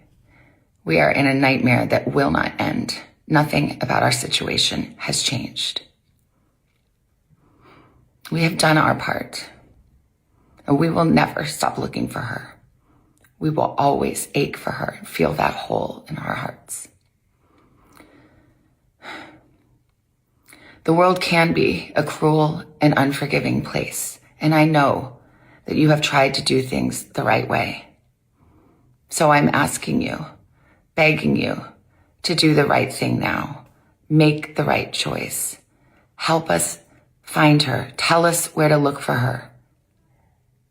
I truly believe it is never too late to do the right thing. Help us bring this. What happened? Can you guys hear me? What just happened?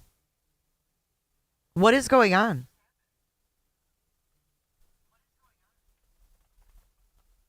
Why'd you say frozen? Am I frozen? You guys are freaking me out. This is a manic Monday. What in the hell? Okay, hang on. How do I unmute her? With a very specific message. It has been months since our mom was taken from us. Our family is in agony. We are in a nightmare that will not end. Nothing about our situation has changed. We have done our part, and we will never stop looking for her. We will always ache for her and feel that hole in our hearts. The world can be a cruel and unforgiving place, and I know that you have tried to do things the right way. So I'm asking you, begging you, to do the right thing now. Make the right choice. Help us find her. Tell us where to look for her. I truly believe it is never too late to do the right thing. Help us bring this situation to an end. For all of us, no matter where we've been and what we've done, I believe there is always a way home. Please make the right choice.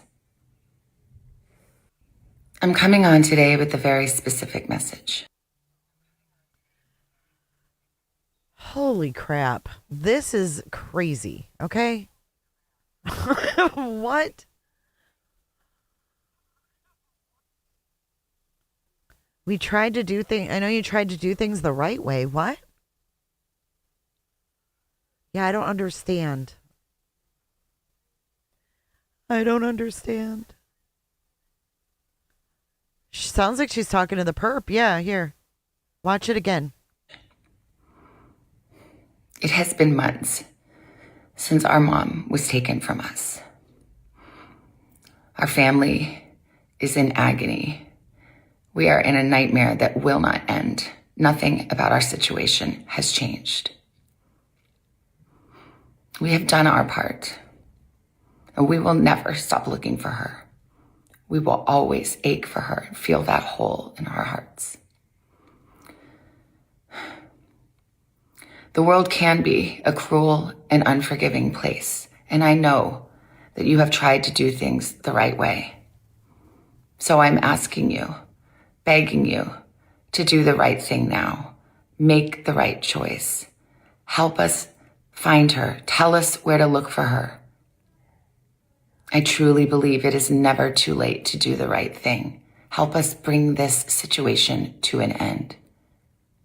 For all of us, no matter where we've been and what we've done, I believe there is always a way home. Please make the right choice. I'm coming on today. It sounds like she's talking directly to the perp. The very end is weird. What does she mean? We have done our part. I know you have tried to do things the right way. I don't know. I don't know. I wish there was like a transcription of this. Unfortunately, there's not. Whew. Did their part right. Did they pay money? Y'all, I don't know. And why does everybody wait till Monday for all this to come out?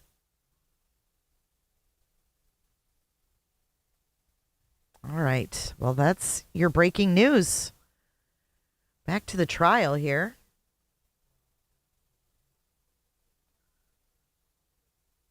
Wait. That was wild.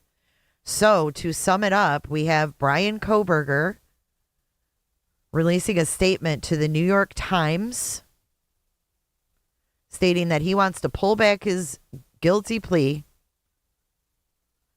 And then we have Savannah Guthrie with a new message to the kidnappers. We know you tried to do the right thing. There you go, people.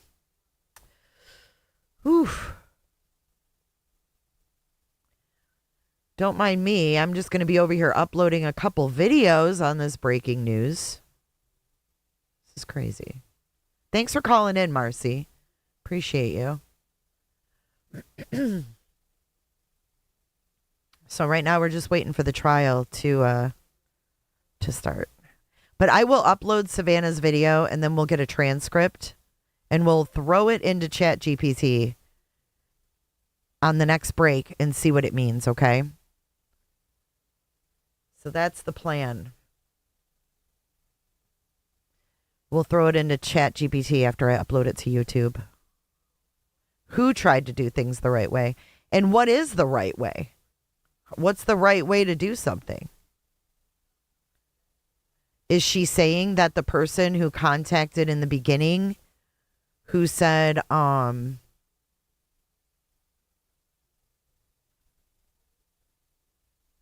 the ones they didn't pay or whatever?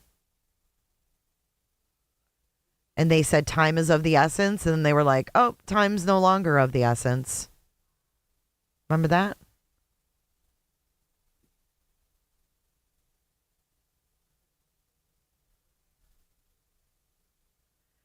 Whew, thank you, Ostrich. Hey, Lucky Rabbit. If you guys are just joining, we just had a couple breaking news items. We had Savannah Guthrie releasing a new video, and then we had Bryan Kohberger wanting to take back his guilty plea because it's Monday. Oh, my goodness. Hey, Kresha. What's happening? It's just another manic Monday. And Bryan Kohberger thanked his family for believing in his innocence. Mother, father. He's filing for post-conviction relief, is what he's doing.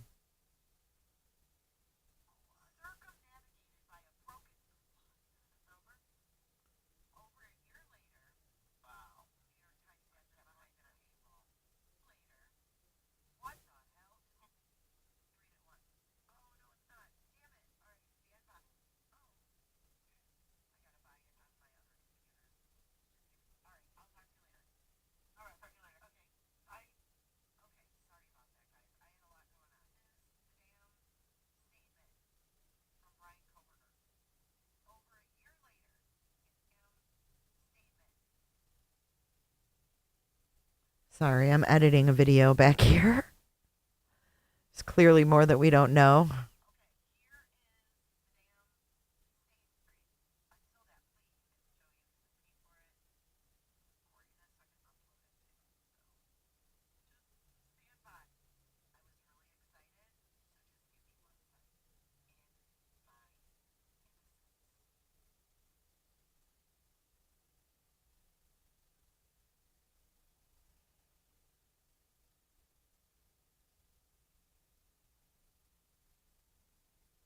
Mondays are more stressful than Fridays. They sure are.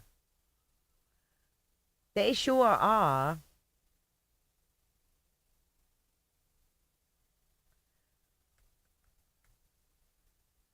Okay, let's see here.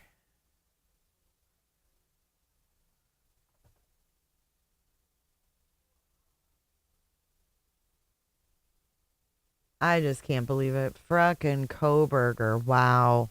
Wow. So it's July 27th. Is there any significance? Like, are any of the victims' birthdays coming up? Is there anything coming up with the Idaho 4? Isn't there a documentary coming out?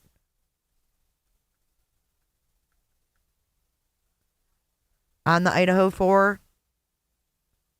The timing is a little weird. Well, now his family is going to be getting calls from the media being like, do you have a statement on this? You know? Netflix comes out in 2 days. Oh, we're watching that over on Kick for sure. For sure.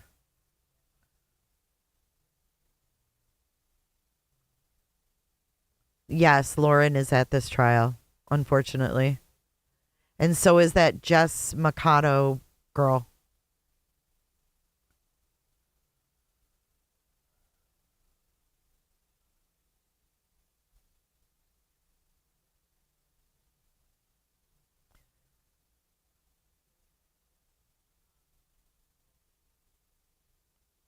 Lauren posted a picture.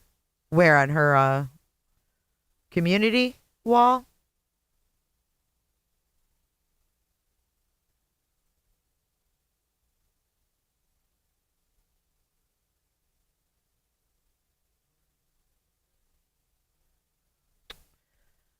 All right, let's see.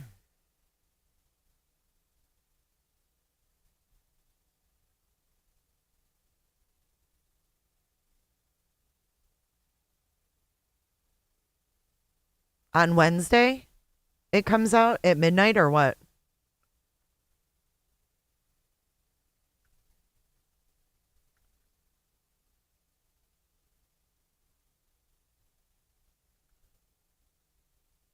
Well, he never had a trial to begin with. No, he's filing for post-conviction relief. That doesn't mean he'll get it. It means he's filing for post-conviction relief. Which is what we were trying to get for Chris Watts so we could get a trial. We weren't trying to get him released from prison. We were trying to get a trial based on certain things. Welcome back, Nick.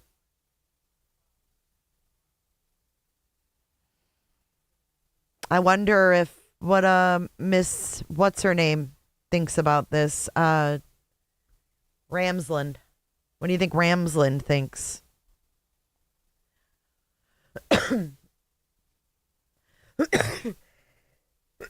I kind of think he's been talking to Ramsland behind the scenes under an alias.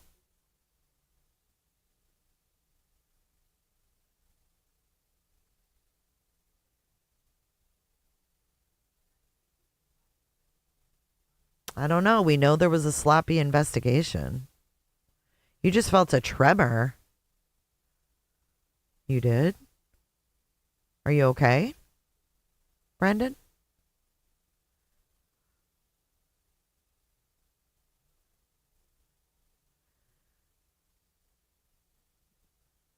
It would get answers. I don't know. Do you think that the Gonsalveses are like, oh, yes, let's do it? No, I think they're probably like, what a fucking asshole. What a fucking dick.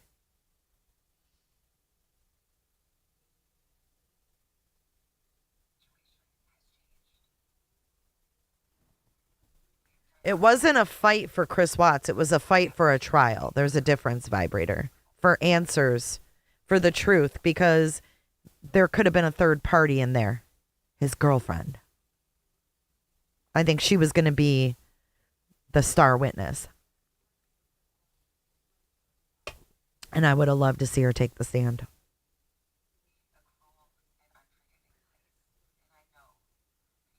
Instead of just a plea deal and, 2,000 documents of discovery.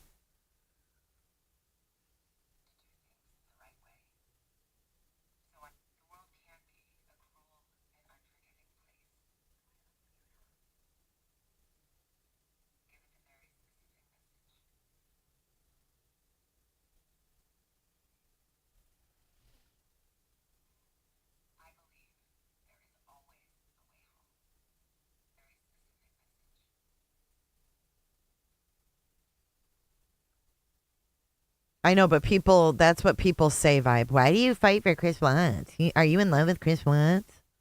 You don't know how many times I've heard that. It's just about getting the truth. Right, just like Kaylee's family wanted a trial. More breaking news. Statement from Santa. He knows when you've been good. Snazzy. Yes, there's a new Idaho 4 doc coming out on Netflix. And this drops right before. Interesting.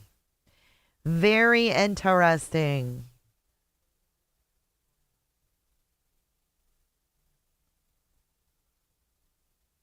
God, could you imagine, though, it being Thompson?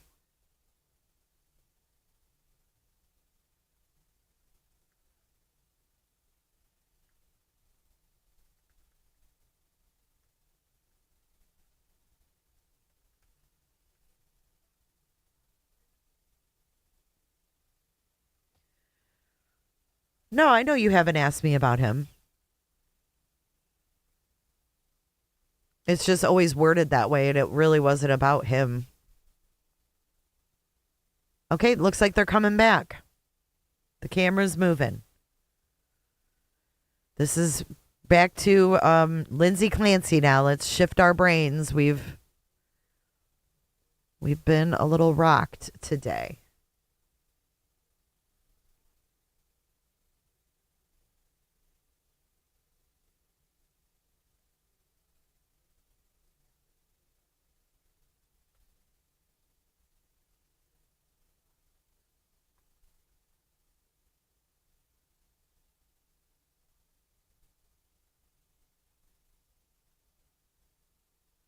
Oh my God, daily course. Can you guys block him?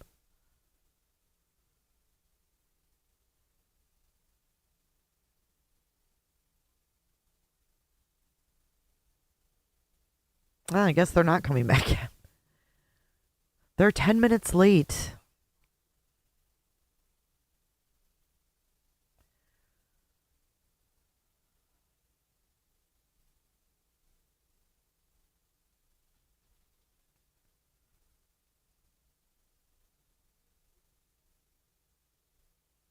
I mean, he may not even get it granted. I don't know what the odds are that he will get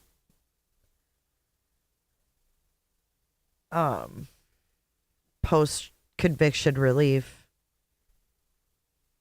It'll be interesting to hear the lawyers' takes on this. You know what I mean?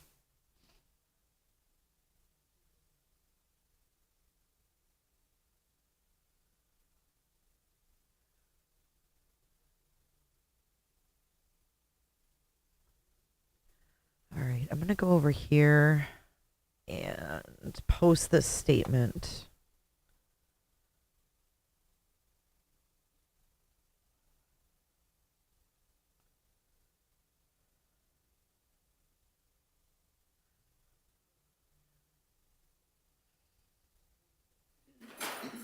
Oh, here we go. All right, guys, we're back.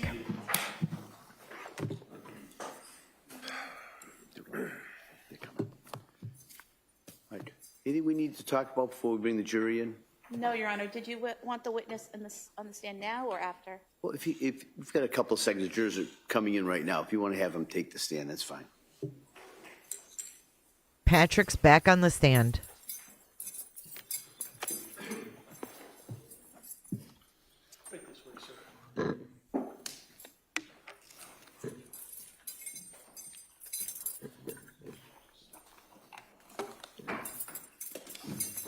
Nancy, you do appreciate you're still on the road. You can be seated.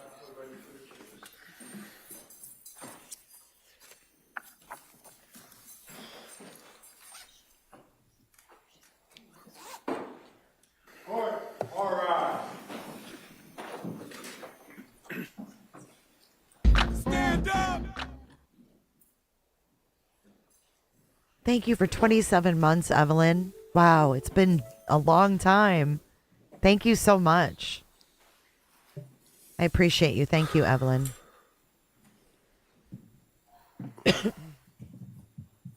Thank you guys for all the support today.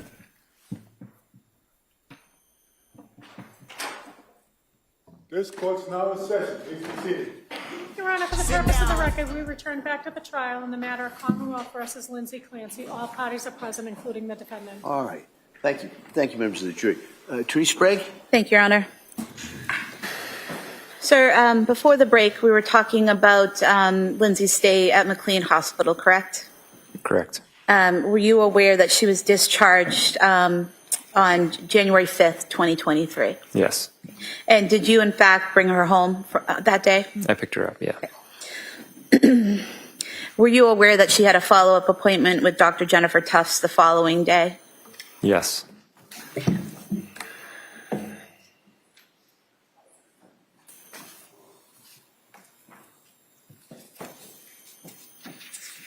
I want to show you some photos here of the children and just ask if this is a fair and accurate depiction of how they looked in January of 2023.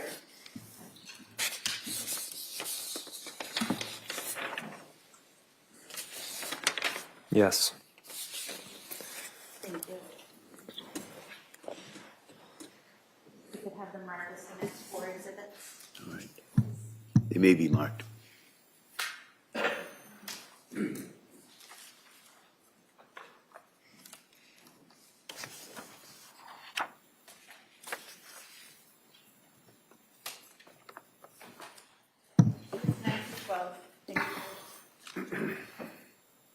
So showing you exhibit 9. This is Cora, correct? Yes. Can you tell us a little bit about what Cora was like in January of 2023, what her interests were? Your Honor, I'm going to object at this point. Counsel, could I see it sidebar? Sidebar. They got their shit together, though, with their trials. They mute.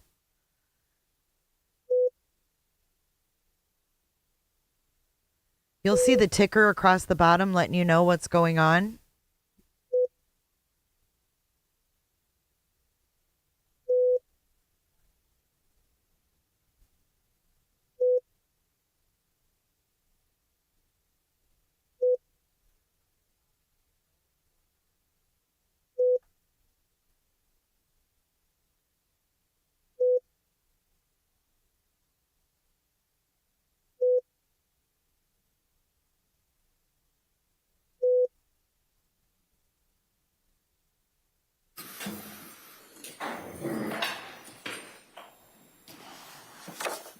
So, sir, if you could just tell us a little bit about Cora's interests at that time. Cora was into princesses, Oh, God. This is going to be hard. and she had a lot of friends. And she just liked taking care of people. And showing you Exhibit 10, Dawson, correct? Yes. What kind of things was Dawson interested in 2023? He was into firefighters and trucks. And he liked Paw Patrol. Exhibit 11, Alan. He was only 8 months old, correct? Correct. Did he have any interest or He was just a happy baby. happy baby? And then just showing you briefly Exhibit 12. Does this picture clearly indicate their sizes in relation to each other in January 2023? Yes.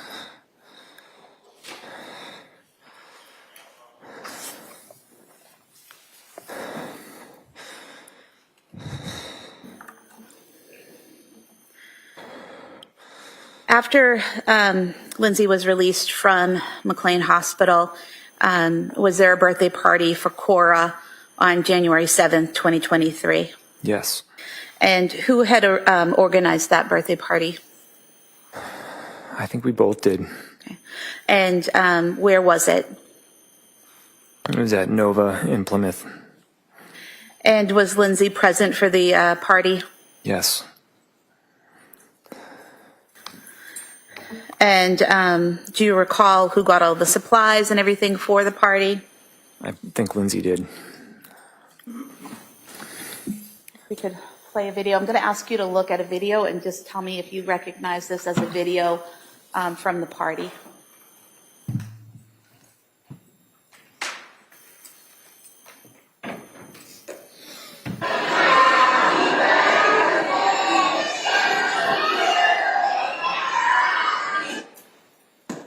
Or was that from the party? Yeah. And was that Cora seated in front of Lindsay while singing Happy Birthday? Yeah. And there's a second clip. Again, was that Cora and Lindsay? Yeah.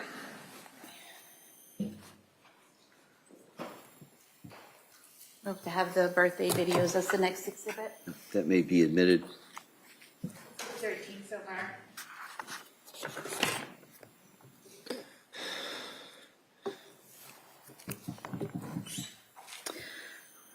From Cora's birthday party until January 23rd, 2023, did you check on and check in with Lindsay?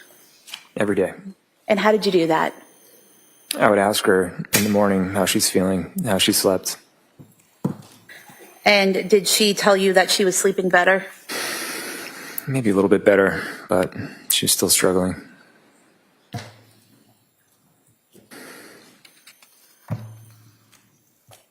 And did you ask her during that time if she had suicidal thoughts? Yeah. And what was her response? She told me no. She told you what? She said no. No. Did she ever tell you during that time period that she was having thoughts of harming the children? No. Did you as a family go to the Museum of Science on January 8th, 2023? Yes. Was the defendant able to participate in activities with the children while at the museum on January 8th? Yes. I'm going to pull up some photographs. Just ask you to ID or identify everyone in the photograph so that the jurors can follow their movements through the video footage in the video. So if I may, down here in the maroon colored shirt. It's Dawson. Dawson, okay.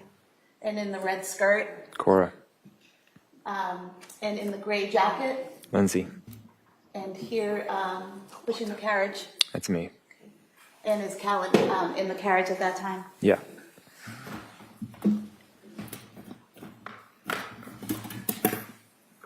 And permission to play the video, Your Can I Honor? see again, sidebar?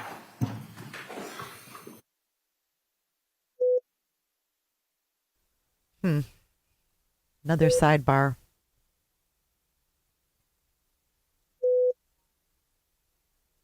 Oh, thanks for that, Leo. June 8th, May 25th, July 5th, and October 28th. I think the timing is the documentary that's coming out in Idaho.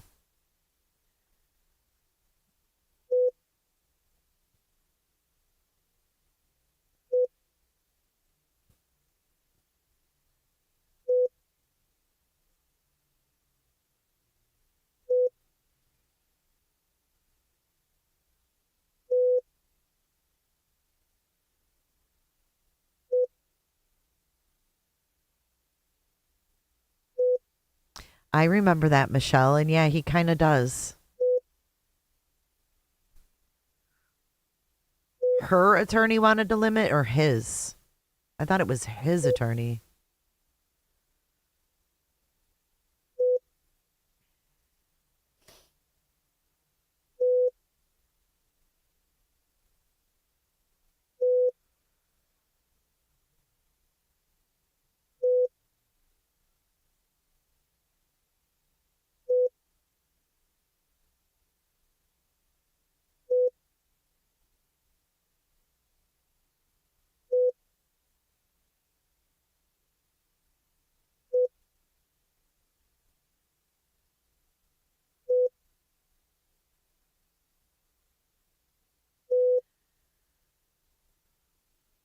He's trying to save her now. He did share some thoughts in his GoFundMe about Lindsay. He said, I want to share some thoughts about Lindsay. She's recently been portrayed largely by people who have never met her, never knew who the real Lindsay was. Our marriage was wonderful and diametrically grew stronger as her condition rapidly worsened. That's not what I'm hearing in court today. I'm not hearing that in court. Our marriage was wonderful and diametrically grew stronger as her condition rapidly worsened. I took as much pride in being her husband as I did in being a father, and felt persistently lucky to have her in my life. I still remember the very moment I laid my eyes on her, can recall how overcome I was with the kind of love at first sight you only see in movies. It really didn't take long before I was certain I wanted to marry her. We said I love you to each other multiple times daily as if it were a reflex. We habitually started every morning with a passionate hug, yielding a sigh of relief that we had each received the perfect medicine. If too much time passed without a hug, she'd look at me and ask, "Did you forget?" We mutually understood the reality that people can have bad days, but we stuck to the rule that when one of us got lost, the other was there to bring them home, always. She loved being a nurse, but nothing matched her intense love for our kids and dedication to being a mother. It was all she ever wanted. Her passion taught me to be a better father. I want to ask all of you to find it deep within yourselves to forgive Lindsay as I have. The real Lindsay was generously loving and caring towards everyone. Me, our kids, family, friends, and our patients. The very fibers of her soul are loving. All I wish for her now is that she can somehow find peace. I promise I'll put all my energy into healing and rediscovering my purpose. I owe that to all of you. Duxbury Fire and Police, our compassionate healthcare workers, our local faith leaders, the Microsoft community, and especially Cora Dawson and Callan. I don't know how or when I'll be able to do it, but with your love and generosity to get me started, I know that love always wins. This was January 28th. 2023. He raised $1,075,411.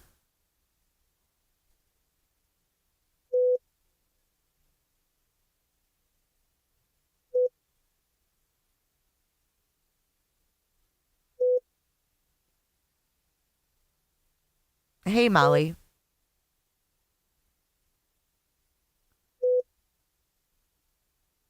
It's a lot of money to get your life started over. So then he moved to Midtown Manhattan a few months later after the incident. And present day, Patrick Clancy is married with a new son. So that's kind of the order of things here. He was asking for her forgiveness within a week.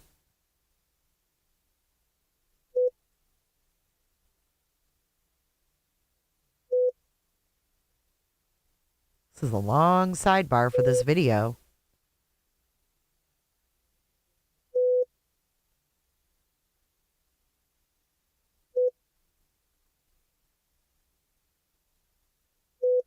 I wonder if some of that was to help Lindsay's attorney. My phone hates me watching you. I'm buffering, so I'm 10 seconds behind. Really? I'm sorry. I'm sorry.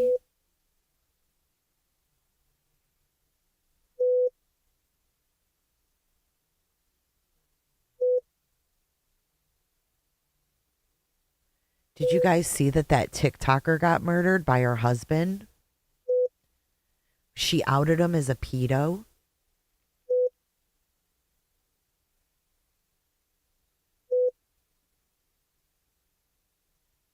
Michelle, it said funeral costs, and that he couldn't work.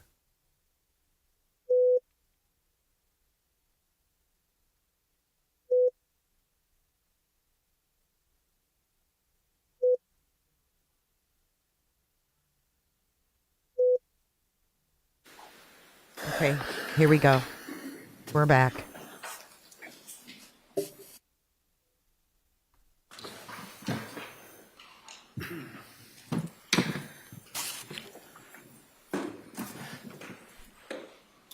And at this time, we'd move to submit the still photograph and the video pursuant to the discussion at sidebar. I'd move to submit the full video in as one exhibit for identification, and the timeline video as the exhibit. Timeline. Did we, you submit a copy of that later? No, there's the full video that was provided by the Right. Museum of Science, and then there's a timeline that was created following the family through the museum. And we could get snippets from this video. Okay, that's fine. So for identification, Museum of Science video. Exhibit C, so marked.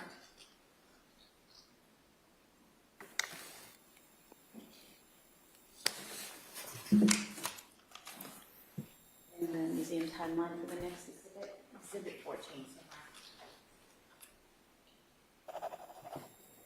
marked.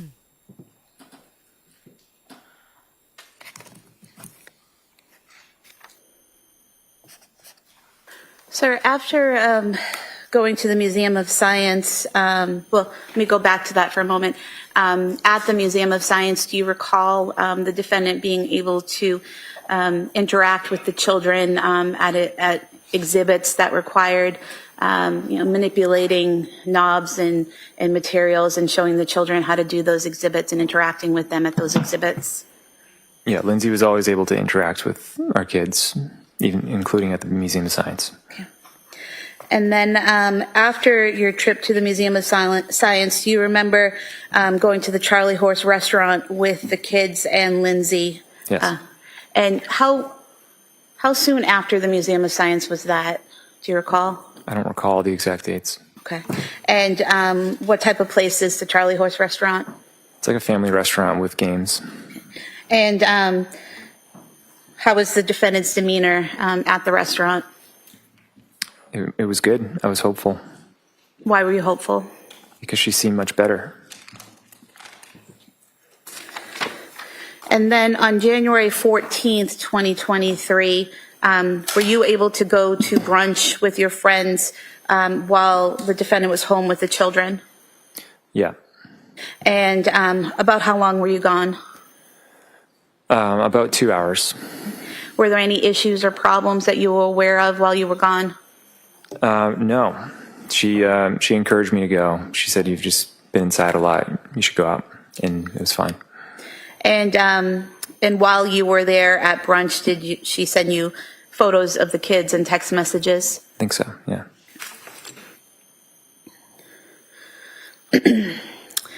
Direct your attention to January 15th, 2023. Did you and Lindsay and the kids go to the Cape Codder in Hyannis? Yeah. And was there a water park there? Yeah. And how was Lindsay's demeanor that day? It seemed pretty good. Was she able to interact with the children and participate in the activities? Yes. I could bring up photos again. I would just like you to look at the photos to point out who the individuals are in the photo. So here in the dark shorts with the white band on the top. It's me. And then in the bathing suit here with the ponytail. It's Cora. And then in the striped swimsuit at the bottom. It's Dawson.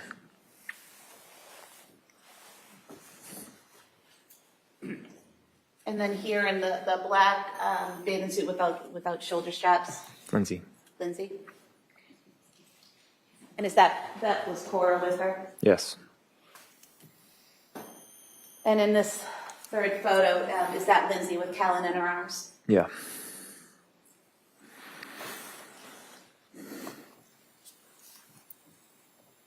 And that photo there, is that Dawson with the striped bathing suit?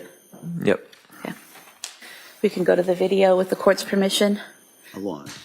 I'm just going to go to certain clips. If we could start with from the beginning to 40 seconds in and play.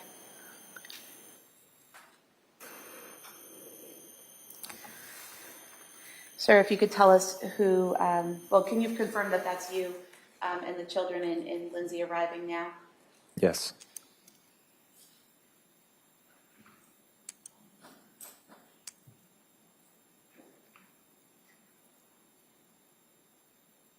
Where's Lindsay at? Would that be Cora in the purple jacket with the pink boots? Yes. Oh, she's And Lindsay in the gray coat with the backpack? Oh, there Yes. she is.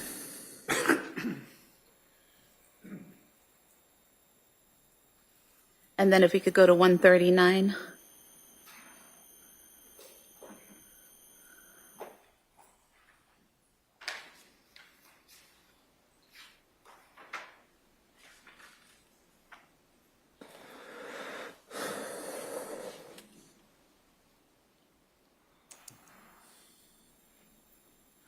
She's interacting with the kids. Look, This was the birthday party day?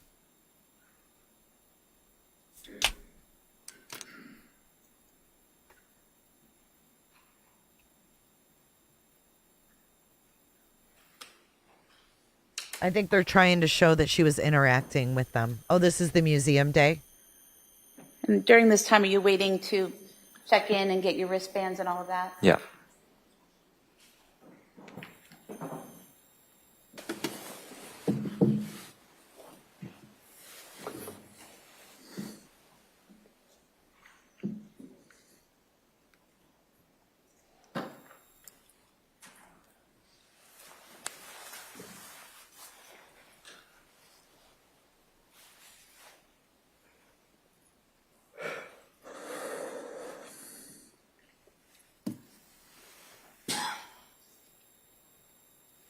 You could go to 647.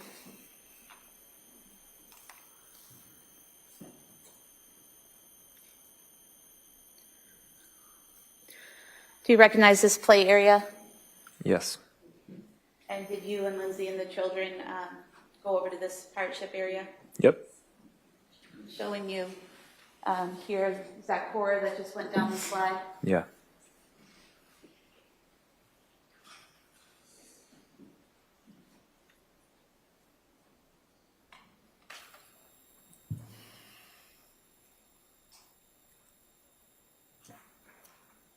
And is that you there by the slide?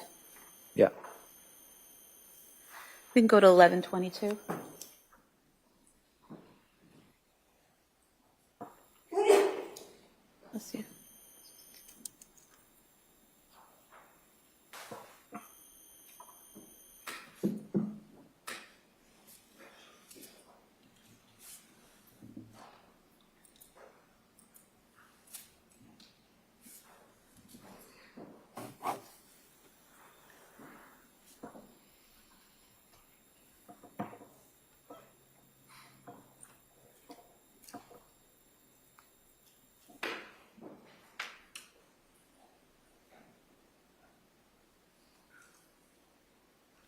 I mean, like, why are they showing this part?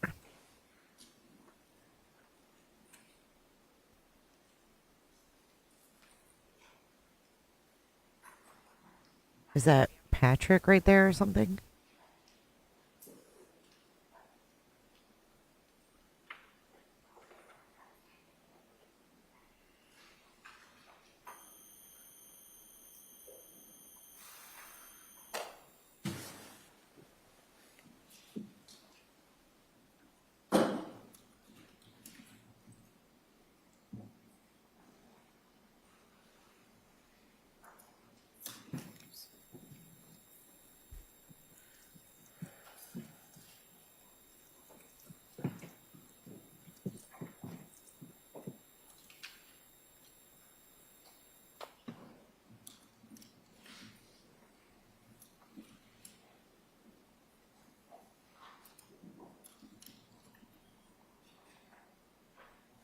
We could go to 1406.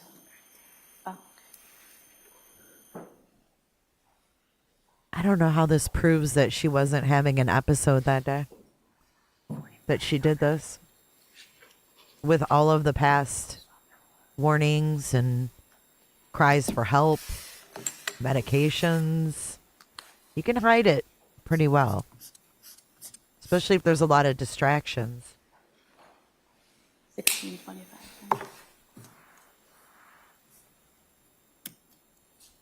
You think she's trying to get an emotional reaction out of him? Sir, here at 1625.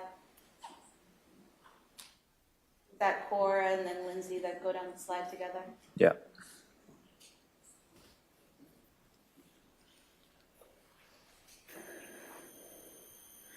We can go to 1745.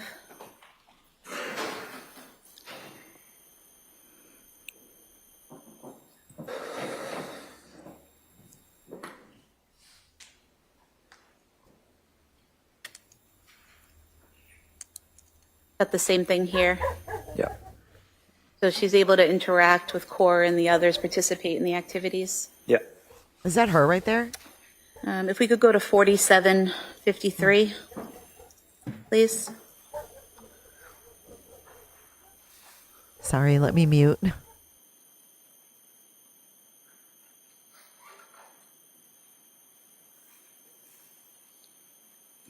You're up in the corner here. Yeah. Is this you and Dawson and Cora entering the pool area? Yeah. Lindsay was with Callan at that time, correct? Yes.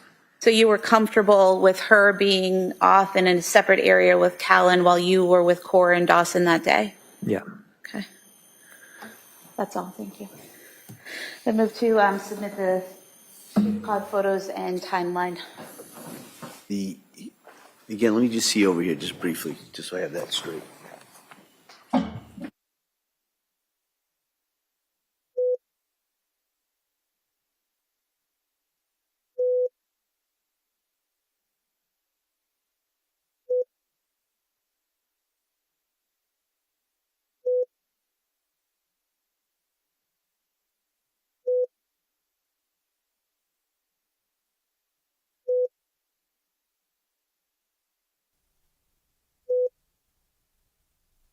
I don't know when the museum video was. Does anybody know the date of it?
late December, early January.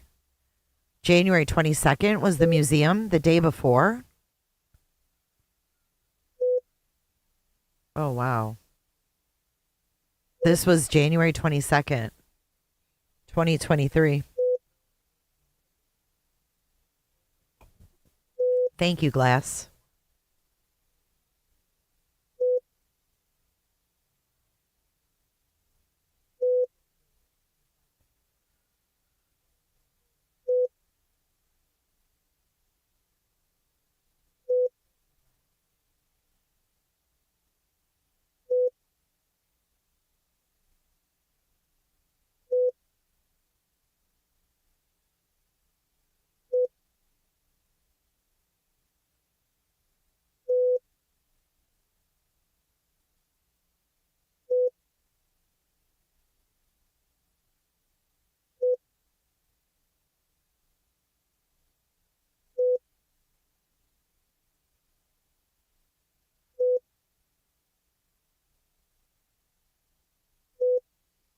I feel like I'm in a hospital.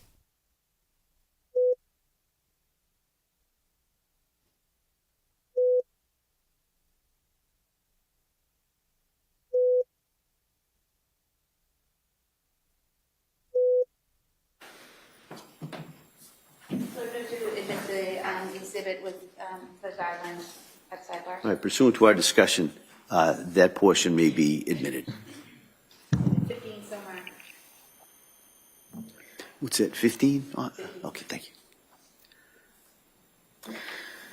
Sir, directing your attention now to January 16th, 2023. Did you go skiing that day?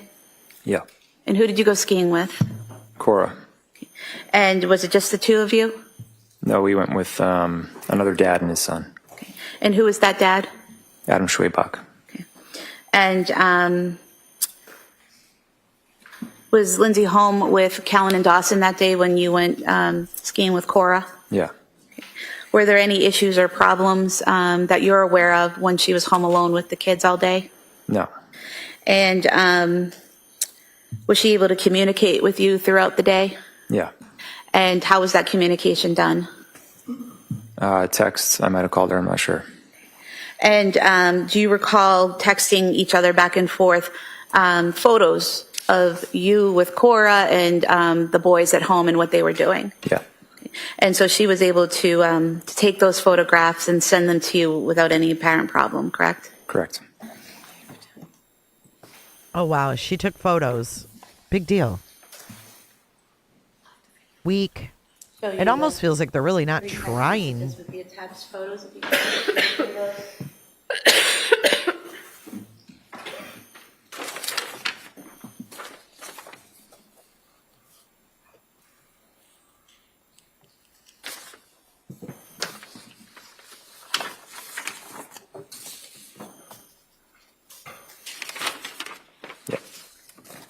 Thank you.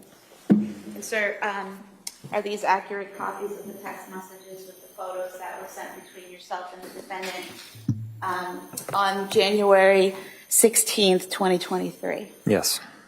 If I could move to have these marked as the next three exhibits, Your Honor. They may be admitted.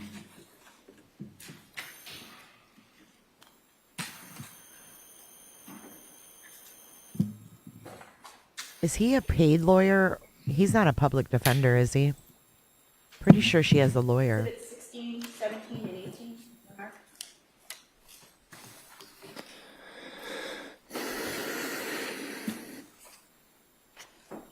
And so, sir, showing you the first photo, which was marked Exhibit 16. Did you start off the conversation by sending the photo of you and Cora skiing? Yeah. And showing you Exhibit 17, did Lindsay respond by taking and sending this photo of Dawson? Yeah. And then Oh, did my she goodness. respond again, sending you a selfie she took of herself and Callan? Yeah.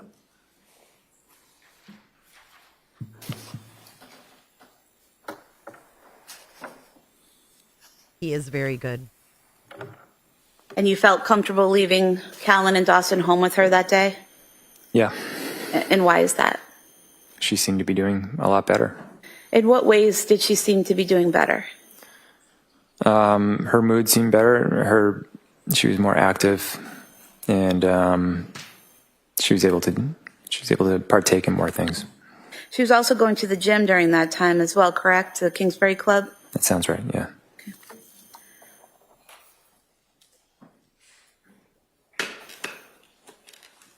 Were you hopeful at that time that things were getting better? Yeah. Did Lindsay's parents visit you the weekend of January 21st through the 22nd? Yeah. And whose idea was that? Do you recall? I think it was theirs. I think they were just coming to visit to say hi. And what did you guys do that weekend? We just hung out and went to a friend's house on Sunday. They left after we got back from there. And whose friend's house did you go to that Sunday? The Carneys. Carneys, okay. And who went to the Carneys? Lindsay, myself, Dawson, and Cora. And what did you do there? There was a fire, and I think we roasted marshmallows or something like that. Okay. And how was Lindsay's demeanor that day? She was quieter that day. So, that was the extent of it. Was she able to interact with the Carneys? Yeah, but she's quiet. Okay. And you said you returned home and then her parents left? Yeah.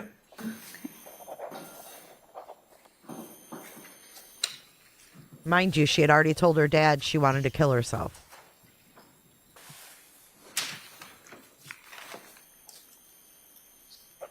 Do you recall Lindsay and her mom taking a picture together that weekend? Yeah.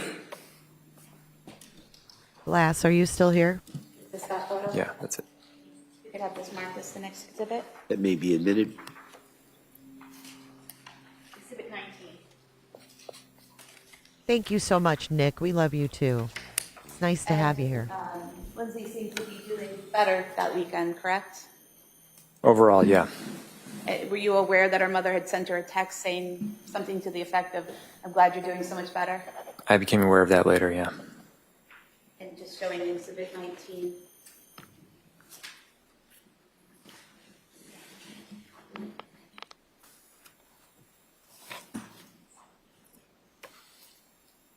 And I'm sorry, Your Honor, I didn't mark the still photo from the Museum of Science. If we could have that as the next exhibit. Sure. Exhibit 20.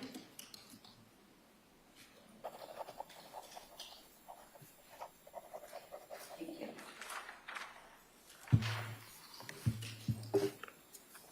Are her parents going to testify, Glass? That Monday, after her parents had gone home to Connecticut, so Monday the 23rd of January, did Cora and Dawson go to school? Yeah. And do you recall Lindsay picking them up that afternoon? Yeah. When Lindsay returned home with Cora and Dawson, did she discuss with you that Cora was having some stomach issues at school? Yeah. And were you familiar with the stomach issues that Cora had been having? Yeah. And did you have an idea of what was causing those stomach issues? Yeah, it wasn't unusual. She was embarrassed to go to the bathroom at school, so she just held it all day. Okay. And so this was a common occurrence? Yeah. And were you aware that Cora had her 5-year physical scheduled for the next day, Tuesday the 24th? No, I didn't know that was already scheduled. I thought she called it in and set it up. So yeah, it's news to me. Okay. So would it have been Lindsay who would make those kinds of appointments, the physicals and all of that? She usually handled that, yeah. Okay. And going to Tuesday, January 24th, 2023, were you working that day? I'm sorry, you said on the 24th? Yes, Tuesday Yeah. the 24th. Yeah. That morning was Cora's doctor's appointment at 8 a.m.? Yeah. And who took her to the doctor's appointment? Lindsay. And did anyone have to go with her, or did she drive herself and Cora there? It's just Lindsay and Cora. And you were home with the boys, is that right? Yeah. And while you're with the boys and Lindsay's with Cora at the doctor's, are you sending text messages and photos back and forth? Yeah. And why did you send a photo of Dawson to Lindsay that morning? Because he dressed himself completely for the first time. And he was excited about that? Yeah. And did she respond back with a photo of Cora? Yeah.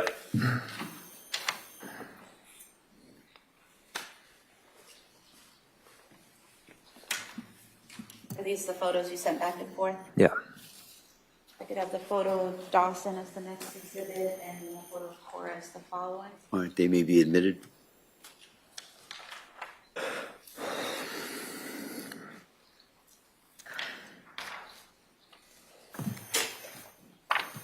Exhibit 21 and 22 somewhere? Publishing these. Exhibit 21 and exhibit 22.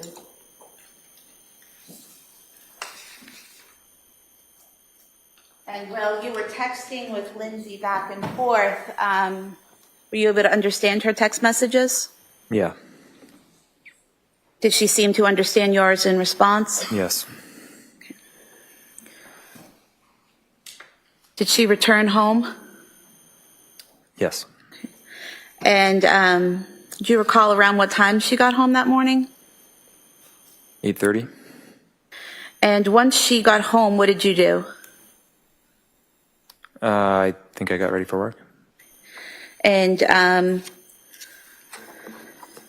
while you were downstairs working in your office, do you know what Lindsay and the kids were doing?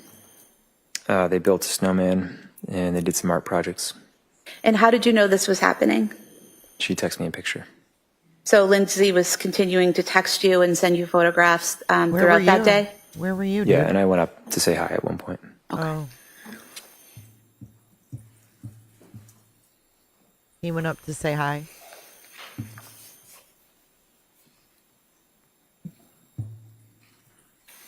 First, I just want to show you the text messages back and forth. The text being on the right-hand side. If you want to look through there and just see if you recognize the messages going back and forth between you and Lindsay that morning or that day. Right. This is it says activity sensor. Excuse me? I think this is something else. What? So starting at 7 a.m. on the 24th, and we go to 8:17 a.m. This is the photo you sent of Dawson, and then the replies going to 8:18 a.m. Is this the reply from Lindsay? And then throughout the day, just messages back and forth up to the point.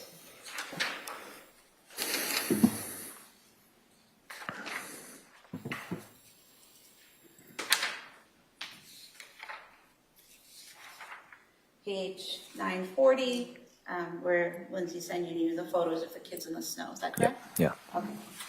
We could have the text messages marked as the next exhibit. All right, that may be admitted. Exhibit 23.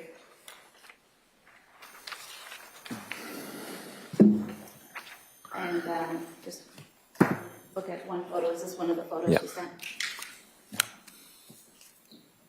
We could have the photograph marked as the next exhibit. That may be admitted. Exhibit 24.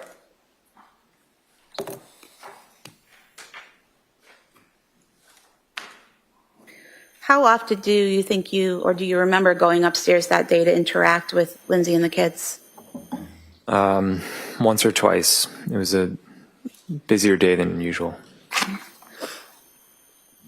And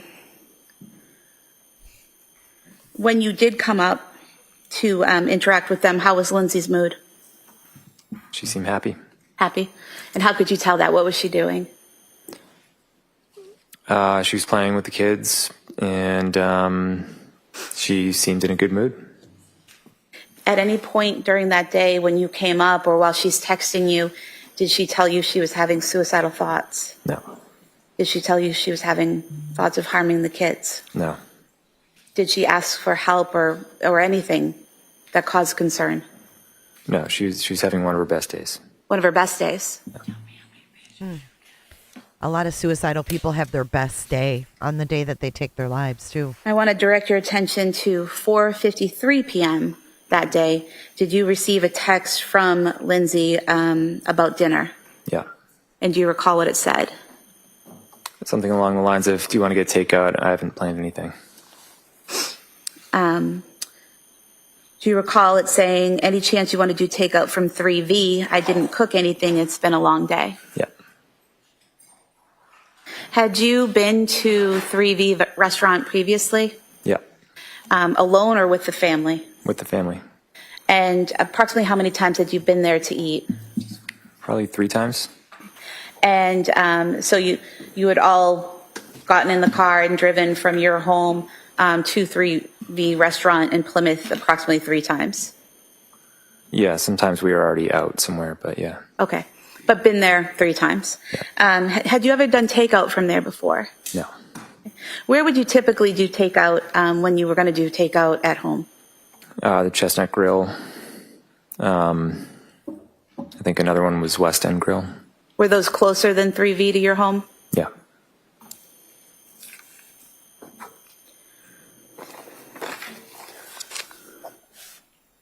So Lindsay suggested 3V and you agreed, is that correct? Yeah. Okay. Did she send you another text at 4:56 p.m. asking you to take a look at the menu? Yeah. And did you send a text at 5:06 p.m. About Callan? Yeah, I asked if he had taken a nap. And did she respond? Yeah. And what was her response? That it was a shorter nap and he was awake. Okay. And at that time, did you also send a separate text asking what she was getting at 3V? Yeah. And what was her response? I don't remember what she ordered. Do you recall a Mediterranean power bowl? Yeah, that sounds right. And did she ask you what you were getting? Yeah.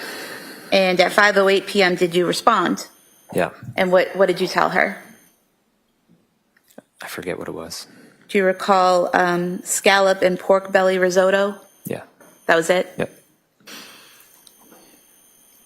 Who called in the order to 3V? Lindsay. Once the order was placed, what did you do? I came upstairs.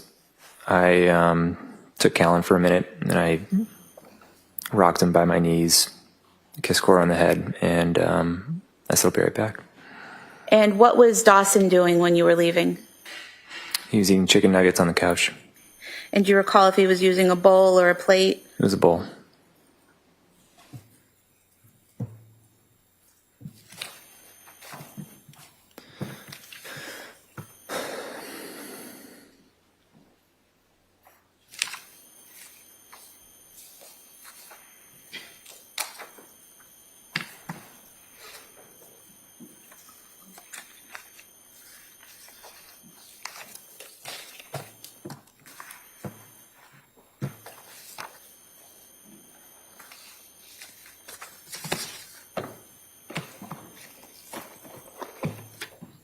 I'm about to gift you guys 5 truther-ships coming in hot. Giving back, because we made the Cooter Chat goal. Do you remember what the defendant's... Well, first of all, where was the defendant seated when you left the house, or was she seated?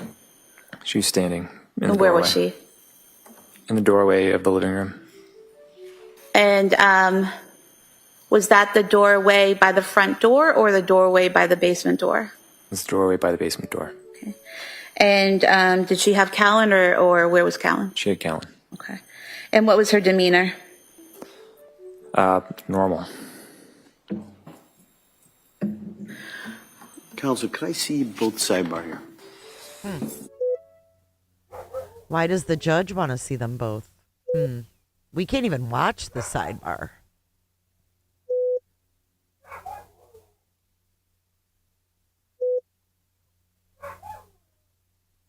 Hey, welcome in, new members. It's my pleasure. Thank you for being here. I appreciate it. I really appreciate all the information Glass Evidence is bringing to the chat as well. So make sure you pay attention to Glass Evidence because they're spitting some things out here and there. Thank you, Glass. Glass also sent me the witness lists. So we have a lot of stuff going on.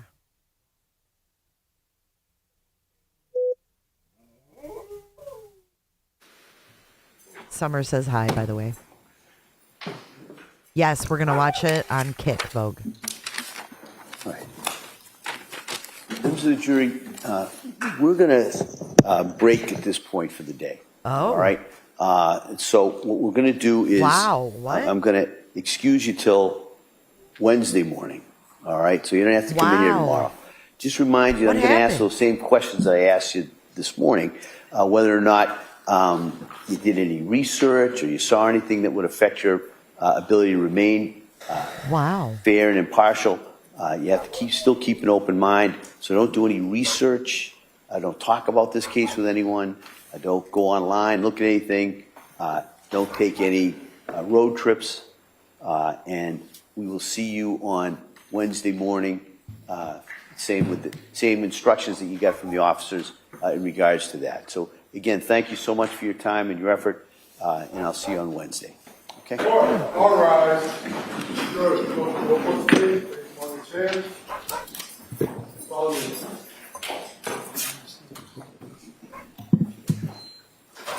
Yeah, there's no court tomorrow. You're all set.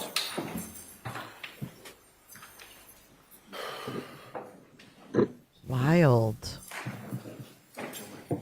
All right.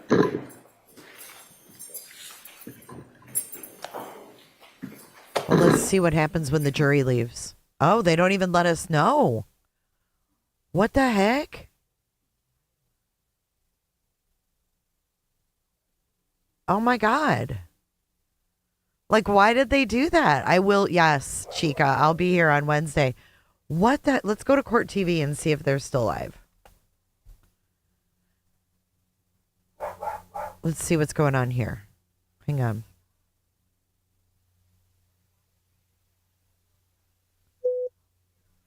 I'm going to see what Court TV is saying here.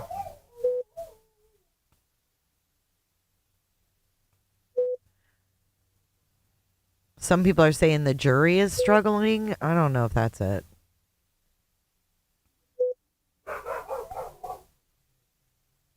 That was a sudden... At home that morning? What's her response? Let's see. Because the judge was like, can I see you both? Maybe it was something with the judge. When you left the I don't know of her to be offered a plea, but watch. house, or was she seated? She was standing. In the Where doorway. was she? In the doorway of the living room. And was that the doorway by the front door or the doorway by the basement door? This doorway by the basement door. Okay. And did she have Callan, or where was Callan? She had Callan. Okay. And what was her demeanor? Normal. Counsel, could I see both sidebar here?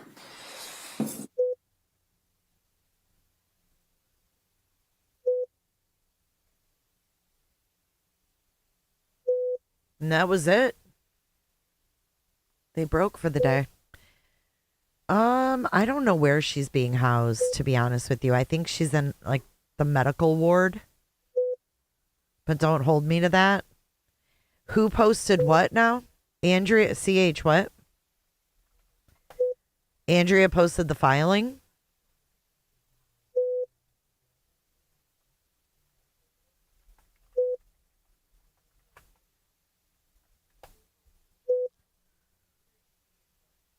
Is that what you said, CH?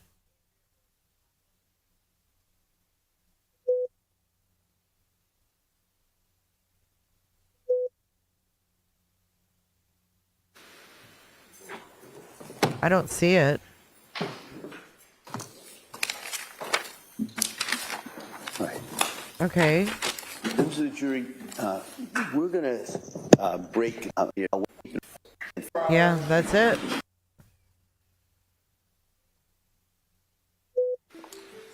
All right. I want to thank everyone. Okay, here we go. And so we're going to be in recess on this matter until Wednesday at 9 a.m. All right, so we'll be in recess. That's it. Okay, I'll pull it up. We'll go over it real quick.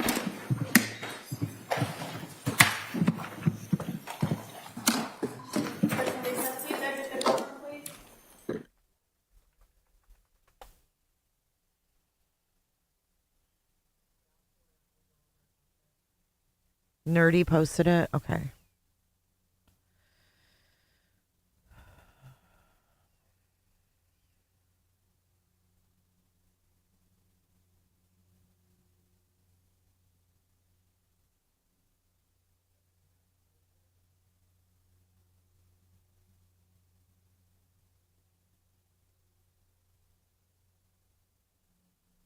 Oh, it's handwritten. Oh, God. Okay, here we go.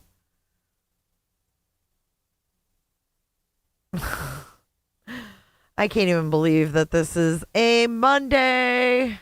Happy Monday, everyone. Okay.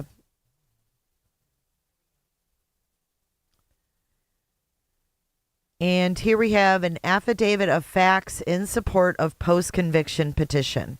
State of Idaho, County of Ada.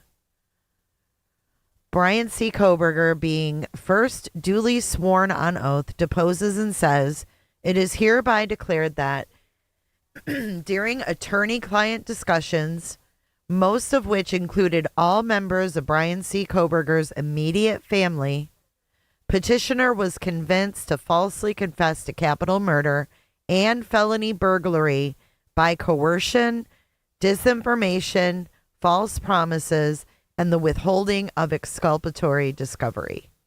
The following is material to the inception of the plea. So Anne is involved in this. Counsel's failure to inform petitioner of exculpatory discovery received during plea discussions, namely clumps of unknown hair found in Ethan Chapin's hands, as well as a failure of further inquiry. Hand clumps of unknown hair in Ethan's hands. 2.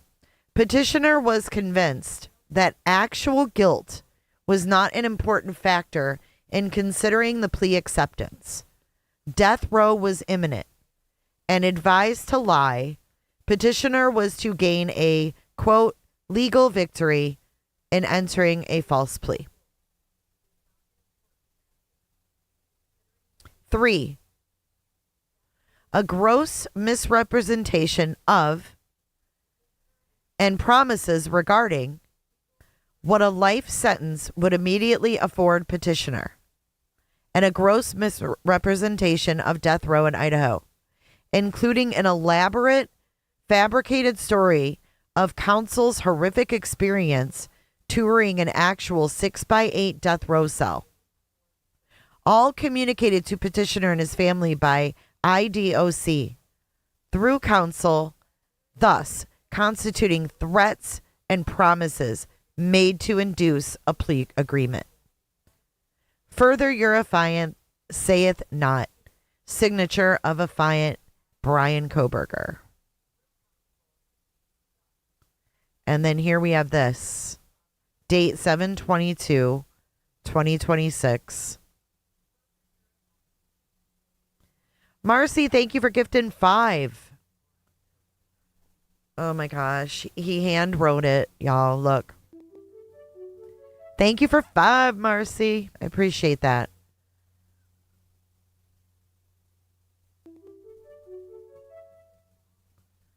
My goodness. Who's Nancy? This just came out. I don't know.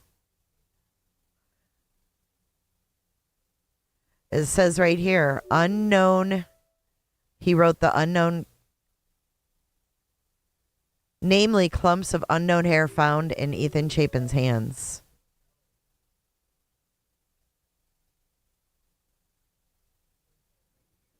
Here is the other page. Hold on.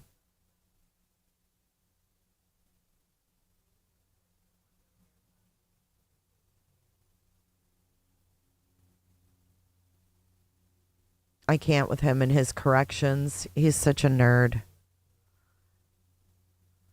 Look how he does his R's. Oh, yeah. Yeah, he does. He does have a unique way of writing his R's. Huh.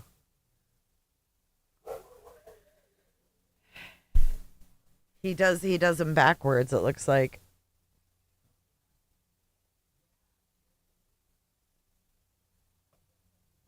You think he's been in the law library or something?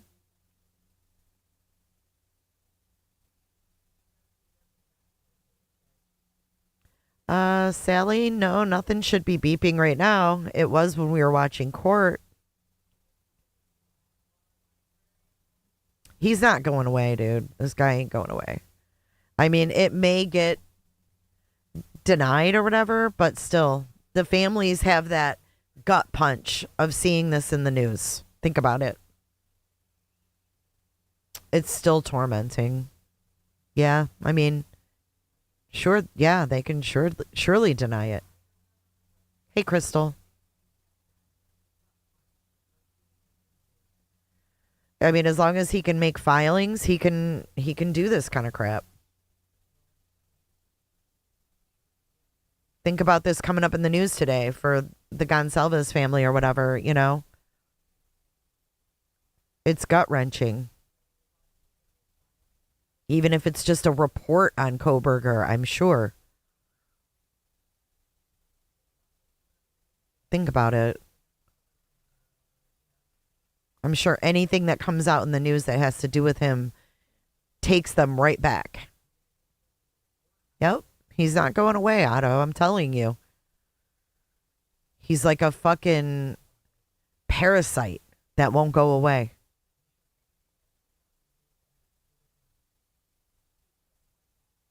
Yeah, I think he's just a psychopath. I think he just wants to be remembered. And I think he had this all planned out before he even did it. It's crazy, but I really do. I just don't think that he's doing this just, I don't know.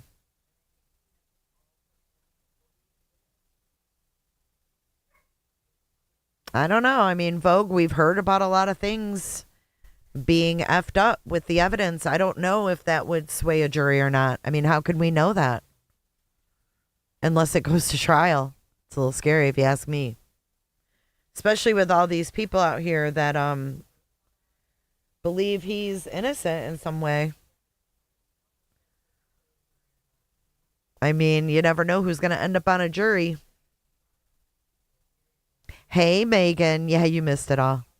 They actually wrapped up early today.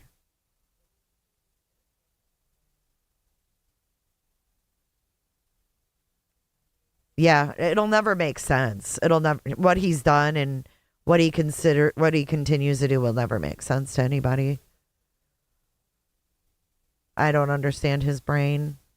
The sister pissed him off. Oh, you mean Kaylee's sister? I wonder what his sister thinks. Sounds like all of his family, he says, is behind him, so. Anyways, all right, guys. Well, we are paused on this trial until Wednesday. So we will start Wednesday at 10 a.m. And that way we can scroll through the lunchtime. And we don't have a big delay. We can just zip right through it. We'll call it zip lining through it. We'll zip through it. His deal said no taking it back ever. Yeah, I know. There's always loopholes. You know how that goes in the court system. There's always loopholes. There's also people, not only do they think, there's people that think he didn't do it at all. You're right, Crystal. There's people that think he had help. And they'll be all for a trial to get the, truth, if you will.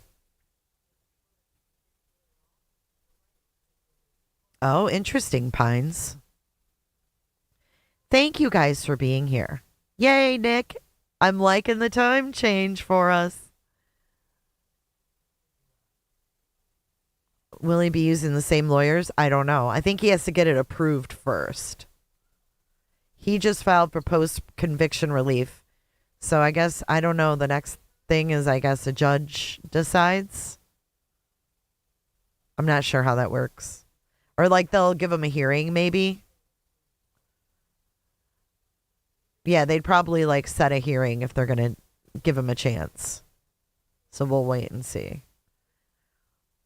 You guys enjoy the rest of your day too. I'm going to try to get outside and do a little bit of gardening. Hopefully the rain holds off for a while. But I really appreciate you guys being here. Thanks for the support, all the tips today.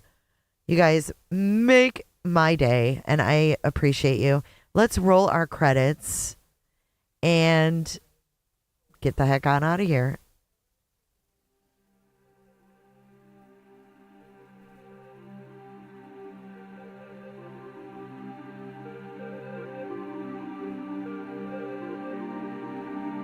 Oh, we forgot our poll. Hold on. Let's end the poll. Do you think Lindsay was in her right mind or criminally insane at the time of the killings? Do you think she was criminally insane? Yes, 49%.